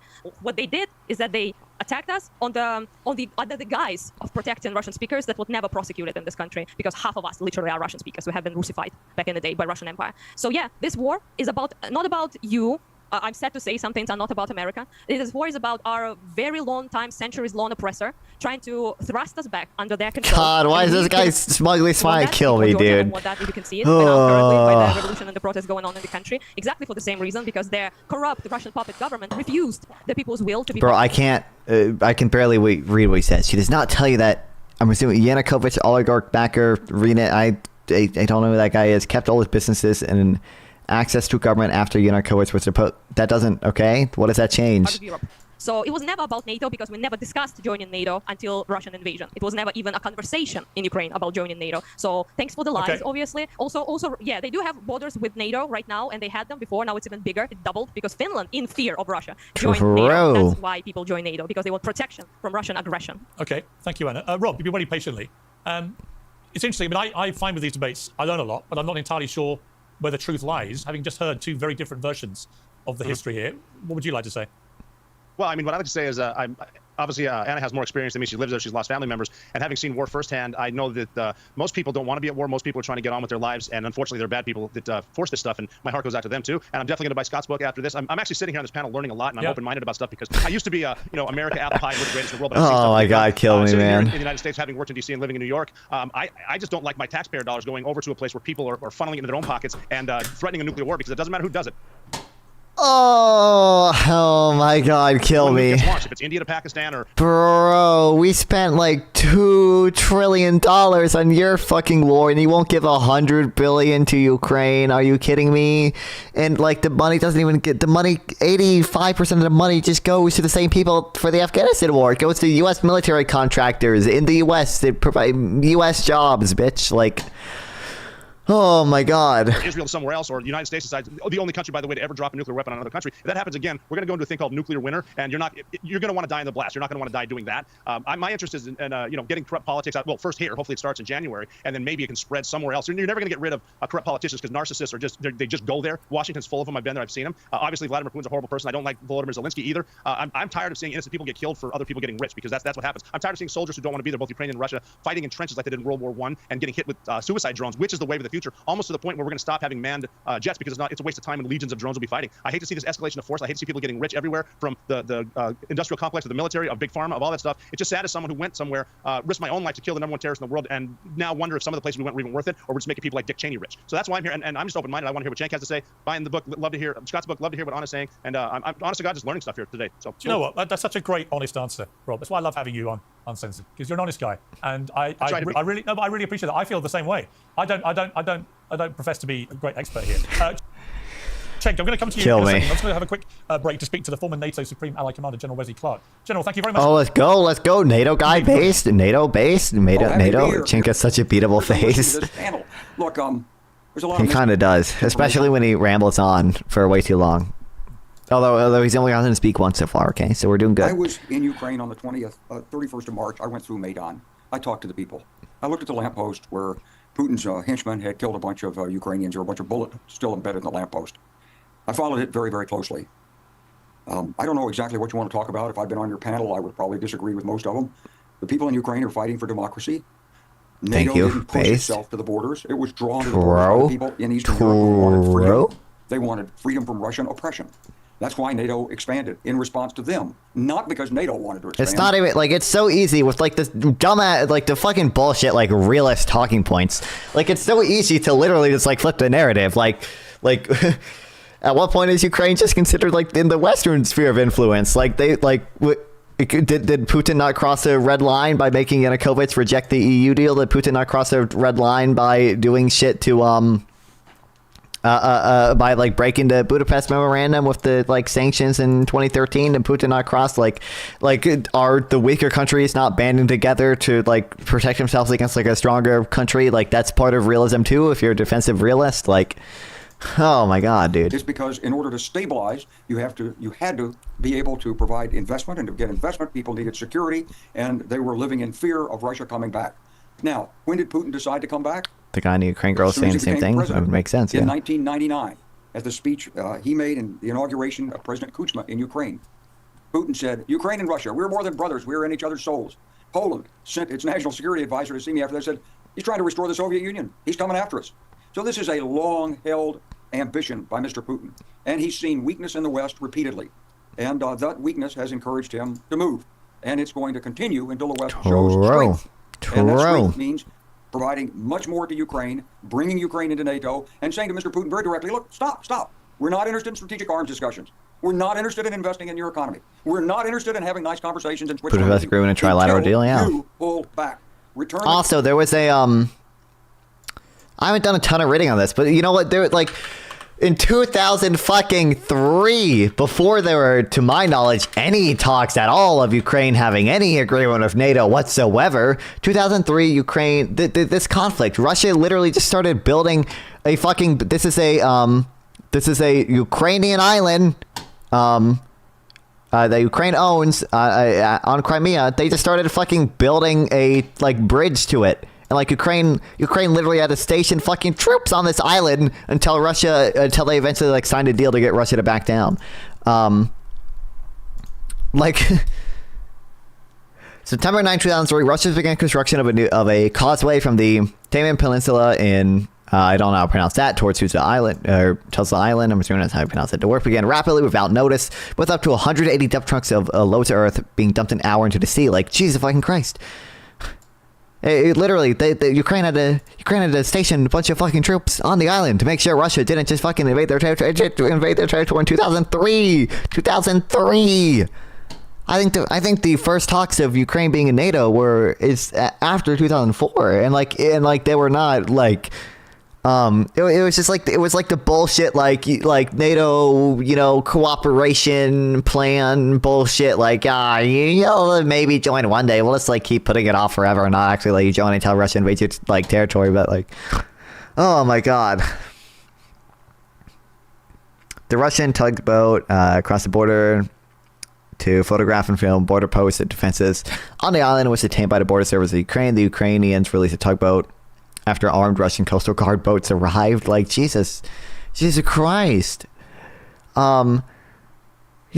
Also, like, literally, there was from 2008 to 2014, nothing changed with Ukraine membership in NATO. Like, Ukraine's NATO status in 2008 was the same as it was in 2014. Russia fucking invaded Crimea anyway.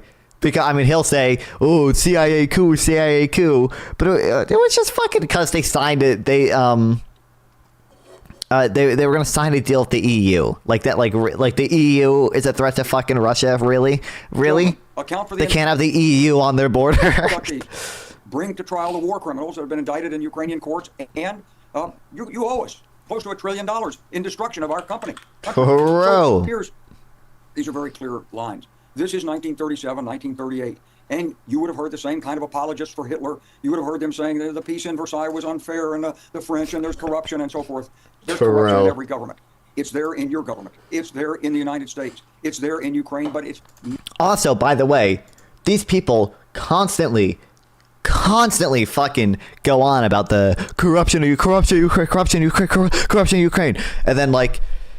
The fucking NED money, the National Endowment for Democracy money that we gave to Ukraine to help fix their fucking corruption, they spurg about too. They say that in itself is like evidence of corruption, even though it's going to student groups that fight corruption. That's like, kill me, dude. That's evidence of a CIA fucking coup, and also, and also it's evidence of corruption in Ukraine. It's still corrupt. Like, kill me. The same as it is in Russia, where organized crime works as an arm of the government connected to the intelligence agencies to assure that Putin and his cronies get what they want.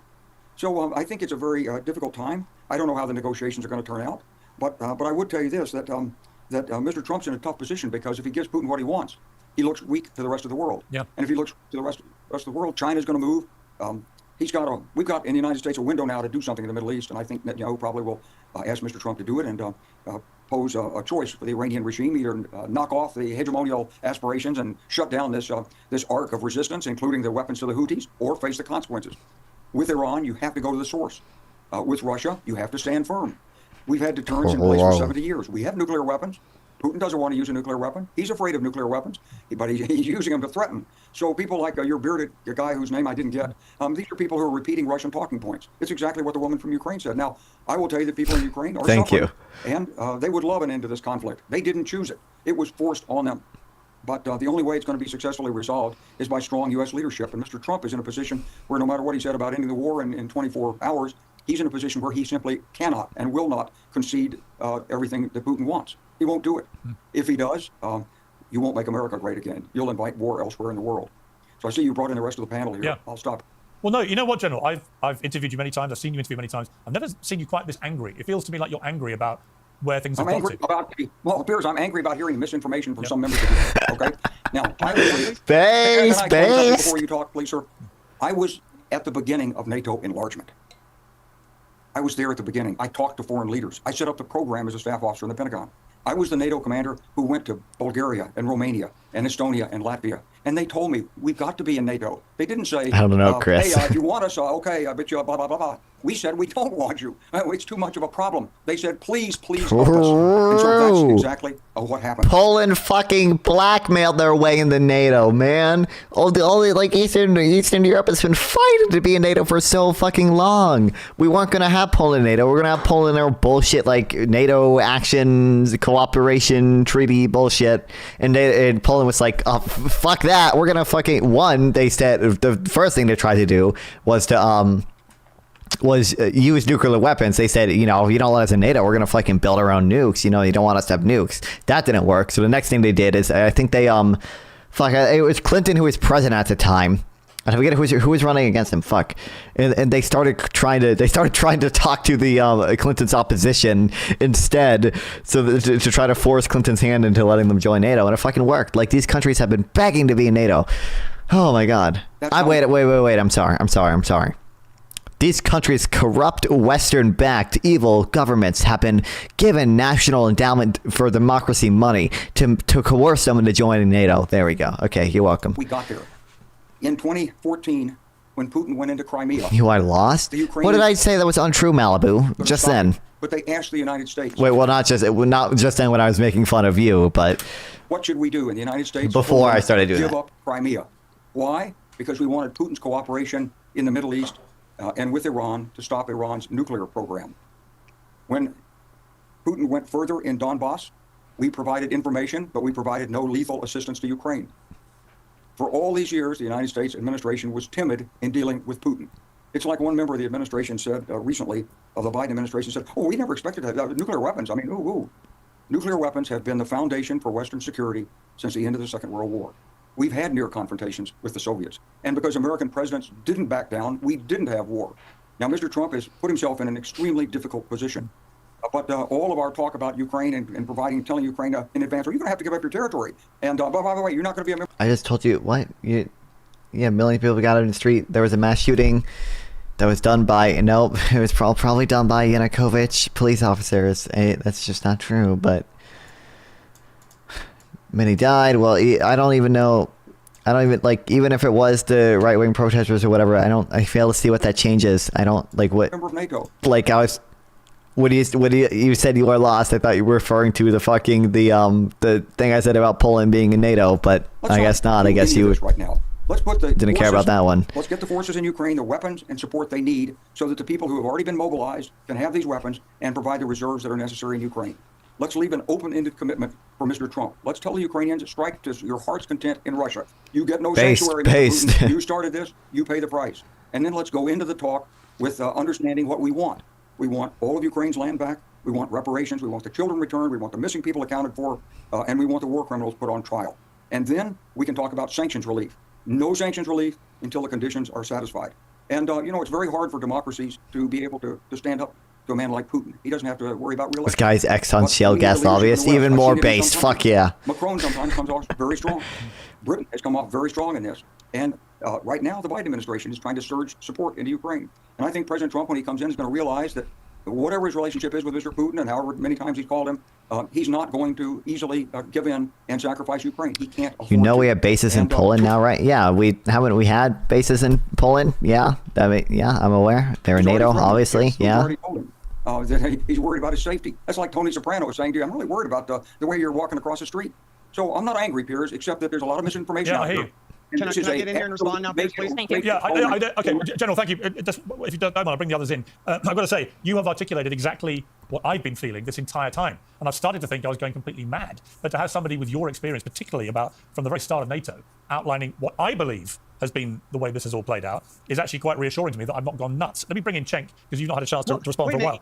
Scott, I'm going to come to you. Scott, I will come to you after Cenk. I must let Cenk. I don't care about Cenk. You've been listening to all this, very different opinions. I want to hear the fucking this guy get fucking owned by Mr. NATO himself. Okay, that's what I came I here want to tell you for. my thoughts, and then I actually would love to ask General Clark a question. And so, look, I understand both sides of this. We have bases. Yeah, we have the bases in like half the fucking countries in the world. But And like, so if you're the Ukrainians, imagine if some other nation had taken 20% of America. Would we want to give up? Would we want to go, oh, yeah, it's okay. Just take Alabama, Mississippi, Texas, etc. It's fine. No, we'd hate it, and we'd fight forever, right? So I understand that. On the other hand, when General Clark starts talking about the nuclear weapons, I get super scared because what if Trump's bluff gets called at some point? Trump's main bluff is, oh, yeah, you better not mess with me. I'm crazy. I'll make this war much bigger if you mess with me. Yeah, but what if Putin says, yeah, go ahead?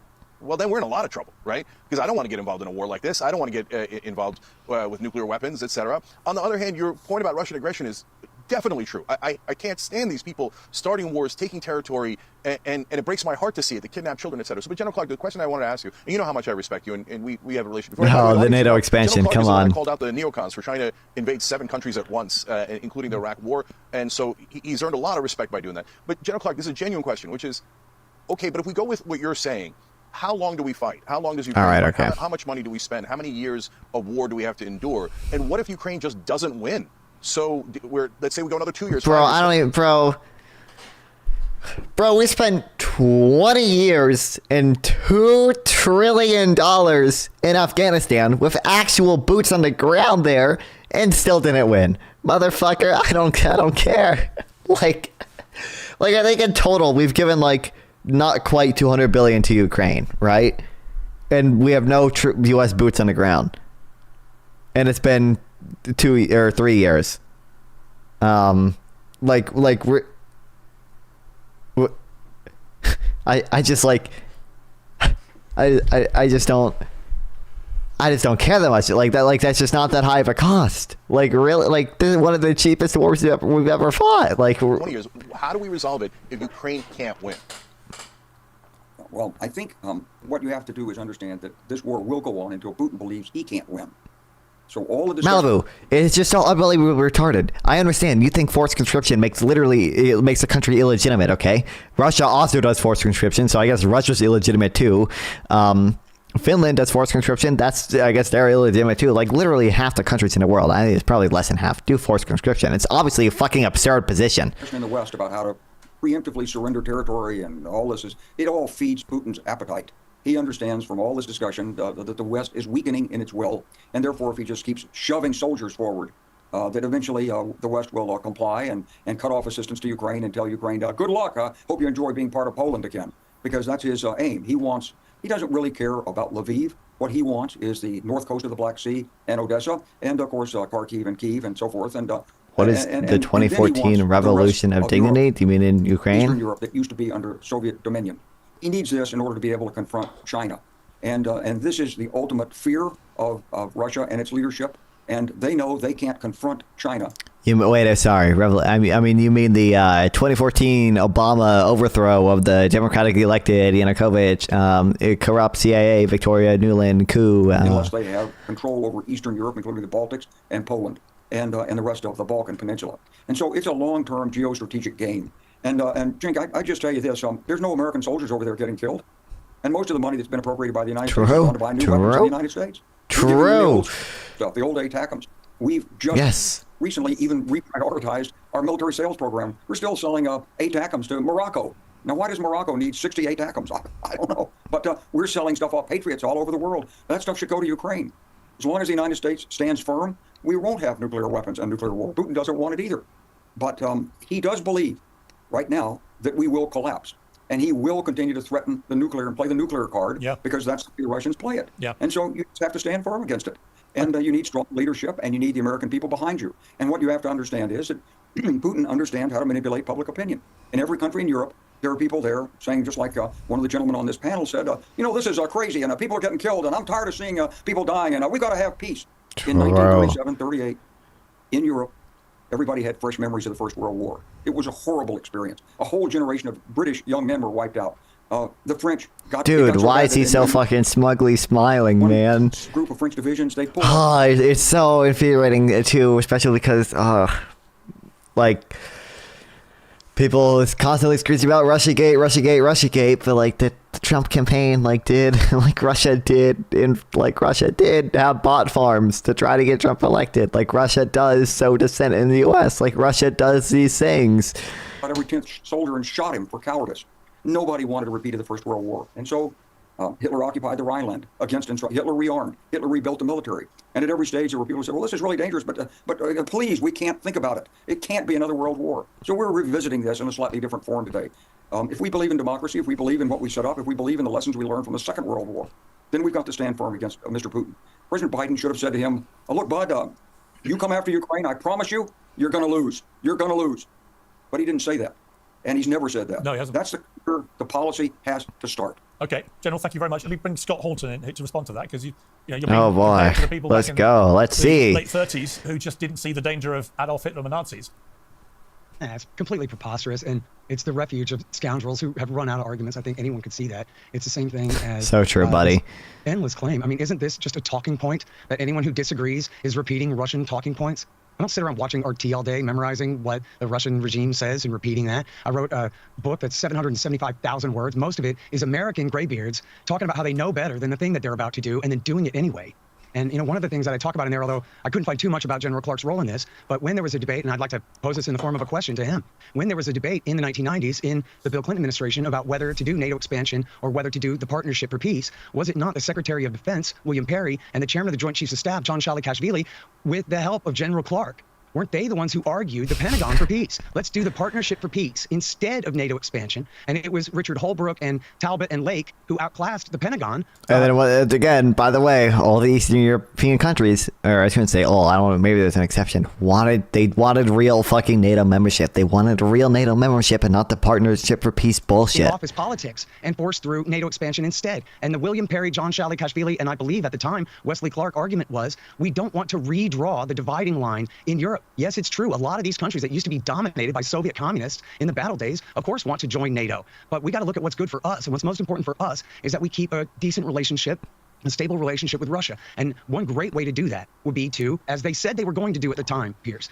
turn NATO into a political organization, sort of like the EU plus America. But then they would have, instead of an alliance, because there's no enemy anymore, now we would have the Partnership for Peace, a new security architecture, and Russia, the Russian Federation... I promise you something. Dismiss all Eastern European countries' desires. And Ukraine would be members of it. And then that way, Ukraine's neutrality... My bad. I just didn't consider Eastern Europe. ...country locked between European, civilization and Russia there, the controversy will be settled with a pseudo, like a de facto permanent neutrality there. And then what happened was the Hawks won the argument. And then as all of the graybeards said at the time, oh no, you see what we're doing? We're just redrawing the line. The policy has gone from containment to friends to neo-containment. This is before W. Bush ever even came to town. Okay, well, let me put that point then to someone who, by the way, for the record, does not have a grey beard, General Clark. But would you like to respond to what you just heard? It's actually, you're right. We had a multiplicity of interests with Russia at the time the Clinton administration came in. And the first interest was to control the nuclear weapons that were in Kazakhstan, Ukraine, and the loose nukes argument took priority. And we got legislation passed, the Non-Lugar Agreement amendment. Basically, we put billions of dollars into helping control the former Soviets' nuclear arsenal.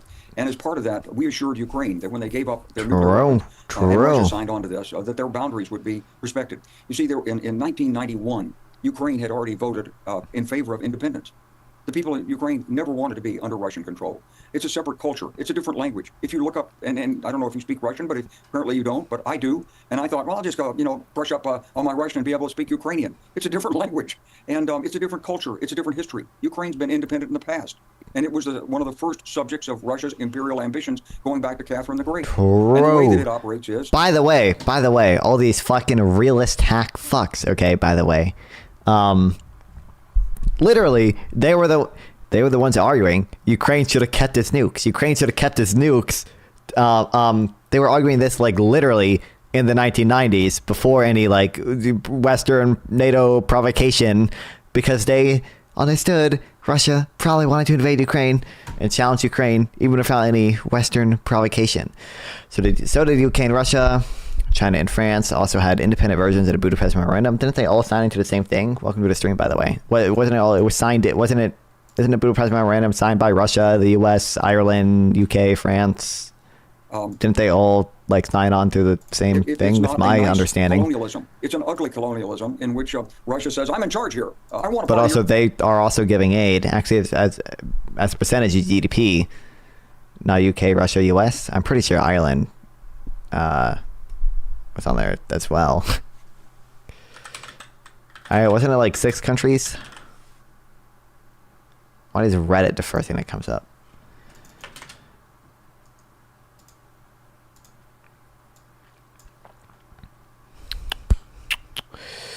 US, UK, Russia, Ukraine, Kazakhstan, and Belarus. Your business. And they buy people and they influence. And I've met many Ukrainian leaders over the years, including some who've made billions of dollars off their associations with Russia. So when the United States looked at this in the early 1990s, we were hopeful Kazakhstan. Actually be democratic reform in Russia. But it didn't happen. And as Bill Clinton traveled abroad in 1993 and in 1994, and he looked at it himself and talked to these East European leaders who were emerging, they begged Clinton to give us the protection of NATO. And so that weekend, accurate, Al Gore yes. made the speech that Richard Holbrooke wrote in Berlin. And yes, I checked with my bosses in the Pentagon. I said, no, of course we're not in charge. We don't want NATO enlarged. We got enough problems. Don't bring any other issues. Partnership for Peace had already been established. Russia was a member of it.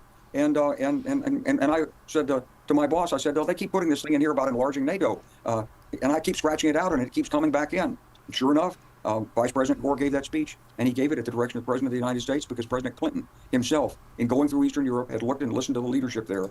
He knew the history, he knew foreign relations, he knew foreign policy, and he determined that the best avenue for peace forward was to both provide security for Eastern Europe through opportunities for NATO membership if they wanted it, and work with Russia and give Russia a special relationship with NATO. So we formed the NATO-Russia Council. The NATO-Russia Council had all the members of NATO listening to Russia and all of its concerns. In 1997, 1998, 1999. I told you be fucking Googling. I was there. Listen, we're not even Googling right now. We're doing lazy React content, okay? No Googling is happening as of now. There are no graphs on screen. I know we hate them. Sitting in that council when former Russian Foreign Minister Yevgeny Primakov gave us a lecture. Russia has no permanent friends. Russia has only permanent interests. He's looking at me, and I know who he was. He's the guy. God damn it, I know there was Googling. There was Googling a little bit ago, okay? Basically started the Palestinian terrorist take a break. Organizations as a KGB agent. And he knew who I was, and we knew each other. And I knew what he was saying. He was saying that Russia didn't appreciate NATO, wouldn't cooperate with NATO, and was going to go its own way. He later ran for president. Ukrainian inhabitants have no share in their borders. Same in the case of other countries. Ukraine has Hungarian, Romania, okay, blah, blah, blah, blah, blah. Those live it.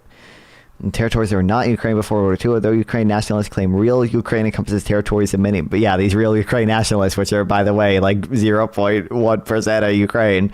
So if you have a nationalist regime in symbiosis with Nazis, you are a problem to neighbors. So true, buddy. Unlike the Russians, who definitely don't have, Nazis in their military, right? Wait, did this guy say he was homeless? Yeah, this guy is like a literal fucking. He's like an old. I forget it. How did I already forget his position? He wasn't Secretary of State, but like he was he worked like with the U.S. like during the original NATO enlargement. He said, so. Yeah, it makes sense. Yeah. The point is that the United States worked assiduously to try to bring stability to Eastern Europe, including working with Russia. And it was Russia that really didn't want this. From the beginning, we actually had hopes that Russia might join NATO. But from the beginning of Putin's time, he crushed democracy, crushed dissent, and stuff. Didn't we? Isn't the I am done researching this before. Isn't the talking point that Russia tried to join NATO in 1949 or whatever, and we didn't let them? Consolidated power using the mafia, the Russian mafia, and the intelligence agencies. And so we are in the position where we are today. I've always wished I could talk to Putin and say, look, it's not that we disrespect you. We like Russia. We love Russian music, culture, your history. There's so many great things that have come out of Russia. But you can't step on other people. You can't treat people that way. You can't invade other countries. We're not going to invade you. There's no threat here. I was with the Russian foreign minister. Also, he's talking about before the first round on NATO enlargement, which I think was in 1999. Russia still did insane shit. They still sent troops into Moldova. That's why Moldova can't join NATO today, because of what Russia did in I think it was part of it was when it was still the Soviet Union, because of what Russia did from 1991 to 1992 when they fucking funded troops in the Transnistria or whatever. That's why Transnistria still has the if you look at pictures of it, they have fucking Lenin statues up still. And the hammer and sickle still on their flag. Okay, it's not giving me good pictures. I don't want a map. I want a... Okay. Statue. Look, Lenin. There we go. This is what I'm looking for. Yes. This is because of what Russia did in the fucking in 1991, 1992. There were people in the Soviet Union giving aid to this. I believe they did shit in Georgia too. Was it the what's it called? The Georgia 1993 war. This shit too. When we were dealing with this was before any NATO expansion, before any Western provocation. Forces in Europe treaty in 1998.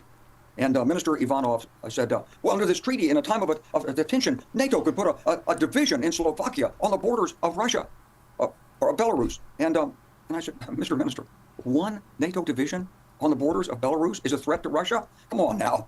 Ivanov laughed. He knew it wasn't a threat. Yeah. He knew it. Yeah. And so, I'm not accusing anybody of reading and repeating what Russia's telling you to say. I'm saying there's a lot of misinformation out here. Yeah. But we are where we are. That's what I do, actually. I read and repeat what Paul Krugman tells me to say about trade, about tariffs. Very quickly. We have to wrap, but very quickly, yeah. Sure. Yeah, very briefly. I wonder, General Clark, if you're aware that your then boss, William Perry, he later told The Guardian that it was the greatest regret of his life that he did not do every single thing he could to stop Clinton from going down the path of NATO expansion. Well, okay, I'll tell you what I'll do. Here's what I'll do, Scott. I'll just ask He's paid by Russia, too. Paid by Russia. Was Clinton right or wrong, looking with hindsight? Well, I think Clinton was right in hindsight. Because when you unravel what actually happened with the dissolution of the Soviet Union, and I have the greatest respect for Dr. Perry, but the KGB, there's a book written on this called Putin's People, and you can read it. But basically, the KGB saw it collapsing in the late 1980s. They didn't trust Gorbachev. They moved the money to the West. When democracy started, most of the people in the political parties in Russia were former intelligence agents. They'd been schooled in how to campaign. They formed different political parties to make it appear as though there were different parties. But in reality, they were anxious to regain power. So we never really followed through with the opportunity that the dissolution of the Soviet Union presented to us. Right. I mean, we could have sent democracy trainers into the Soviet Union. We had Based. the National Endowment for Democracy. It was just scratching the surface. We never really reached out to the Russian. Oh, he's not doing a smug face. This guy for sure, and probably this guy too, fucking hates. Then I wouldn't surprise me if Chen gets it too. The National Endowment for Democracy, aka the CIA coup money funneling, corrupt agency. They don't understand it. They're isolated. And just TLDR, American wasn't interventionist enough. Again, all these Eastern European countries fucking begged to join NATO. Poland didn't want the peace for partnership for peace, NATO fucking action plan bullshit. They wanted real Article 5 NATO membership, like most other European countries or Eastern European countries did. Okay, that's why Poland fucking blackmailed their way into getting it. Like, the American people don't understand foreign policy. You have no moral ground to say anything about democracy. Okay. Neither do the Russian people. You and diplomat. You don't even care about democracy, Malibu. I don't know what your point on that is, but passports. You live far from national borders. You don't have any appreciation for other nationalities. We could have extended a stronger hand in friendship, and I'm talking not Clinton. I'm talking about George H. Bush when it happened. Yeah. We just didn't do it, and we had a very brief window to make a great difference. We didn't. I think that the protection we provided through NATO membership for the countries of Eastern Europe and that we want to extend to Ukraine has been really important. Check link. I have no clue what. If you look, I drove a couple of times from Eastern Poland into Ukraine. In Eastern Poland, the house. Explosive inheritance. The breakaway Moldova region has probably the largest weapons deposit in Eastern Europe. There are concerns about the remainder of these arms stockpiles could be used in future military. What isn't most of this aid from the Soviet Union? Didn't the Soviet Union give them most of this stuff? What are you on about? Houses are painted, the fields are cultivated, everything looks good. As soon as you go across that border, the difference in prosperity is marked. And it's marked because Ukraine hasn't had the protection of the European Union. And although the Russian Federation committed itself to the OECD summit in 1999 to withdrawing its troops from Transnistria, there are still around 1,500 Russian troops deployed there. Weapons from the former Soviet 14th Army are still stockpiled. Yeah, they are from the Soviet Union, dude. Including ammunition stemming from one brother state to the German Democratic Republic and Czechoslovakia. Like, kill me. NATO. And that's why the people in 2014, 2013 in Maidan, they saw this. Ukraine and Poland were economically similar in the 1980s. But by 2014, Poland's... True, dude. I love the graph of the... I think No Opinion wrote an article about this. No Opinion. Ukraine war is about Poland. Where's the graph of the GDP? Okay. Oh my god. Horrible, horrible, horrible, horrible. GDP per capita even.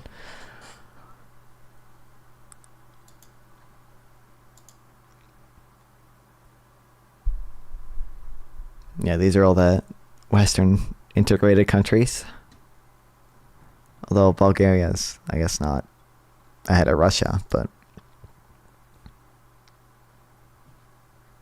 I love when people devalue Ukrainians. Oops. GDP everything was two America. or three times what it was in Ukraine, simply because Poland had the association with the West with its security provided by NATO. So we've got to get through what is more than a bump in a road. It's a critical period in international policy where we're going to decide whether the rule of law prevails or we're going to go back to the 19th century competition between empires and emperors and to hell with the people underneath. And that's where we are right. I've got to leave it there. I don't want to, actually. I could honestly do another 2 or 3 hours of this. It has been an absolutely fascinating conversation with all of you. I really appreciate you all joining me. I've got to leave it there reluctantly, but thank you very much indeed. Hey, thanks, everybody.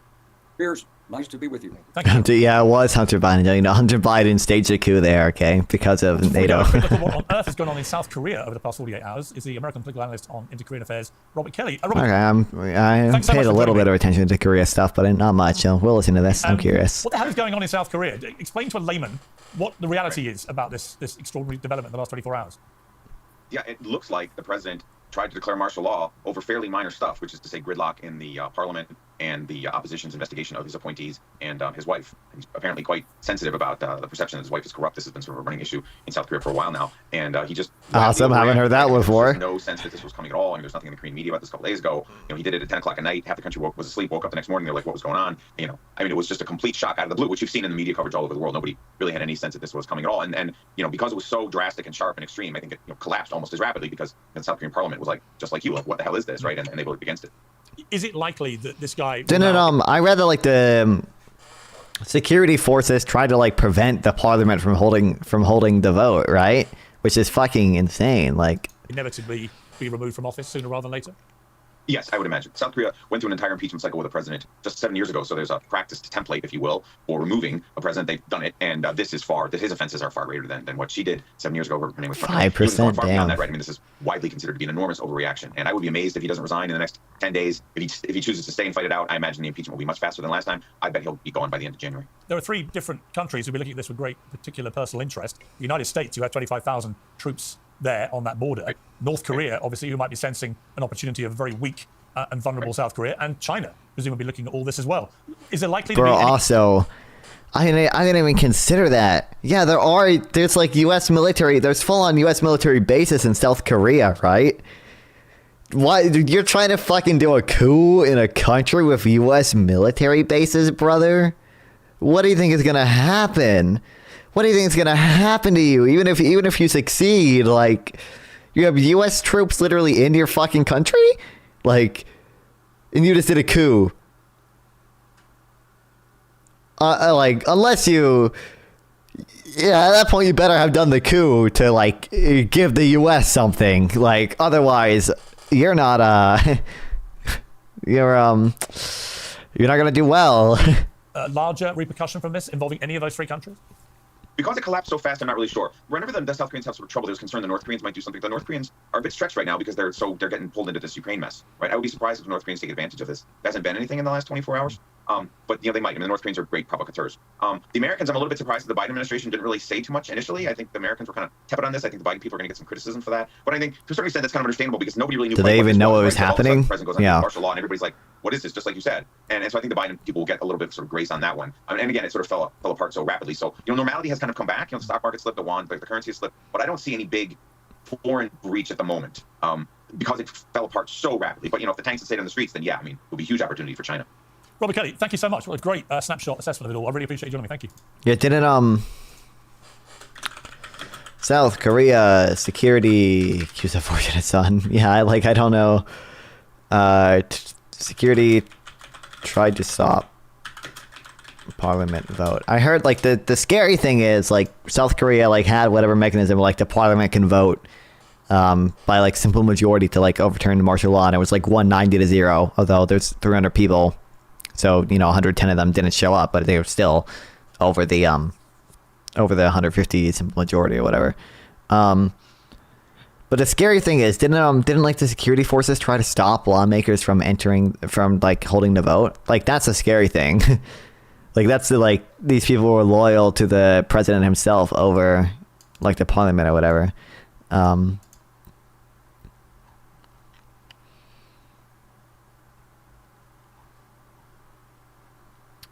think it was the other way around.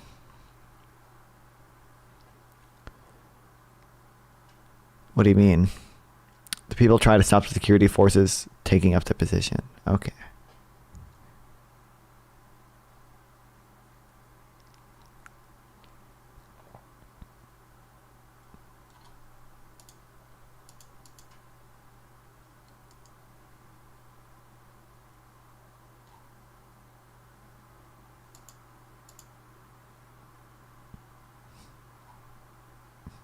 What the hell?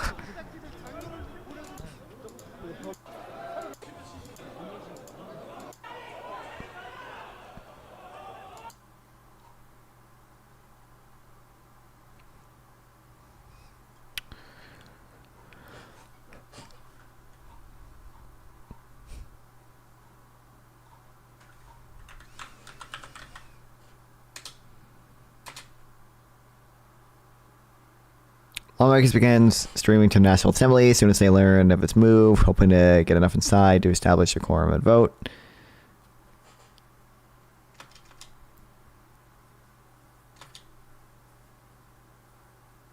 Scuffles break out at entrance to National Assembly between a crowd of people and armed soldiers. So wait, are the crowd of people trying to stop the lawmakers from voting, or?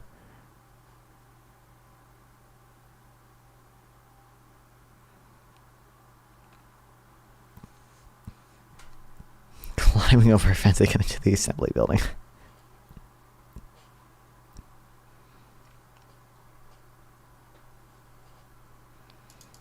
I don't know. Seemed unhinged. Seemed wild.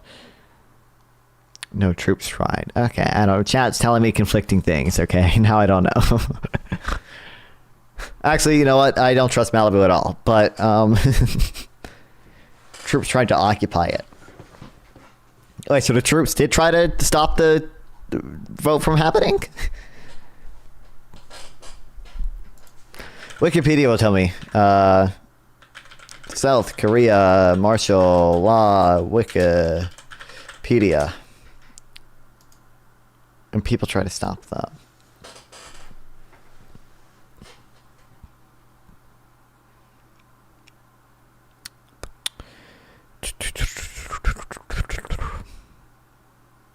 This party attempts by the 707 Special Mission Group to prevent the congressional vote. Yeah, this says these people try to stop the congressional vote. And Wikipedia can't be wrong. Declare martial law. Order included a prohibition of any political activities included in the National Assembly and the suspension of freedom of press. Members of the 707th group were smashed by the president to the National Assembly building and attempted to enter the main hall, where they were thwarted by protesters. So the protesters tried to stop them from occupying it, yeah. Some personnel were spotted carrying some munitions, rounds rather than live ammunition. Following the National Assembly vote to repeal martial law and decree, personnel from the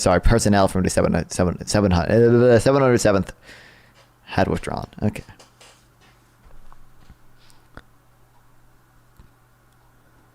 Are there any deserts in Korea? I don't actually know. I don't think so. I'm pretty sure Korea's pretty small and rocky. I don't think there's really deserts there. I don't care about fucking our Hunter Biden debate. Fuck that. We'll get to that later, maybe.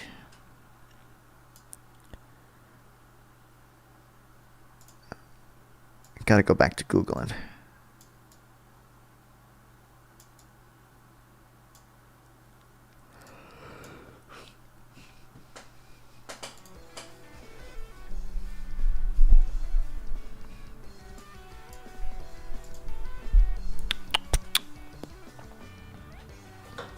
Hunter Biden master debater.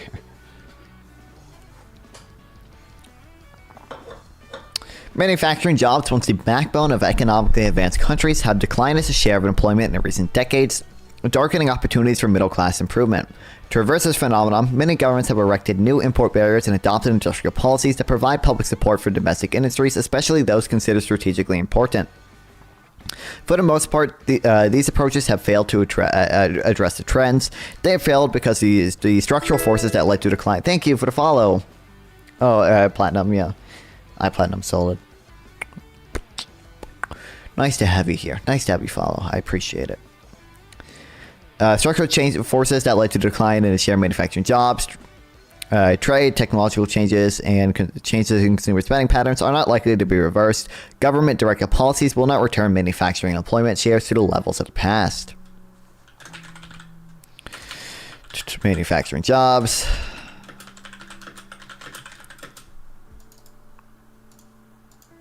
Where wants the backbone of advanced economies?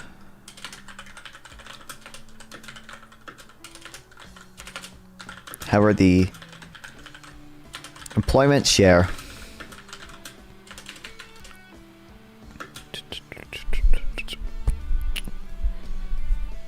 or share of employment is a better way to phrase it.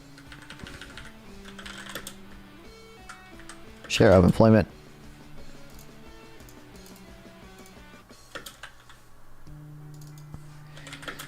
in manufacturing has declined in these countries.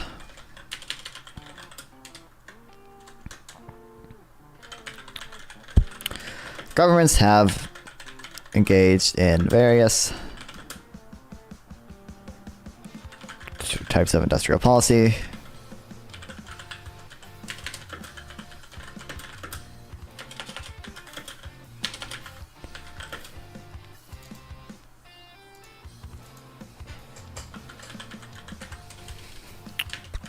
And trade restrictions to try bring some of this employment back. However, these attempts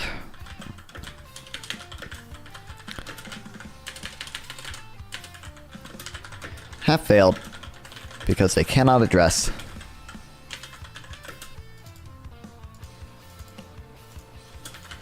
the structural changes to technology and consumer spending patterns.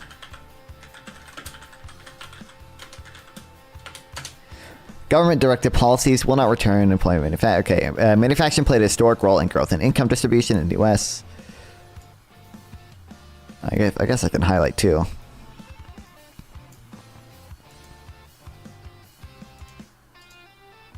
That did not highlight it, bro. Oh, fuck. Underlined. What? No. highlight. There we go.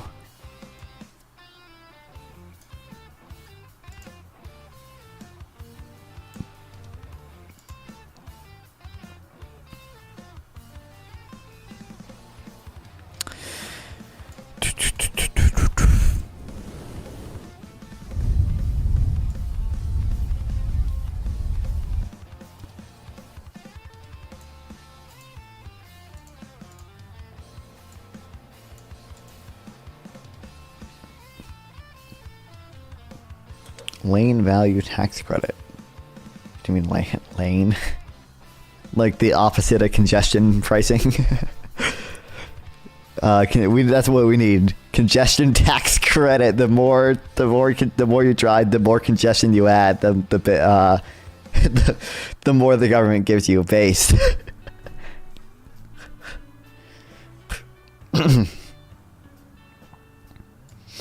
Manufacturing played a historic role in growth and income distribution in the United States and elsewhere, and manufacturing employment can still provide important benefits. But the evidence shows that in all advanced economies and in many higher-income emerging market economies, the manufacturing sector is following the earlier historic path of agriculture, marked by declining output, spending, and employment shares. Where's the Aceto? What the fuck? I'm not putting that, man.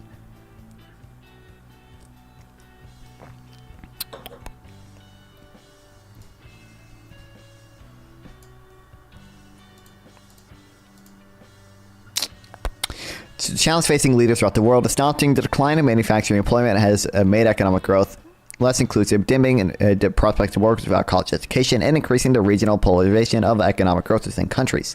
In the United States, in just a decade after 2000, almost 6 million manufacturing jobs were lost. 5.8 million, which at most, by the way, only 2.4 million were due to trade, but and that's the very highest estimate, which is not accurate. It's just likely a lot lower than that. And many other industrial economy, even that's not a majority. It's like 43%, and it's really probably only 10 to 20%.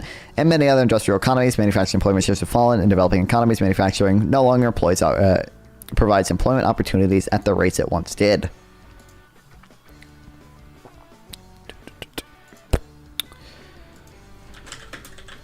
Decline.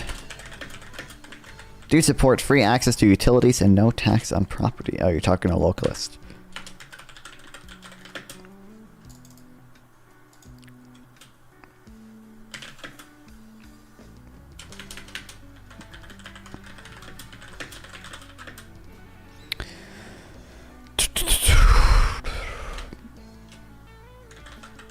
Decreased opportunities for low educated workers.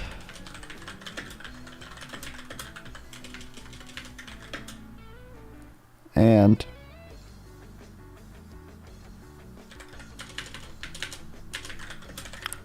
increased regional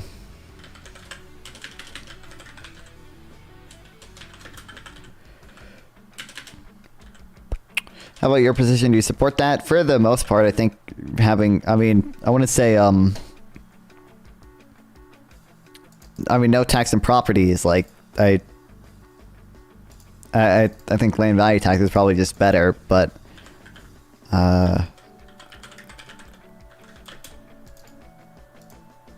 free utility, actually, well, free utilities, no, probably not. What's the point of having them be free? Why not just charge? Why not?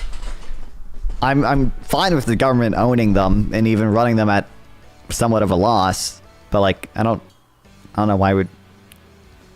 I don't know if it's big of an issue to be free. It just seems like it'd be costly for not that good of a reason. Like if you made them free, you would just have to finance them through. How would you make the way you would make them free is by financing them through property tax. I guess you could make it free through financing them through like land value tax, but like also just give people money. Why don't have the service be free? Just give people money that they can use that money to buy the service, or they can use that money to buy whatever else. Let's say no tax on property less than 7.5 million. No. What's the point of that?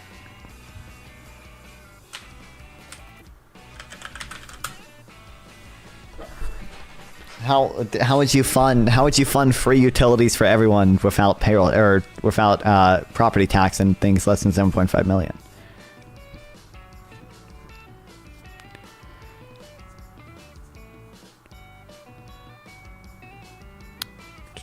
Okay, increased regional.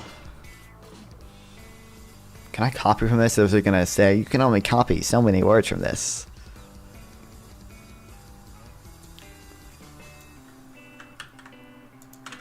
Okay, good, I can copy it.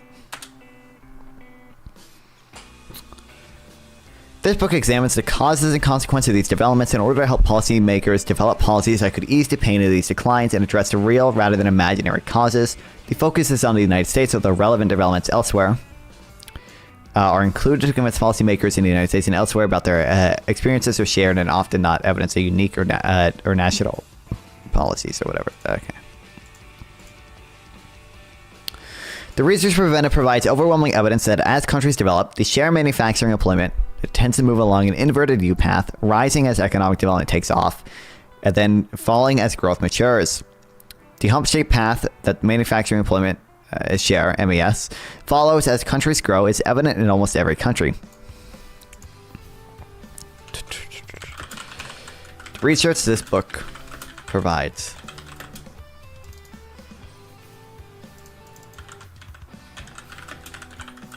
What are tax cuts to billionaires? Let's try that. True, we should do that.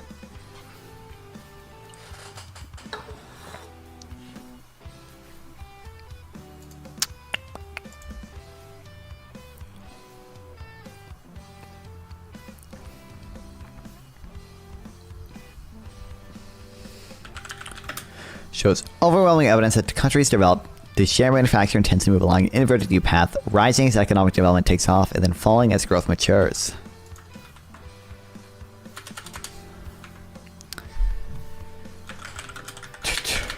This inverted U path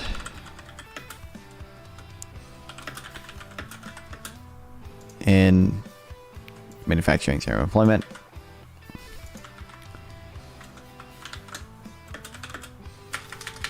is evident in almost every country.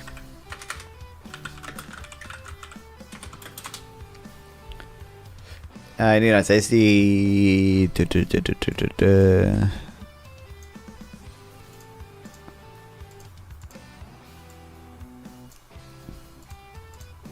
pattern is evident in employment share data over 200 years. The curve is also evident in trend in MES plot against per capita income and is sampled at pools from 42 countries over 5 decades, and it is found where these countries are grouped by level of development and by region.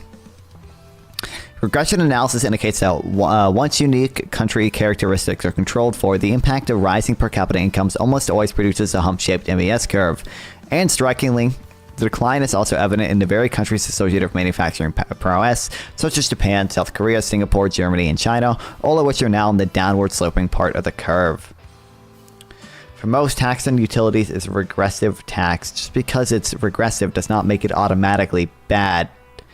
Also paying for, I have no, there's nothing intrinsically wrong with a regressive tax. A regressive tax can still be a net benefit. It's dumb to think otherwise. Also paying for utilities which are used to manufacture for local consumption if average ABD basic goods is regressive tax. There's nothing, again, regressive taxes can be net benefit still. There's nothing inherently wrong with them. To some extent, paying, you say tax on utilities, which is, I mean, some utilities you aren't taxed for. You just pay the company. You pay the power company, you pay the water company. It depends where you are. Some of them are owned by the government. Some of them are owned by like my power company is actually a worker co-op, which is cool. It's actually it's a consumer co-op. We own it because we pay them. It's based. Actually works pretty well for power companies and stuff. But normal prices are regressive because they charge everyone the same, and obviously that's a higher percentage of poor people's income. That doesn't mean the price system is inherently bad. Like, usually it's still a net benefit. They have more money in the budget because if utilities tax, it benefits government stats. What? It's dumb to think that a tax is bad just because it's regressive. Yeah, I mean, you can do a regressive tax, but then do progressive benefits, and it evens out. So the net effect is actually progressive. The net effect of basically every policy I want is going to be progressive. Even if, like, yeah, we have a regressive consumption tax, but we also have a UBI, which benefits, which is, you know, progressive. Even though everyone gets the same amount, obviously it's more beneficial to poor people, who that's a higher percentage of their income, than it is to rich people.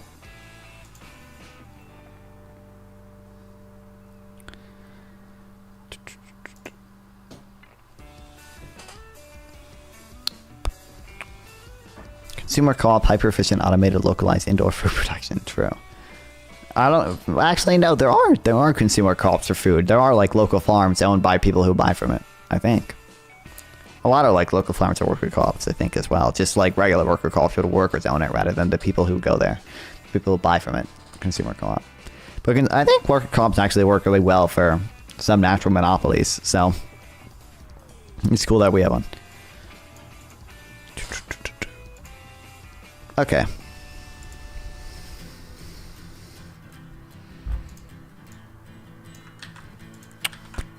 Gretchen analysis further shows that that rising real income, a rising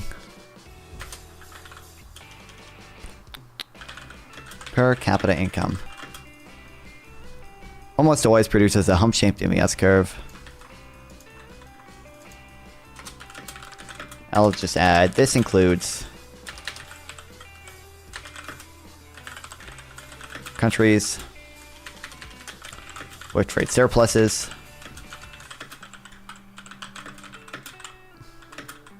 that are also manufacturing powers like Japan, South Korea, Singapore, Germany, and China.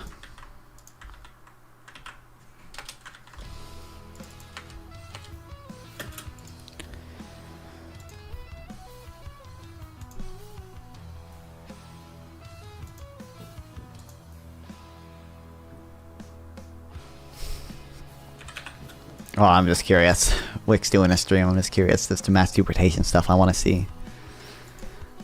I'm just curious. Hopefully we can have a great talk and a discussion about the deportation system. But let me DM Buckaroo directly and direct message him directly. I hope. DM them, yeah. What did you Okay, they're not even talking yet.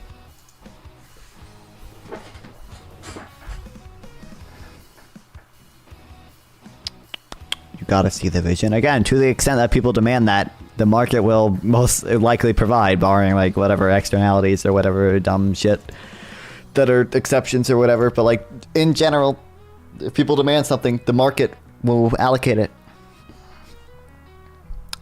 Not fun missing out by trying to fix society from the top down where he has no power or influence.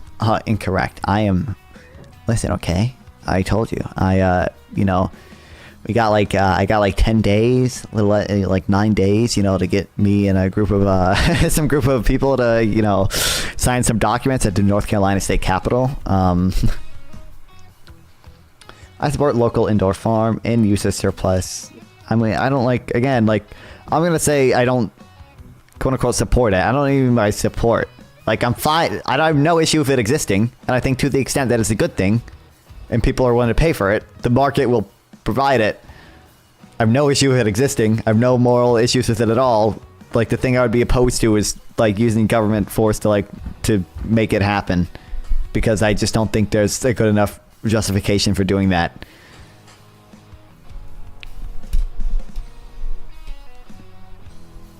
If I know a guy who knows a guy. Exactly.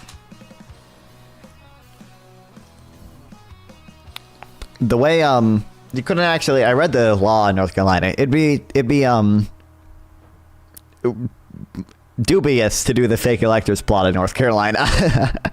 You have to be picked by like the party, whatever. The governor has to approve you, and like you have to like be in contact with the governor like two different times. So like obviously I can't do that. So it would just be like very flagrantly illegal. At least like Eastman said like, in Arizona it's dubious or whatever, but in Wisconsin it might be fine. It's not a might be fine state. It is a, as Eastman would put it, legally dubious state.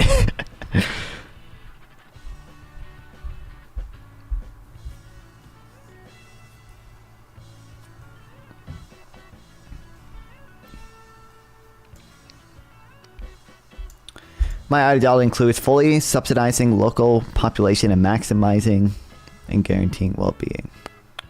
Okay.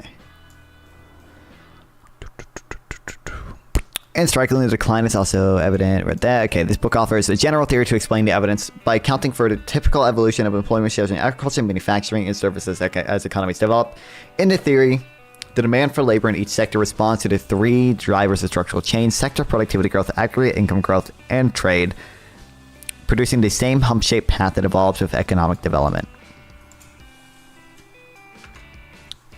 Localist Steven, I feel like we talked about this before. I don't think you have a particularly good plan to do this. Like, do you support the federal government giving local farms money?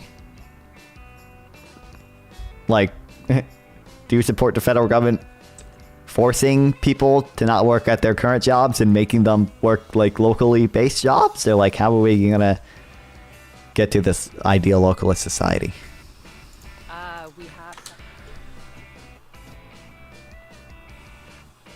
I'm praying for my man Doghouse here. Not only is it unfair, it's impractical to consider deporting every single undocumented person in America.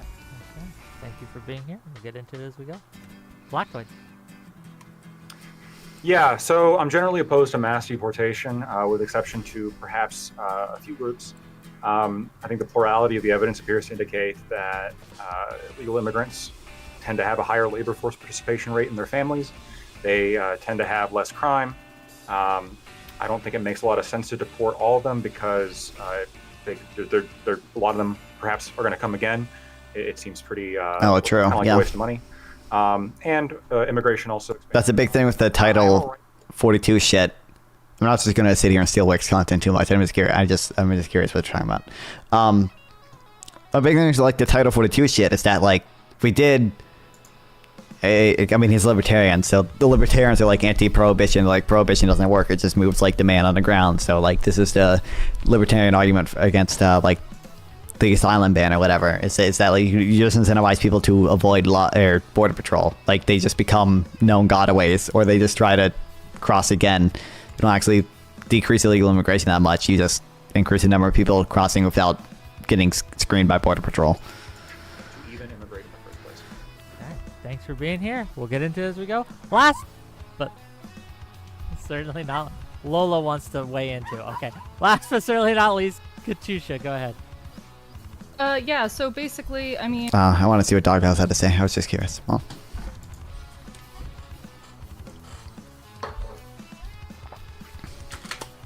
Okay. This book offers a general theory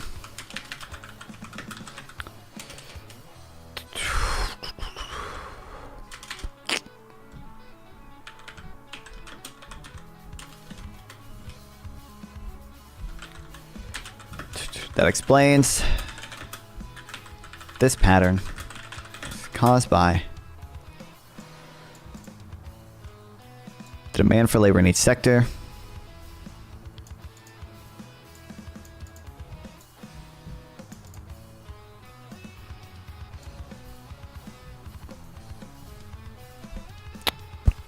response to three drivers of structural change: sector productivity growth, aggregate demand growth, and trade, producing the same hump shape. So, okay.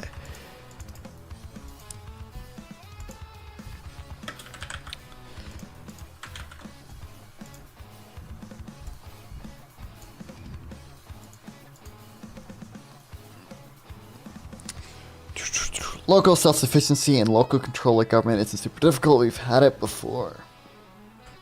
Okay, that doesn't answer... That does not answer any... What an unbelievably fucking retarded answer, dude. Holy shit. That doesn't answer anything. How are we gonna do this thing? We did it before. We had it... Not even we did it before. We had it before. Okay, so what do you want to do? What a... Oh my god, dude. So again, do you support the federal government mandating people work in local businesses? Do you support them subsidizing local farms? Do you support them banning centralized farming? Do you support them confiscating fucking the tractors away from the big farming companies and forcefully redistributing them to the poor local farmers? What are we gonna do here?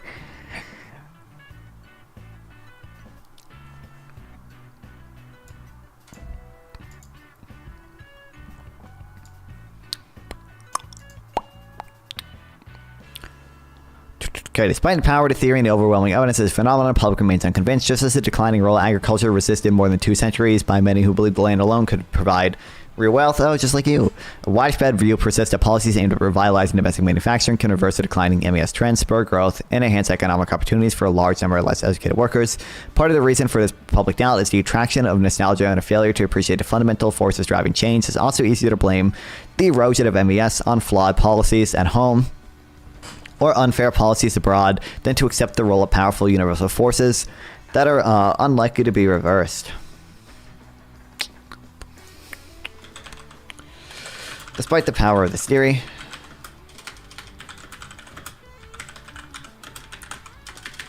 many still resist.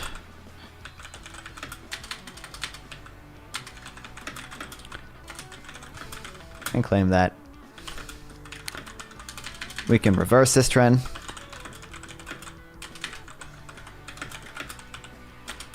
In much the same way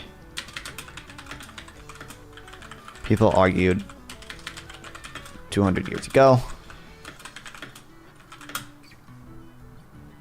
The decline of rural agriculture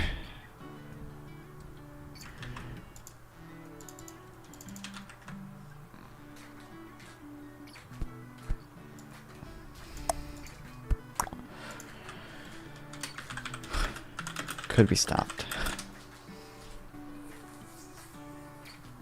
Biden administration's aim to build back better from the COVID-19 pandemic may provide some people with benefits from government spending and spur manufacturing employment in some states, but the manufacturing employment share is now so low that it's unlikely to do much to bring about more inclusion for many workers without college degrees or help most stagnating local economies. No, they can't mandate workers local business. Possible they subsidize local farm. Okay. To make it price competitive. That could be useful, but like I said, distributed, hyper-efficient automobile. We don't have that technology. What do you want to do now? Okay, what do you want to do now? What do you want to do now? Just subsidize local farming? That's all you want to do now?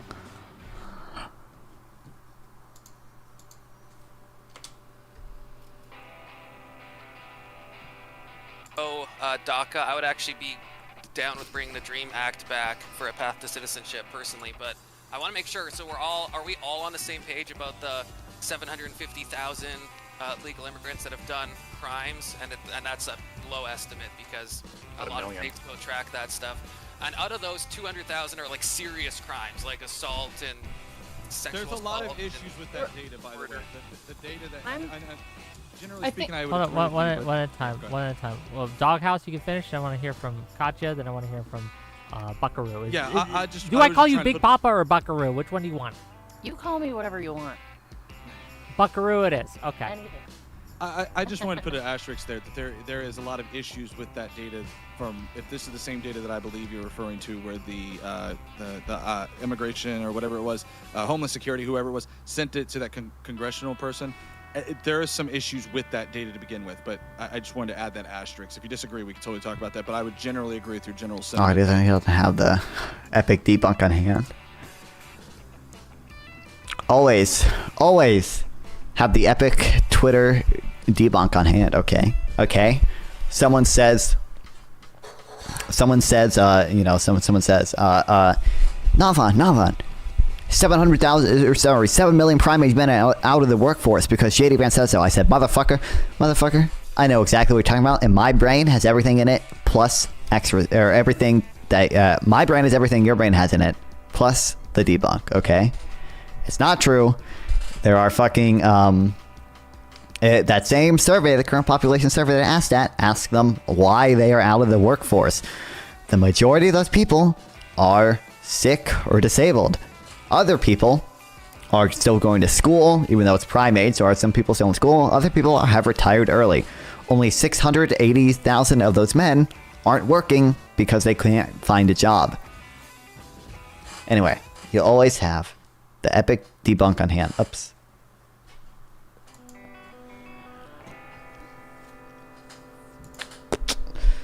Hey, there's craziness going on in NC Congress right now. Really? We've had a little bit of, I don't know exactly, we've had a little bit of weird stuff. I thought it was over by now.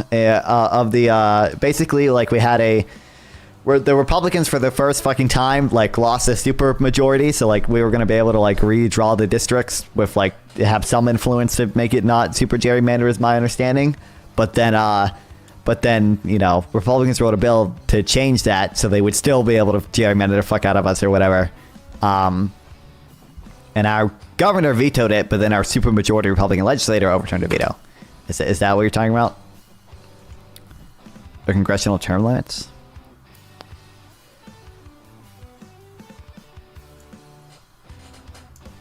NC governor veto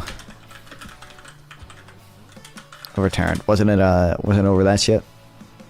What's up, Rat House? Rat's House.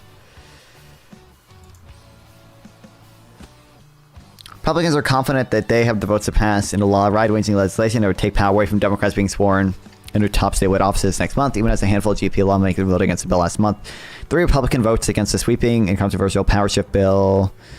Blah, blah, blah. No votes last month. The bill, which is negotiated by a small group of Republicans, combines additional disaster relief with several provisions that limit and cut the power of multiple high-level. Okay, so it's not gerrymandering; it's cutting the power of like a bunch of Democrats. Yeah, this is our. Right now, among other things, the bill takes away the governor's power to appoint members to the state board of elections, transferring it to okay. So it is taking away the Democratic governor's authority to appoint people to the board of elections and giving it to incoming state auditor Dave whatever, or Republican. Okay, so I was half right. I mean, and I'm assuming these people, I should know actually, because I live in fucking North Carolina. I'm pretty sure the state board of elections has a commission that draws the maps or whatever. Prohibits incoming Democratic Attorney General Jeff Jackson from taking any position on state laws being challenged in court that inconsistent with one taken by the General Assembly. Awesome, sick. And prevents incoming Democratic State Superintendent Mo Green from appealing decisions made by NC Charter. Okay, awesome, dude. Democrats claim the effort as unconstitutional and a power grab.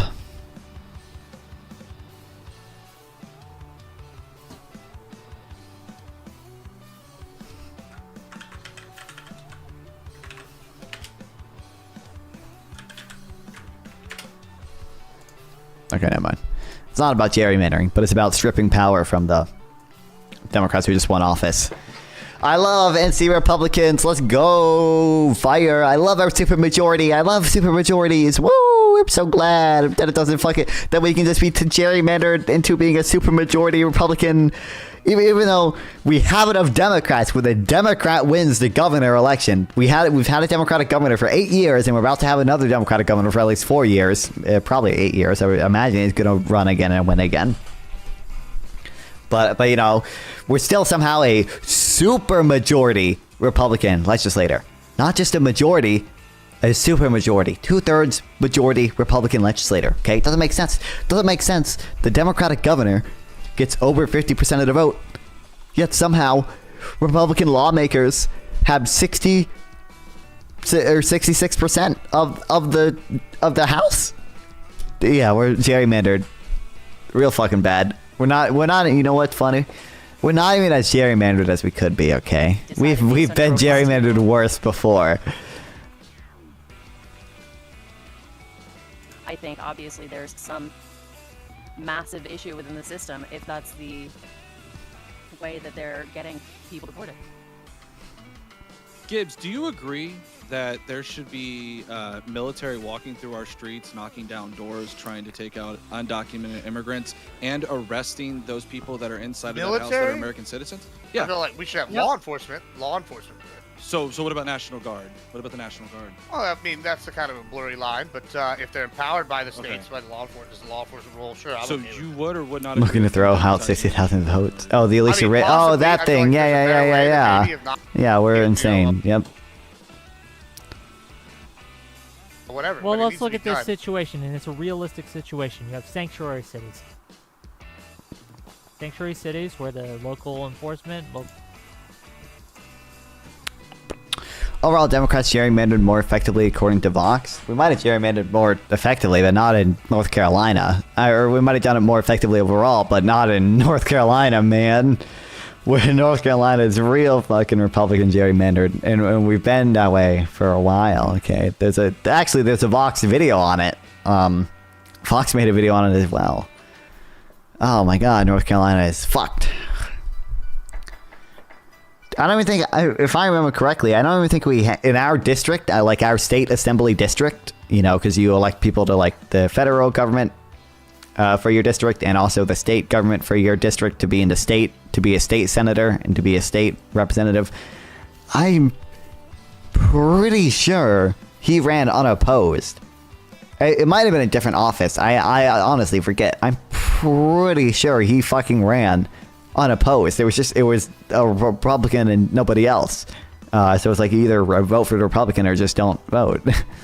I just didn't vote for all the unopposed races except for one where I wrote in my man Joe Biden because there was only one option that was unopposed but still had a write-in option, so I voted. Gerrymandering is not a partisan issue in my opinion. Well, both sides do it, if that's what you mean. In North Carolina, Republicans do it a lot worse. In Wisconsin, Republicans do it a lot worse. But, I mean, both sides do it. I don't know which side does it more. If Vox said it, I mean, I guess you said Vox said it was Democrats, so it's probably Democrats. At least if that's true. But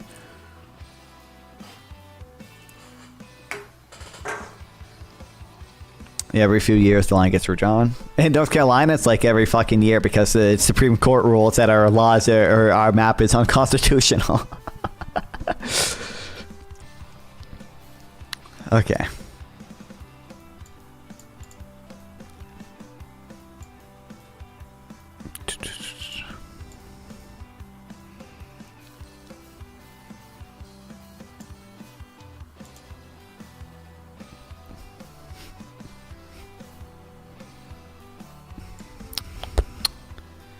Positive initiatives sometimes invoke narrative blames the working class and neoliberal policies that promote globalization and endanger capital, expensive workers. See greater government intervention and protection as a solution for worker misfortunes. While some of these policies could temporarily boost domestic manufacturing employment, the aggregate labor market impacts are likely to be small. They could even be counterproductive, strengthening the very trends they are trying to reverse. Manufacturing still contributes to national prosperity, even as the manufacturing employment has fallen. Because of the higher productivity growth in the sector, especially in the high-tech industries, manufacturing output continues to grow, although as with employment this year, GDP manufacturing is also generally follows a hump-shaped path. Hump-shaped profile along with development. Despite employment falling,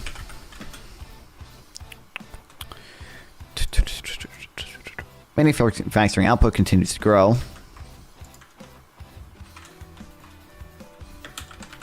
Got a new tariff argument for you. Oh boy.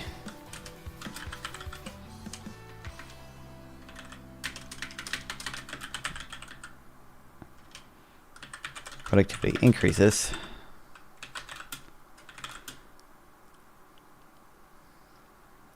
More of a lefty exploitation angle. I ain't no lefty, so don't care. Get fucking exploited. I love child labor, okay? Get fucked.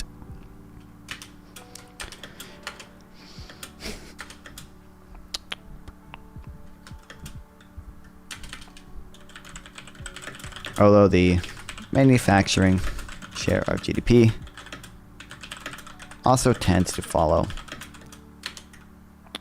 an inverted U.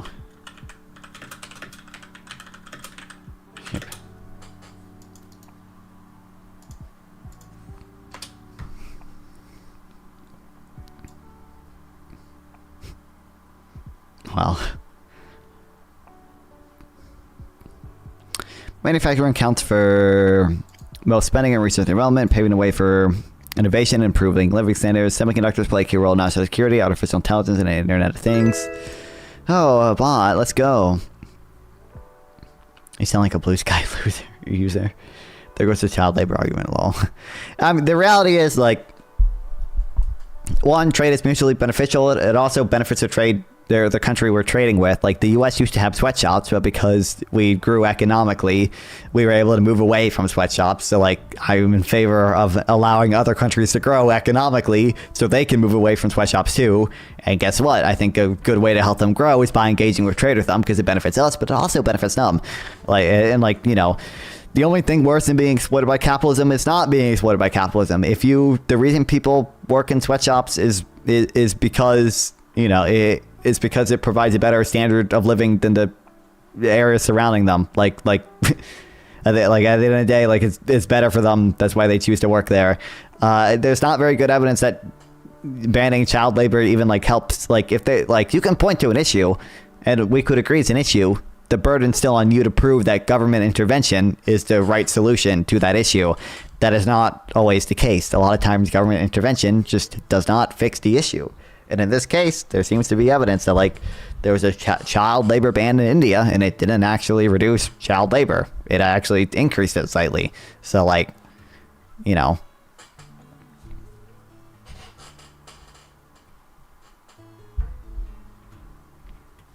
Trump is our first incel president. Are you an incel if you're a rapist? Is that how that works? What's the definition of celibate? Abstaining from marriage and sexual relations, typically for religious reasons. So I guess he's had sexual relations. They're just not consensual. So I don't know. I guess he wouldn't be an incel. Law is nothing if it's not enforced. They tried to enforce it. They couldn't. Like what? Part of the issue is it's hard to enforce these laws. Like, I'm coming at it from, like, a pragmatic point of view of, like, in the idealized world, maybe this policy could work, but in the, like, pragmatic world, you have to prove that government intervention is actually the best way to deal with this and can actually work. Maybe the idealized law would work, but if pragmatically it simply just can't happen, then, like, I still hold the same position that, like, the burden is on you to prove that government intervention can actually work and it's the best solution here, when I don't think that you can prove that's the case. Like, I'm not like, obviously if we could just, like, snap our fingers and, like, oh, no more child labor, like, then sure, great, but, like, that's not how that works. Way to pay the porn star and Playboy Bunny down hundreds of $1,000s just to hang out. yeah, exactly, yeah.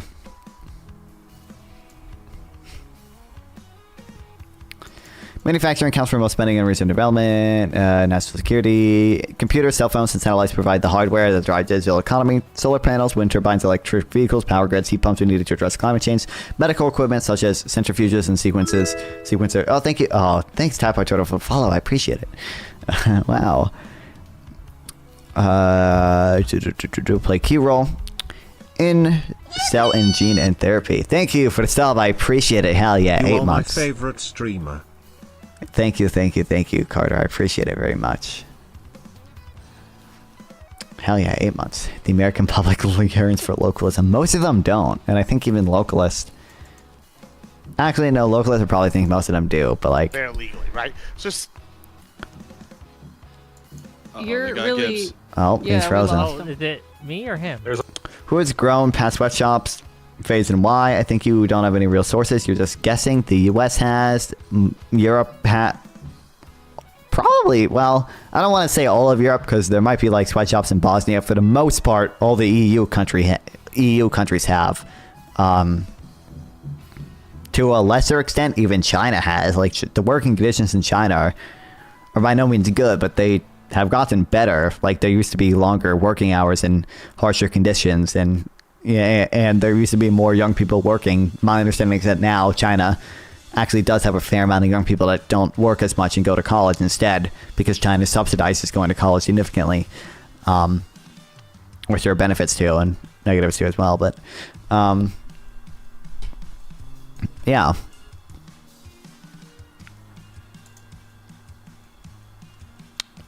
Did they grow out of it due to global trade? Partly, yeah. Like what we have evidence that trade increases growth and trade increases real income. So like partly, yeah, yes.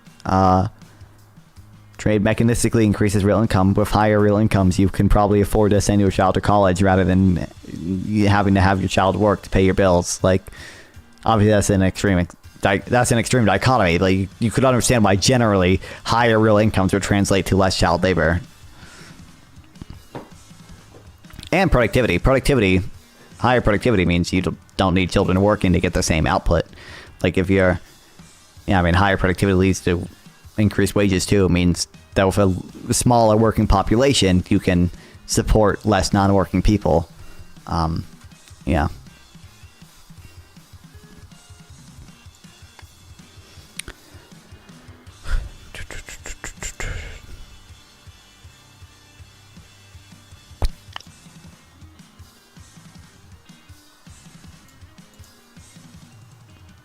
Manufacturing comes from most spending rich in development, paving the way for innovation, and improved living standards of semiconductors.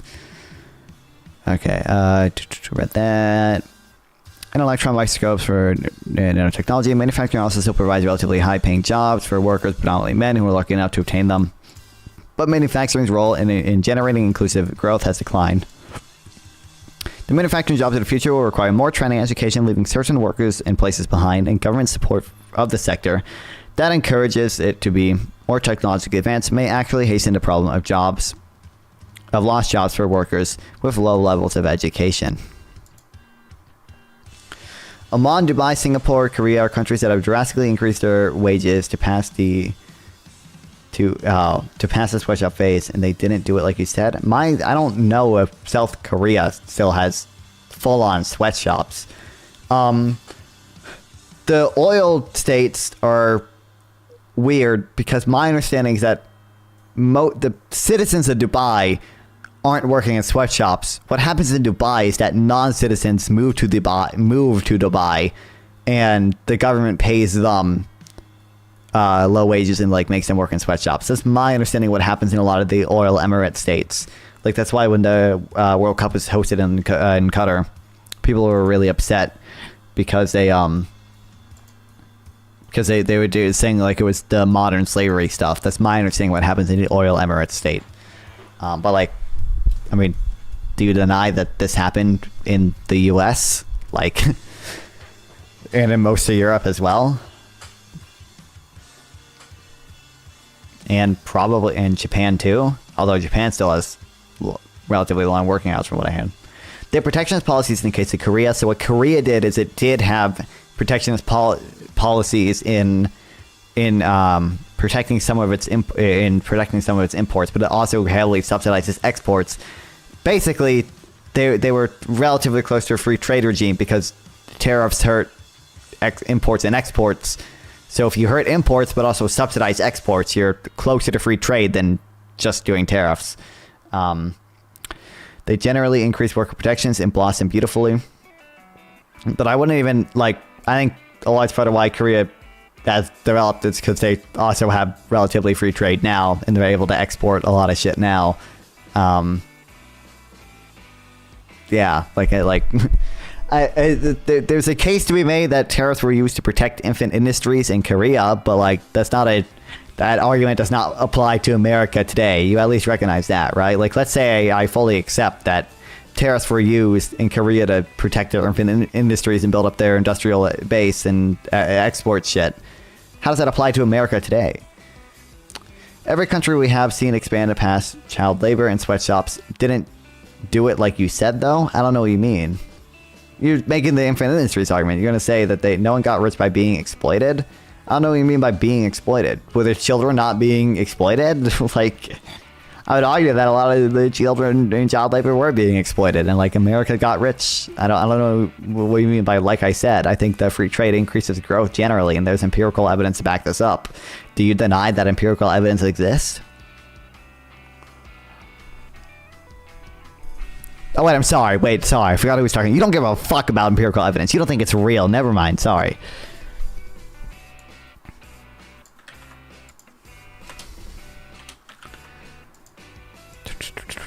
Okay. Menu. Nice roll in.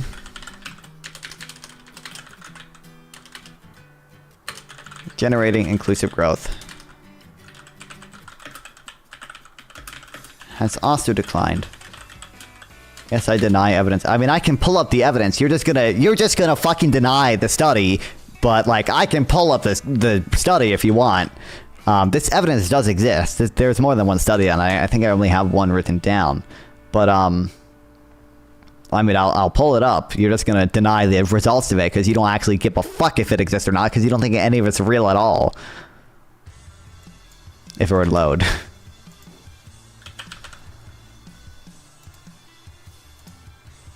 Oh.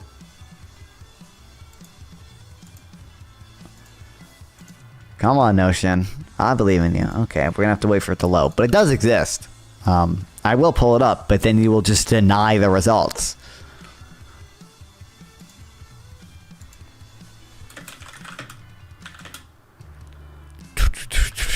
As manufacturing gets more advanced, productive, jobs require more training and degrees. Okay, is my Wi-Fi just lagging? What the fuck? UN report concluding genocide. This is not a report. This is a General Assembly. Is this a General Assembly resolution? This is a General Assembly resolution. Is it? This looks like a General Assembly resolution. Which is not a report. Fucking dumbass. If this is actually it would be insane if you call this a report when it's just a General Assembly resolution.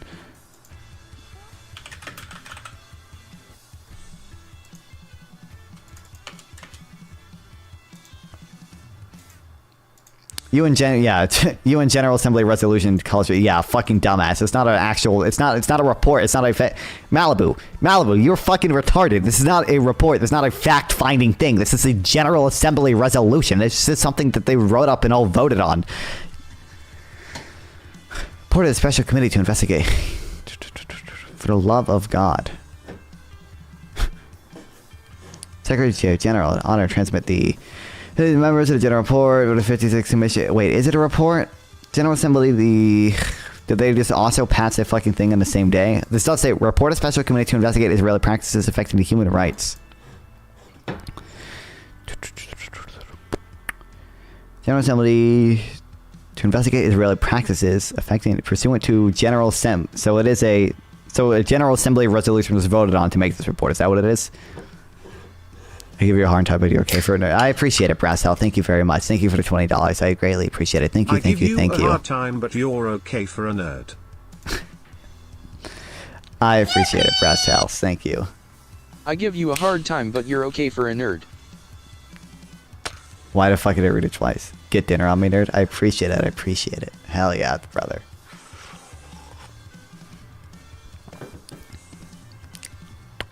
I don't know why the fucking YouTube.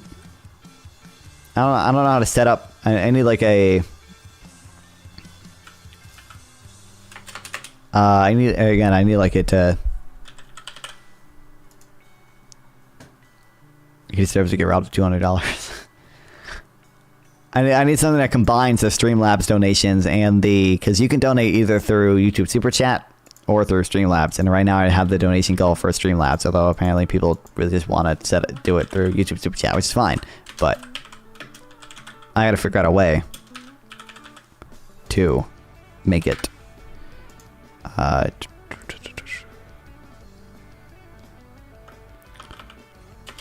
guess we're at $39.99, right? Because the first person was $19.99.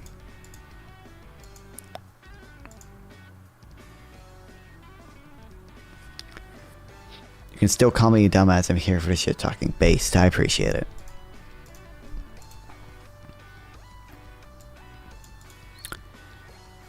Okay. Manufacturing historic role. The past was different. By allowing workers to move from jobs in agriculture, where their productivity was low, to jobs in factories, where they were more productive, manufacturing offered a chance for unskilled and less educated workers, especially men, to work in mid-level occupations, where they could earn middle-class incomes. Manufacturing employment growth encouraged the formation of unions and political parties that represented labor and often improved wages. The wages, benefits, working conditions, and legal rights of all members. Yippee! Thank you, don't get involved. Giving you money. I mean, you can say that, but I greatly appreciate the 100 bits. Thank you very much. I greatly appreciate it. Don't get involved. You guys are so generous today. I appreciate it. I love all you guys. Hell yeah. Thank you guys. Manufacturing employment growth encouraged the formation of unions and political parties that represented labor and often improved wages, benefit, working conditions, and legal rights of all members of the lower middle class. Manufacturing plants also served as an economic and social focal points in many communities, creating common identities and cultures. Emblematic in the nicknames of U.S. cities such as Detroit, the Motor City, Pittsburgh, the Steel City, Grand Rapids, the Furniture City, and Akron, the rubber capital of the world. I have no clue what the fuck that one is. Also, I've never heard Grand Rapids referred to as the Furniture City before, but okay. As production technologies evolved, they became standardized and more mobile, allowing poor communities, especially in the South of America, to attract more investment and encourage and converge toward the incomes of richer countries. Manufacturing also increased the inclusion of many developing economies in global growth. Cat. It enabled countries to become richer by escaping the limitations of their low domestic demand by exporting. Relatively small countries such as Belgium, the Netherlands, Sweden, and Switzerland became wealthy by exporting manufactured goods. Asian economies, some poorly endowed with natural resources such as Japan, South Korea, Hong Kong, Singapore, Taiwan, and China, also developed through manufacturing export-like growth. Poor countries also attracted foreign firms and obtained access to technology to produce immediate inputs at low cost. Grand Rapids is Michigan. Yeah, but I've never heard it referred to as the Furniture City. Some sanctuary city. Micro it's like Bear. a lot of stuff. So obviously in those we'd agree too. What are they talking about now? But certainly in places like California, there's a lot of places where you can get all these extra services, right? Do we all agree on that? Yeah, Well, keep in mind. I actually somewhat agree with Gibbs. I don't like the fact that this is. Is that history messing up, or is that specifically this is happening? I think that they also have to pay. Seems reasonable. But I think the thing is too is like and I could be mistaken. I'm not familiar with the undocumented immigrant health billing. I would assume that they're going to get any other bill like any other normal American. But either way, when we look at the fact of like, and I was trying not to get into. Oh God! Come on, Lactoid! Come on, Lactoid! Come on! I know you've read the Cato things. I know you read the Cato thing. I know the Cato Institute is in your mind. Come on! You know that they consume less healthcare benefits. We have data on this from California. Come on, Lactoid! Come on! There are people who end up paying into state tax as well via sales tax. Maybe they pay property tax. I'm not sure on that end. But this is the other issue too, is when you get into that number. One of the issues I've seen is they'll say like 180 or 150 billion dollars per year, and it costs the taxpayer $9,000. The issue is that includes federal, state, and local taxes, and the burden on a California taxpayer is not going to be the same as the burden in, say, Texas. Okay.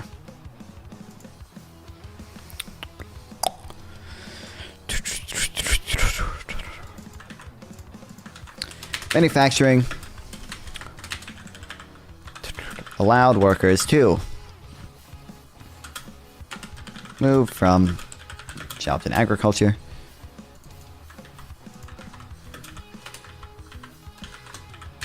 to more productive and higher paying factory jobs.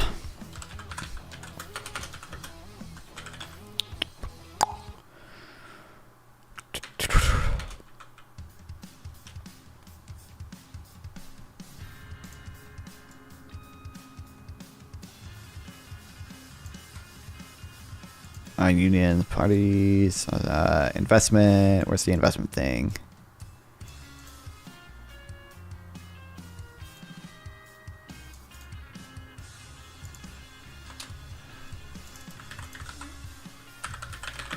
Okay, so manufacturing became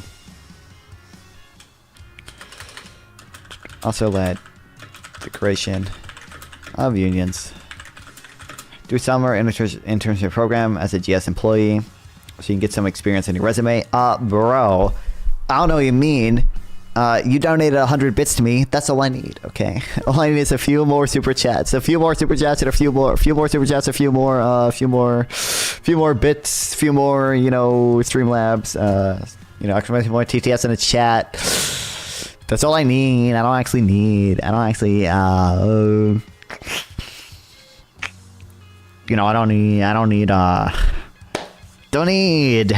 that. We can make it work, okay? We got 4 viewers on Twitch right now, okay? If Hassan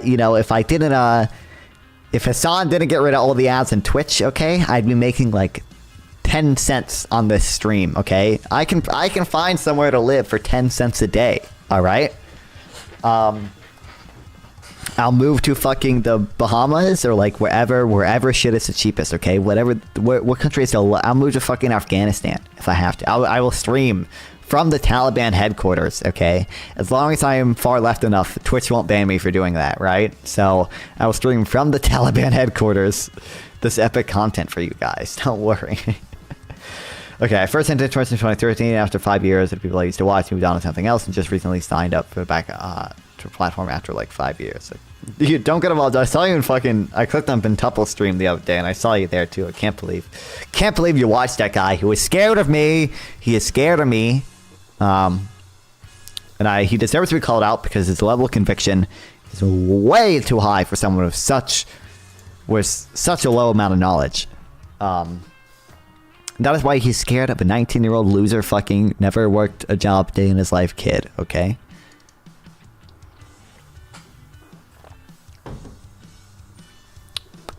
Being like Hassan is winning the lottery, dude. I wish I was like Hassan. I wish. Multi-millionaire, fucking terrorist. Simper, dude. Angola is 914 to the American window. I'm moving to Angola. I will stream from Angola, okay? I just need... Then my goal can just be like $1 a day from you guys, okay? I can get $1 a day from you suckers, from you schmuckers. Okay? I'm just kidding. I appreciate it. Dude. I appreciate the donor so much. Okay, I need them. Okay.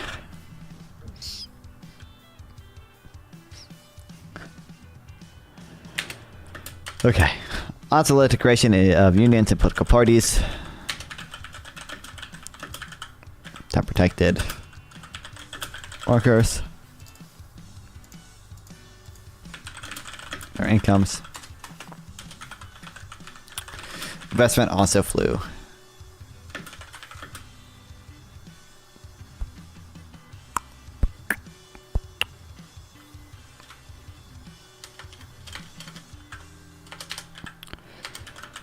Production became standardized.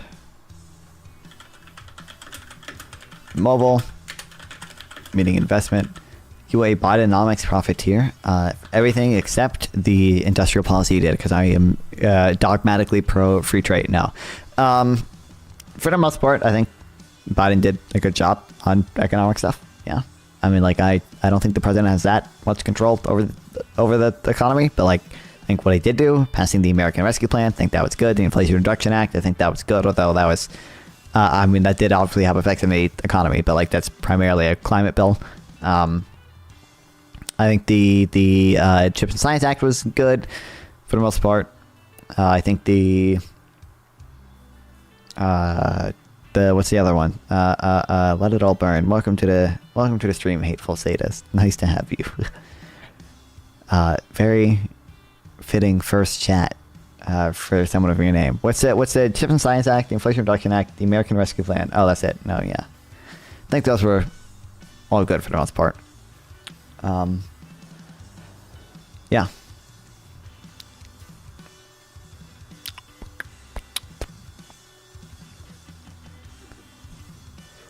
Trying to think what's the worst thing he did economically.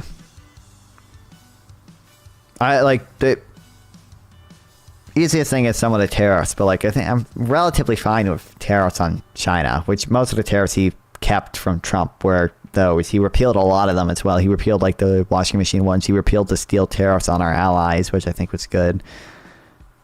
Relatively fond of tariffs on China. I think he probably, the EV tariffs on China are probably dumb. I don't care. I don't fucking care about EVs. I think we should care about batteries, but let's do tariff starve us. Let war eradicate us. Let immigrants and foreign aid drain us. True.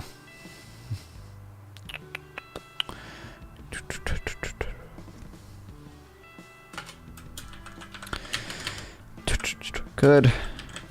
Flow to poor communities. EV cars, solar cells, and car batteries. Yeah, I don't know what's the justification for the solar panels again? I don't know if there's good reason to. Is the solar panels a national security thing? Is that really a national security thing? Oh wait, there's one more thing I have to add.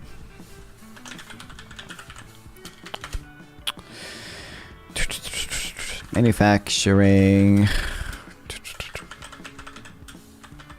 Also increase the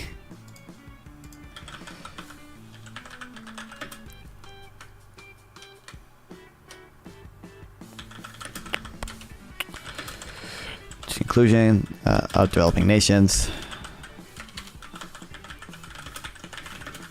in global growth. Small countries like South Korea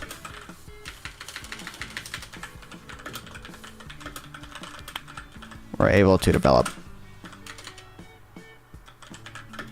through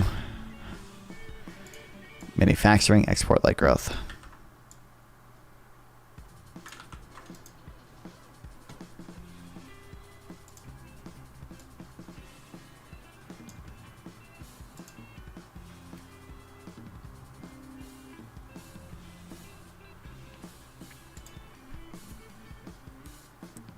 The other liberal streamers have had their viewership cut in half because they saw lies. They saw lies the Democratic Party is pushing and left. Yeah, like the lies about the job numbers, right? You still think that's all made up? Some overlap between BLM. Yeah, unlike the lie. Yeah, the MAGA never lies, right? MAGA never gets paid by Russia. MAGA never gets. MAGA doesn't to this day lie about the results of the last election. MAGA doesn't lie about who pays tariffs. Like the fact that we know their names and the fact that you're repeating these names really is, it feels like a little bit like emotional blackmail. It's not really based in fact. Or True. I just like to say facts don't care about your feelings. It's exactly what BLM facts does. Don't care about your feelings. And I've railed consistently on BLM. I've railed consistently on BLM about that. We're gonna let you go in a second. We're gonna let you go in a second. $20 from Lawson Harrison. I own 2 contracting companies, and deporting all the illegals will collapse the construction industry. What is for real to Confluence and to Lactoid, sort of Lactoid, right? I know you're soft on this, right? But like, what happens then? We deport all these people. Again, contracting companies, they collapse. Don't get involved. That is the most fucking retarded statement you have ever made. The Republicans. Trump pardoned Roger Stone. He pardoned Paul Manafort. Either one of those pardons, plus some of the like other pardons he did, like he pardoned 3 other people that were also convicted of obstructing justice on his behalf, are infinitely worse than the Hunter Biden pardon. They don't have principles. They don't actually care about that. It's because the media environment is still fucked up. Like, did I hear a facts your feelings? That you did. You like. Do you have a defense of the Paul Manafort pardon? What's the defense of the Paul Manafort pardon? I want to hear it. Don't get involved. Defend it. Defend it. Defend it. Why was he pardoned? Why was it okay to pardon him, but not okay to pardon Hunter Biden? Why was it okay to pardon Roger Stone? Yeah, he did also pardon his son's father, or his son-in-law's father. He did do that. But he could have just said no comment. Oh, sure, but they don't care about lies either. I already proved that you don't care about lies. That's like the Biden, the whatever. Also, one, You don't actually have evidence that Biden was lying there. Biden could have just had a change at heart. Like, that is within the realm of possibility. Trump, on the other hand, was told specific claims of election fraud were lies, and then he continued to say them. Do you deny that? I want to answer for that. Do you deny that happened, that Trump was told specific claims of election fraud were false, and then went on to repeat those same claims? Do you deny that happened?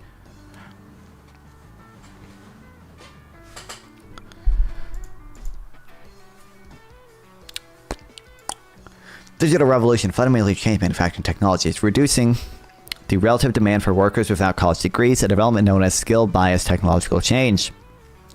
As automation proceeded and technologies evolved, the once relatively large share of labor income in manufacturing fell in both the United States and Europe.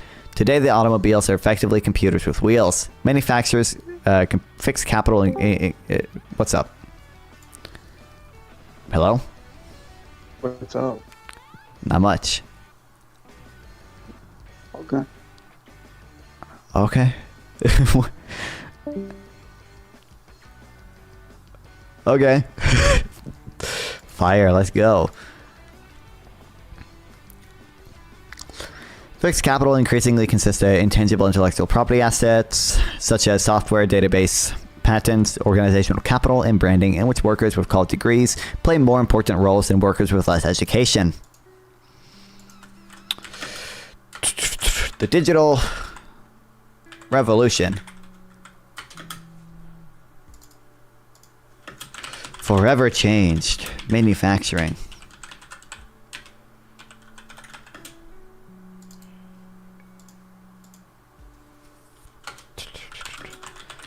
By reducing the demand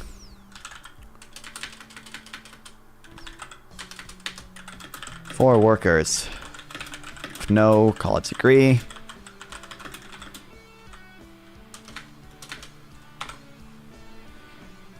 i.e. skill bias technological change. Me when race between education and technology. I can't comment on the election stuff too much. Oh wait, can you give me an answer? Yes or no? Do you deny that happens? If you don't know, then say no, you don't deny that happens because you don't have an opinion. Yes or no, do you deny that it happened, that Trump was told specific claims of election fraud were false and then went on to repeat those same claims? Do you deny that happened? Or do you think that happened?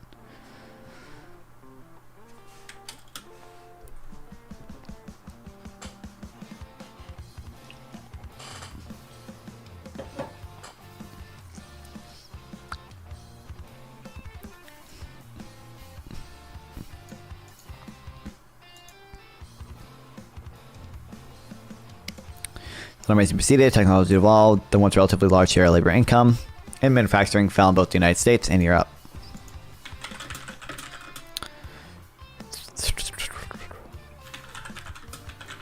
Labor share, or the share of labor income in manufacturing, fell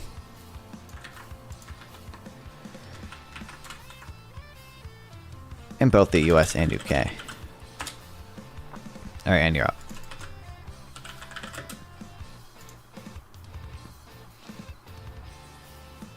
Nice one, don't get involved.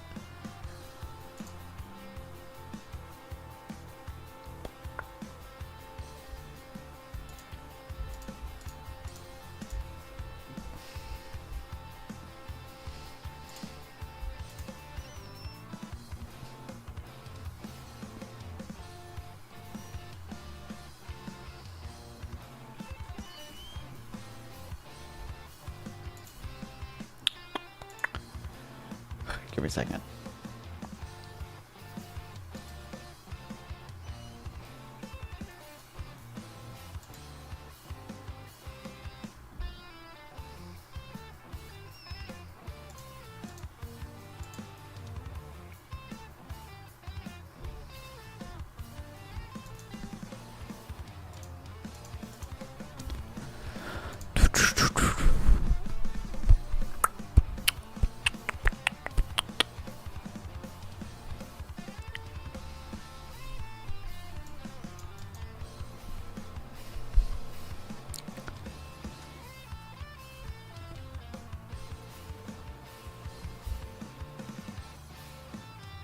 Okay.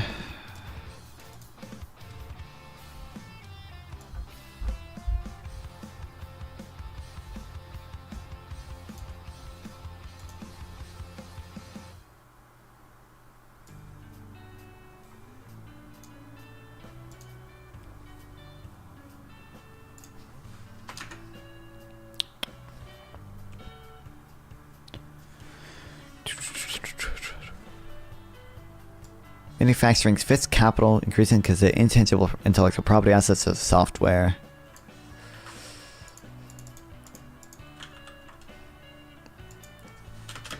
I'll say like software.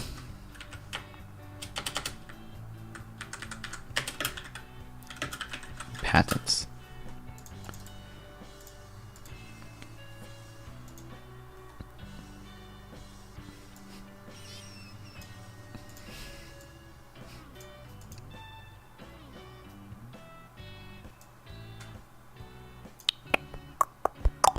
Manufacturing products are now made in the world of inputs produced in many economies linked in global value chains that people over the world learned during the COVID-19 pandemic hit. This offshoring sometimes occurs within multinational firms and sometimes at arm's length through networks centered in assembly lines and hubs in places such as Mexico, China, Mexico, and Central Europe.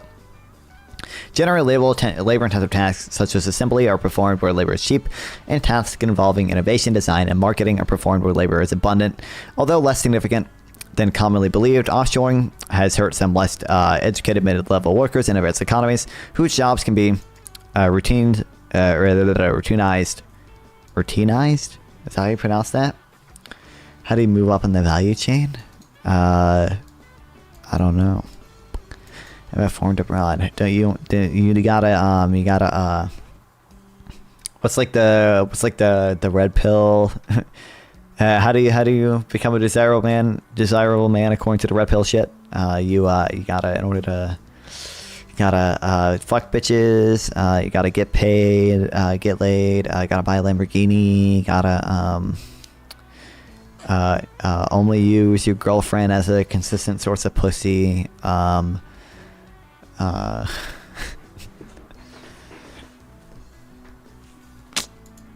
'em and dump 'em. Am I getting it right?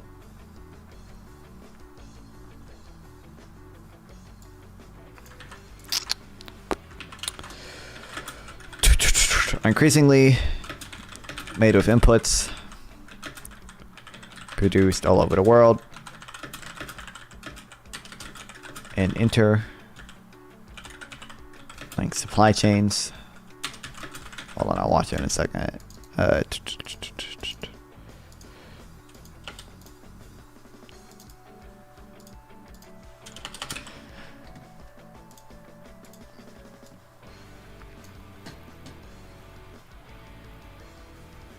Freedom of choice. You don't. You have no choice. Oh, yeah. Wow. George Carlin, the comedian. Yep. You have owners. I'm aware. They own you. Wait, why are you playing into like the socialist argument? It's so funny to see like the same, like the people who also believe the 2020 election is stolen and like all the job numbers are fake and like and all that like Trump conspiracy stuff, also like believe in like the socialist conspiracy stuff of like actually money in politics is like the biggest issue ever, and like they want more for themselves and less for everybody else. But I'll tell you what they don't like want. Don't understand how capitalism works. A population of citizens capable of critical thinking. They don't want well-informed and the manufacturing consent stuff. People capable of critical thinking. They're not interested in that. It's called populism, non-fun. I feel like this didn't used to be this bad though. Like it, like it's just like total like anti-establishment like horseshit. Like that's right. They want obedient workers. People who are just smart enough to run the machines and do the paperwork and just dumb enough to passively accept all these increasingly shittier jobs with the lower pay, the longer hours. Like this is just isn't benefits. This isn't true. This is like objectively like not true. Shittier jobs. More Americans are satisfied with their jobs now than they have been in the past. We can pull up the polling data on that. The lower pay, the lower pay is just not true. Like even our Americans' hourly compensation, real wages have been increasing, are literally at the highest point now than they ever have been in history. So that part's just totally fucking bullshit too. Hours to reduce benefits. The reduced benefits is not true. Workers have only seen increased non-wage compensation since like the 70s or whatever. A big reason why, like if you look at let's have a chat poll. I don't care about chat polls. I care about like actual academic fucking like Gallup polls, dumbass retard. Anyway, the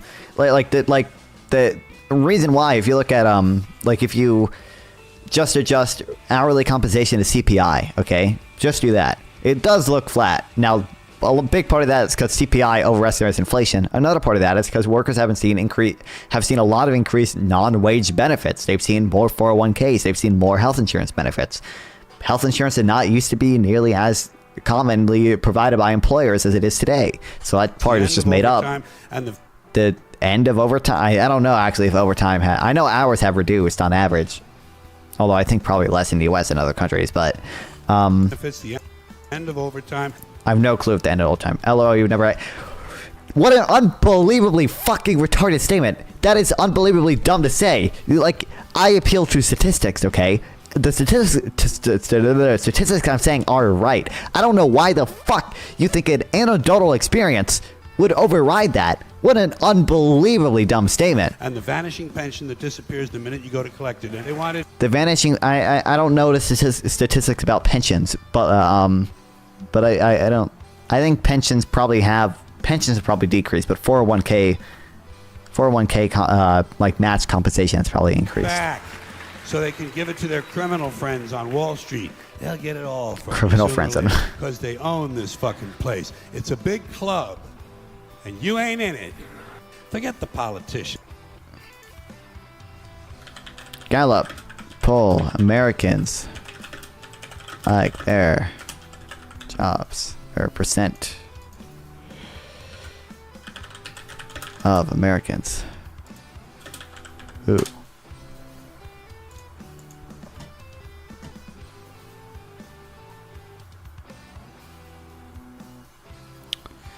personal life. Where is job? Isn't it? I saw that chart earlier today. I think it's probably here. It is.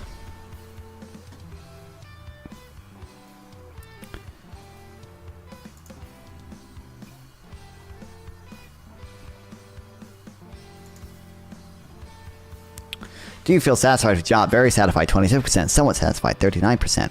Neither satisfied or not satisfied, 17%. Is this just for the U.S. or is this international? This is Gallup International. I don't know. This might just be this might be like the entire G7 or something.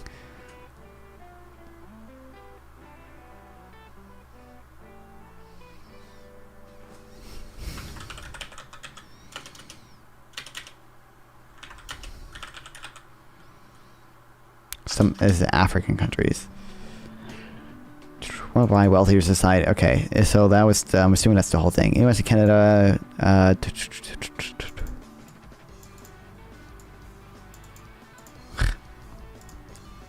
Why don't they disaggregate it? I don't care about the global study. I care about the U.S. workers. U.S. workers are less satisfied with every aspect of jobs than they were a year ago. What's the overall? What are you debating today? I'm not debating anything today. I've just been reading. Although we've gotten distracted a little bit.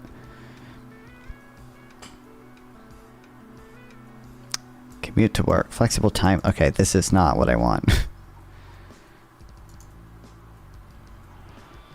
I saw the Gallup. It was a green thing just like this. I saw the fucking Gallup poll. Blah, blah, blah, blah, blah, blah, blah, blah, blah, blah, blah, blah. And it was for Americans. Gallup. Americans. Job. Satisfaction.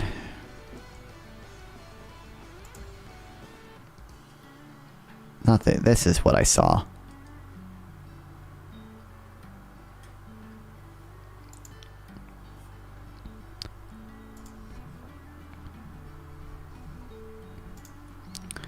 This is safety conditions.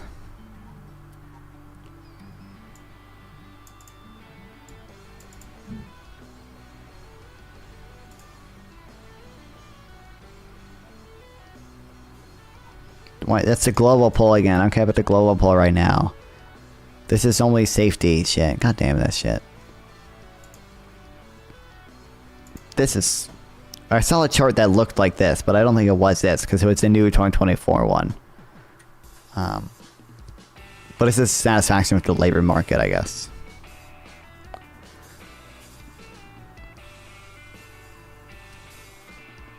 You see that 99% of Americans would see George Carlin and cheer like idiots for it, I guess. Ugh.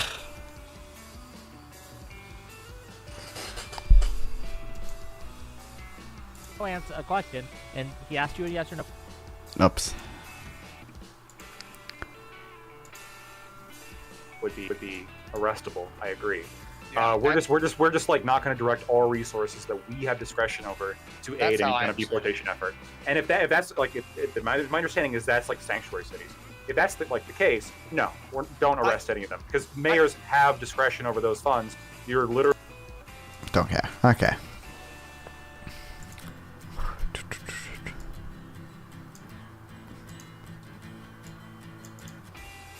Generally, labor-intensive tasks are performed where labor is cheap, and tasks involving innovation, design, and marketing performed where educated labor is abundant.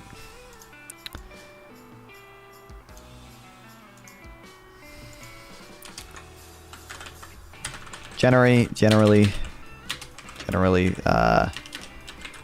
labor-intensive tasks like final assembly. Are done in places where labor is cheap.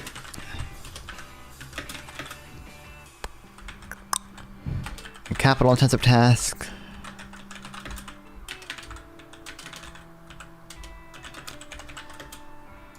like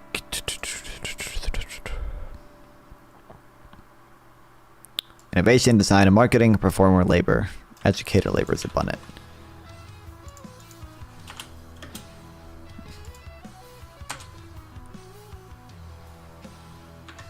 Okay, let's add this. That's why offshoring has hurt some mid-level workers. And advanced economies. Even if it is overall a net benefit.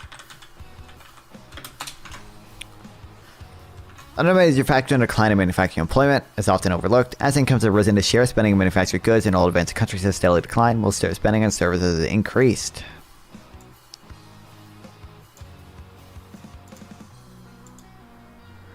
Never call me a tard. I've made examples of people, both in private and public sectors, who thought were dummy by doing nothing and letting time decide who is right and who is wrong. Wait, what you said was unbelievably retarded. Because George Carlin made a specific claim that pay was decreasing and that benefits were decreasing and that hours were increasing. Those are statistical questions. You don't answer statistical questions with an anecdote. If you think if I've ever had a job is any modicum of relevant to that fucking question, you are retarded, because it is not, because it's a statistical question. You answer it with statistics, because how much have working hours increased or decreased is not a question answered by one person. It's a statistical question. It has multiple answers. You take the aggregate of everyone. It's unbelievably fucking retarded, and you are retarded for suggesting that I don't know what I'm talking about because I haven't had a job or whatever, because I do have a basic understanding of what a statistical question is and what the statistics are. Okay, so that was unbelievably retarded that you said that. Marvel Rivals, ready to play. I forgot that came out today. Yeah.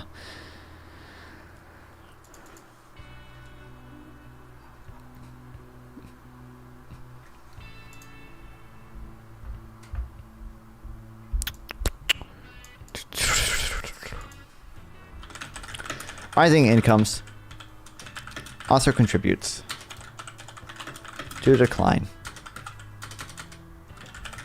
in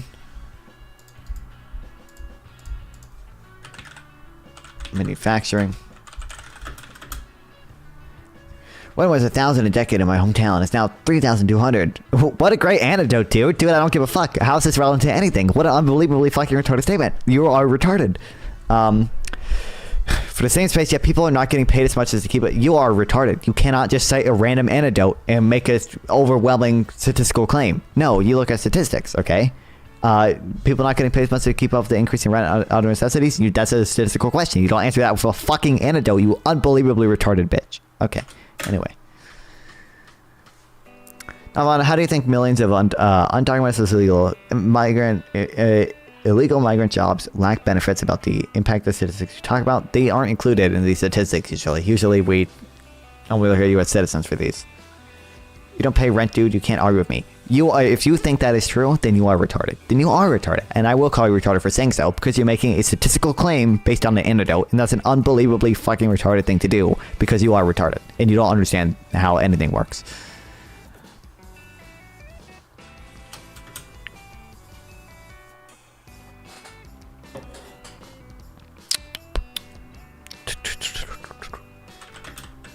So share of spending. Manufactured good declines. Manufactured good declines.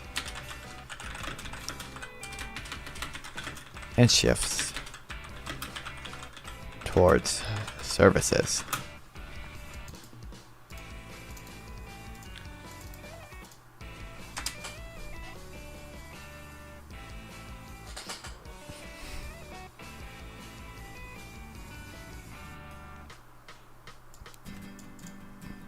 All these factors have reduced the relative demand for lower skilled workers, reducing relative wages of workers without college degrees throughout the U.S. economy. These developments in manufacturing reinforced the broader national economic trend of non-inclusive and unequal growth that occurred after 1980, ushering in a period in which U.S. income growth has slowed for all but the top 1% of households, and income inequality has decreased.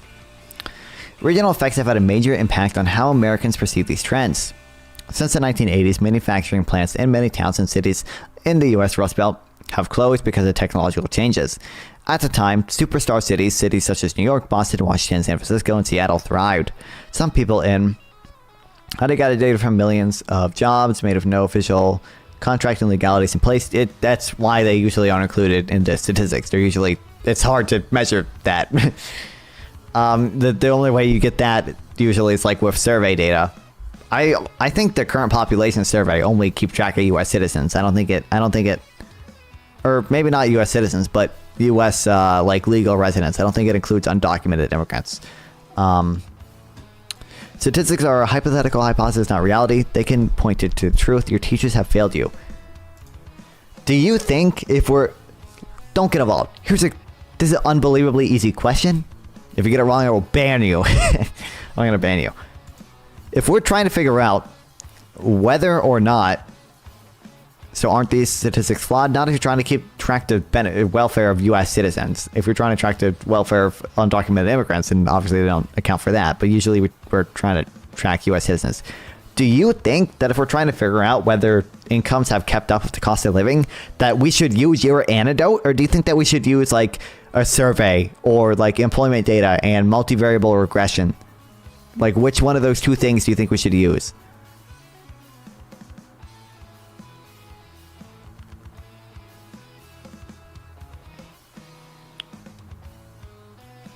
Which one of those two things do you think paints a better picture of reality? Your one anecdote or like a large survey with multivariable regression? Do you think one of these things is kind of more useful?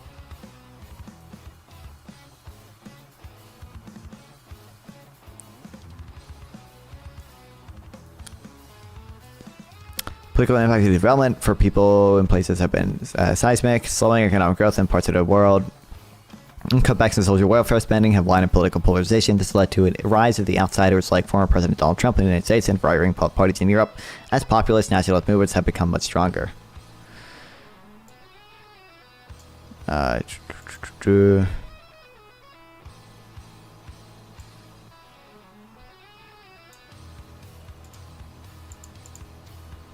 Places like Wales, the Midlands, and Northern Englanders voted for Brexit, and as much out of despair as conviction.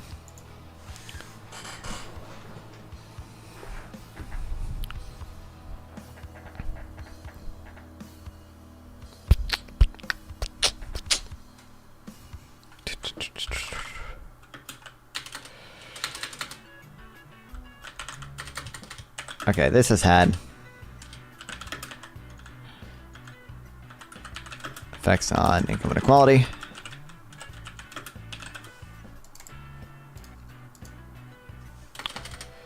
Between educated and uneducated workers.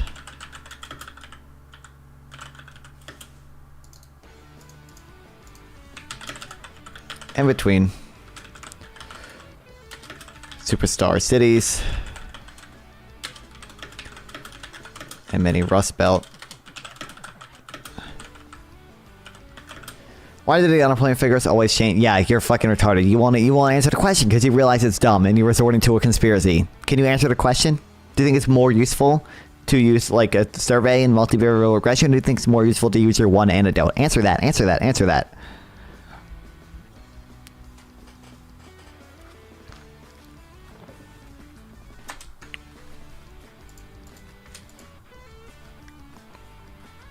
Also, it's dumb because they're not always revised down. If you actually follow the job numbers, you would know that. That big revision where the jobs were revised down, which led fucking Marco Rubio and all the other MAGA Republicans to scream, the job numbers are fake with absolutely zero evidence. They revised other job numbers up in that. They revised it 2 months before that job number was up. They're not always down. You're just fucking retarded. Because you don't actually understand these things. You don't actually try to look into these things at all. All you know is what dipshits on Twitter tell you.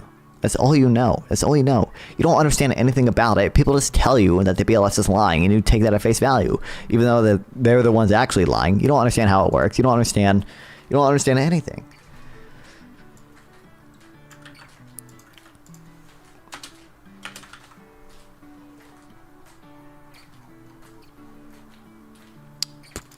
Premature deindustrialization. Advanced economies are not alone experiencing changes at the realm of manufacturing. The inverted U curve relating to the MES to income has been continuously shifting downward and peaking at lower income levels in many countries.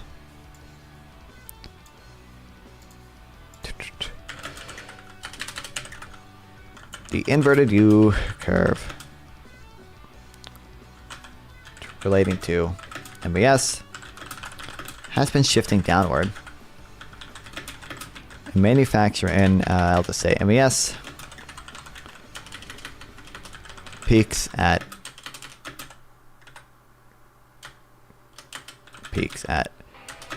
increasingly low levels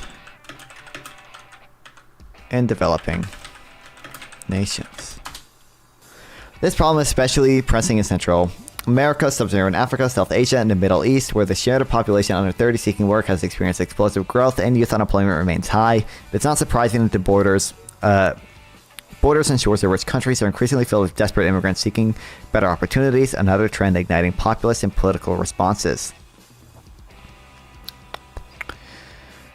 In principle, developing countries could offset domestic pressures by increasing their manufacturing exports, but the competitive environment has become more difficult than it was. To improve their export opportunities, many countries reduced their trade barriers and attracted foreign investment in order to join global supply chains.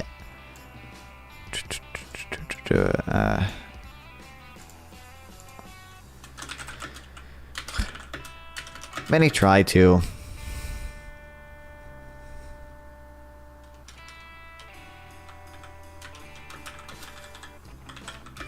offset the negative effects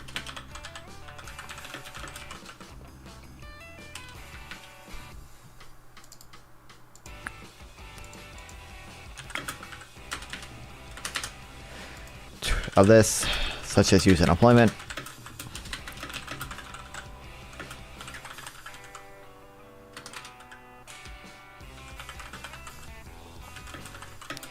by building an export base. However, this has become increasingly difficult in a competitive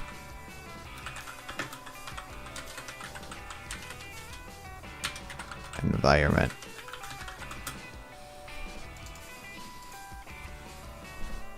After 2012, however, the growth in global trade slowed down as countries such as China added more value at home. Trade frictions increased as a result of these policies under the Trump administration, most of them kept in work by President Joseph R. Biden Jr. The COVID-19 pandemic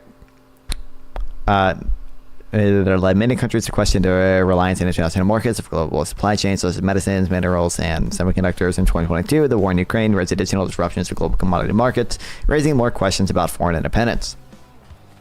Nonetheless, the outlook for trade is not entirely bleak. Amid these setbacks, digital e-commerce has flourished. Multi-country trade deals have been signed in Asia and Africa, and several developing economies, including Vietnam, Cambodia, and Mexico, have been able to partially replace China in global supply chains.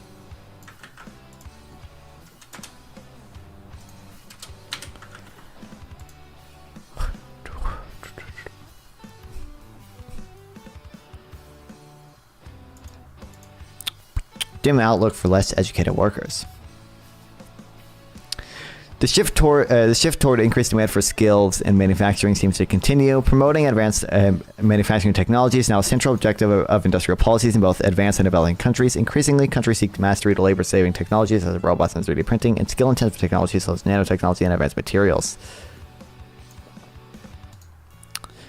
Some are designing and building equipment for the Internet of Things and 5G and 6G telecommunications. Some are developing sophisticated green technologies such as renewable energy and electric vehicles. These new technologies will displace many workers who earn high wages and foster fuel-based industries, including the production of vehicles based on internal combustion engines. The shift to autonomous vehicles could lead to significant labor displacement. The use of artificial intelligence is growing by leaps and bounds. These efforts may spur growth, but most of these innovations are likely to further increase the relative demand for more skilled and educated workers. Although the net skill bias of AI is yet unknown, given these fundamental changes in productive technologies and product and advanced economies. Many of the workers who once worked in manufacturing are no longer employable in that sector. And despite efforts to achieve climate justice and leave no one behind in climate policies, the activity stimulated by new policies are likely to take place in cities centered on digital technologies and populated with college-educated workers with superior technology capabilities in the former manufacturing hubs, which are populated by less educated workers and in locations endowed with sun and wind rather than fossil fuels.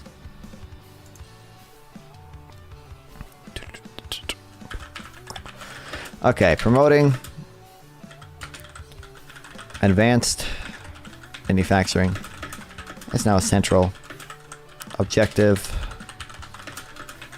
of many, or of industrial policy.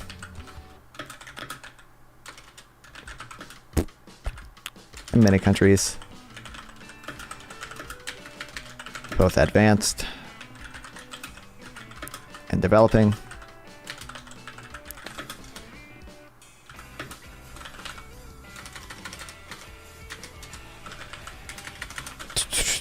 These policies may spur growth.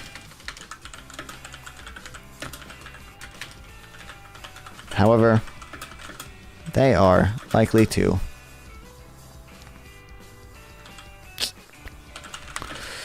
further increase the relative demand for skilled labor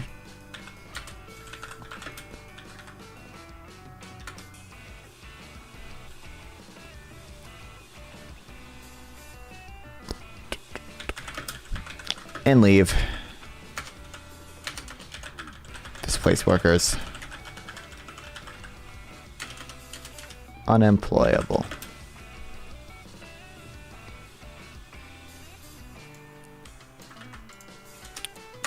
Organization of this volume.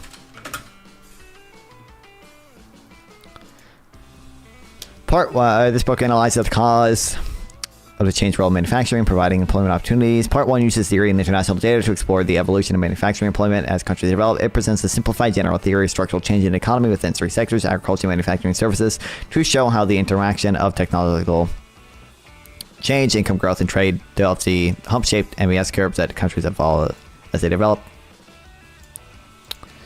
It shows that regardless of whether countries run trade deficits, surplus in manufactured goods, once their manufacturing employment share peaks, countries tend to experience declining manufacturing employment shares. It finds that higher productivity in manufacturing at each level.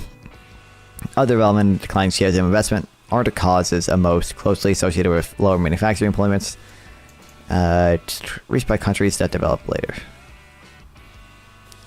Part 2 uses the United States as a case study for the historical relationship between manufacturing and inclusive growth for people and places. It shows how in the first 3 post-war decades, okay, I don't really care about just taking notes in the organization of it.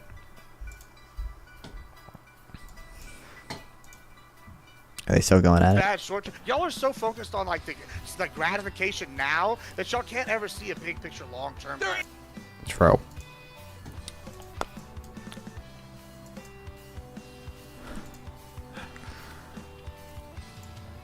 It shows how in the first 3 post-war decades, manufacturing helped the United States provide opportunities for non-college educated workers to earn middle-class wages and poor U.S. states to grow more rapidly than the richer states by attracting manufacturing and investment workers. By contrast, technological changes, due especially to the digital revolution, changes in patterns of demand due to higher incomes led to a lesser degree international trade, reduced manufacturing employment shares, and transformed its production processes to require more educated workers. Together, these changes adversely impacted the sector's role in providing opportunities for less skilled workers in poorer places. Part 3 considers the impact of new industrial and trade policies on manufacturing's economic role. I'm not gonna lie, the state of politics and choices make me lose faith in humanity again. Why? What's wrong with it? I mean, has it gotten worse? I don't think it's gotten much worse recently, has it? Describes efforts by the United States, European Union, and Japan to enhance digital technologies, build more resilient global supply chains, and invest in renewable energy to decarbonize growth through policies that promote domestic manufacturing, sometimes at the expense of products made by trading partners. The analysis shows that such policies are inadequate to restore the inclusivity of the growth and thus offers proposals to improve welfare of more people and places.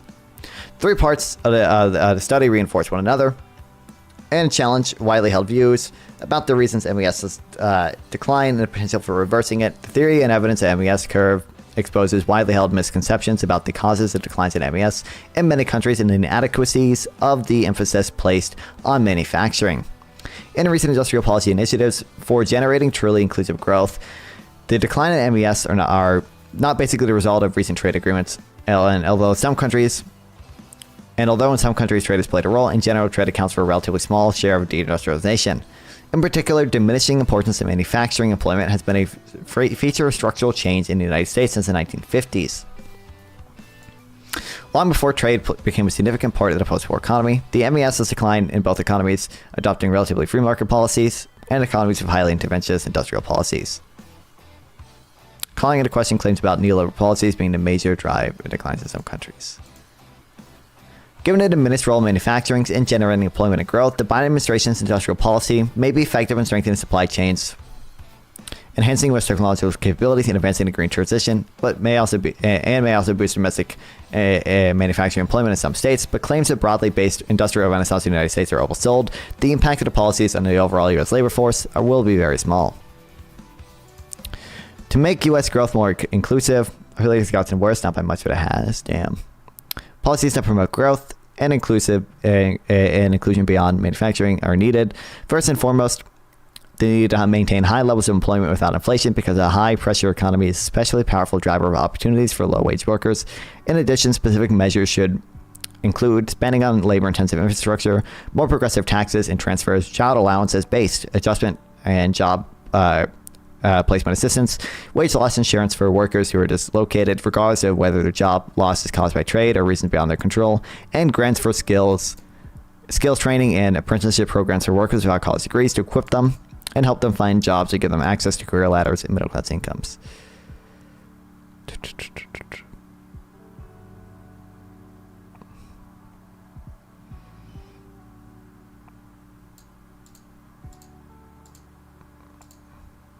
Structural policies should be expanded and become more focused on communities and places rather than only on people.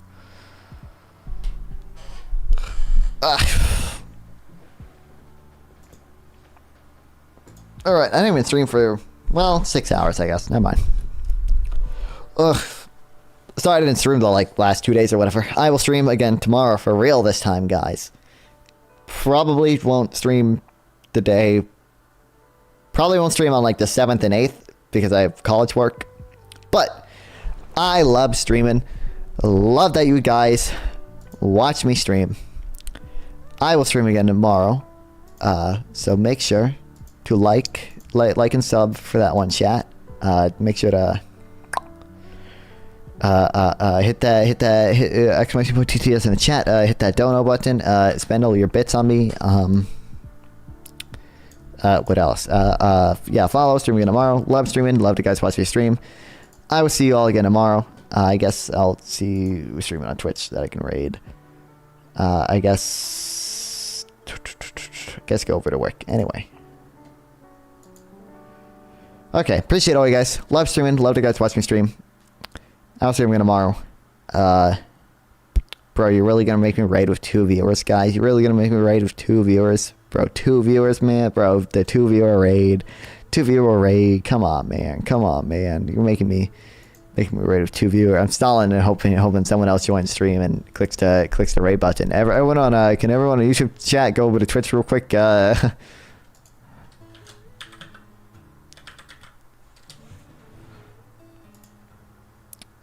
Anyway, yeah. Ugh. Do you guys like the new music and the new fancy, like, got the BRB screen and the cam screen and starting soon screen? Isn't it crazy? Isn't it crazy? Isn't it crazy? I gotta fix the thing. There we go. Maybe do it on this one too. They're not quite the same size. Whatever. Okay, I'll fix it after the stream. Oops. YouTube chat, you did not come through for me.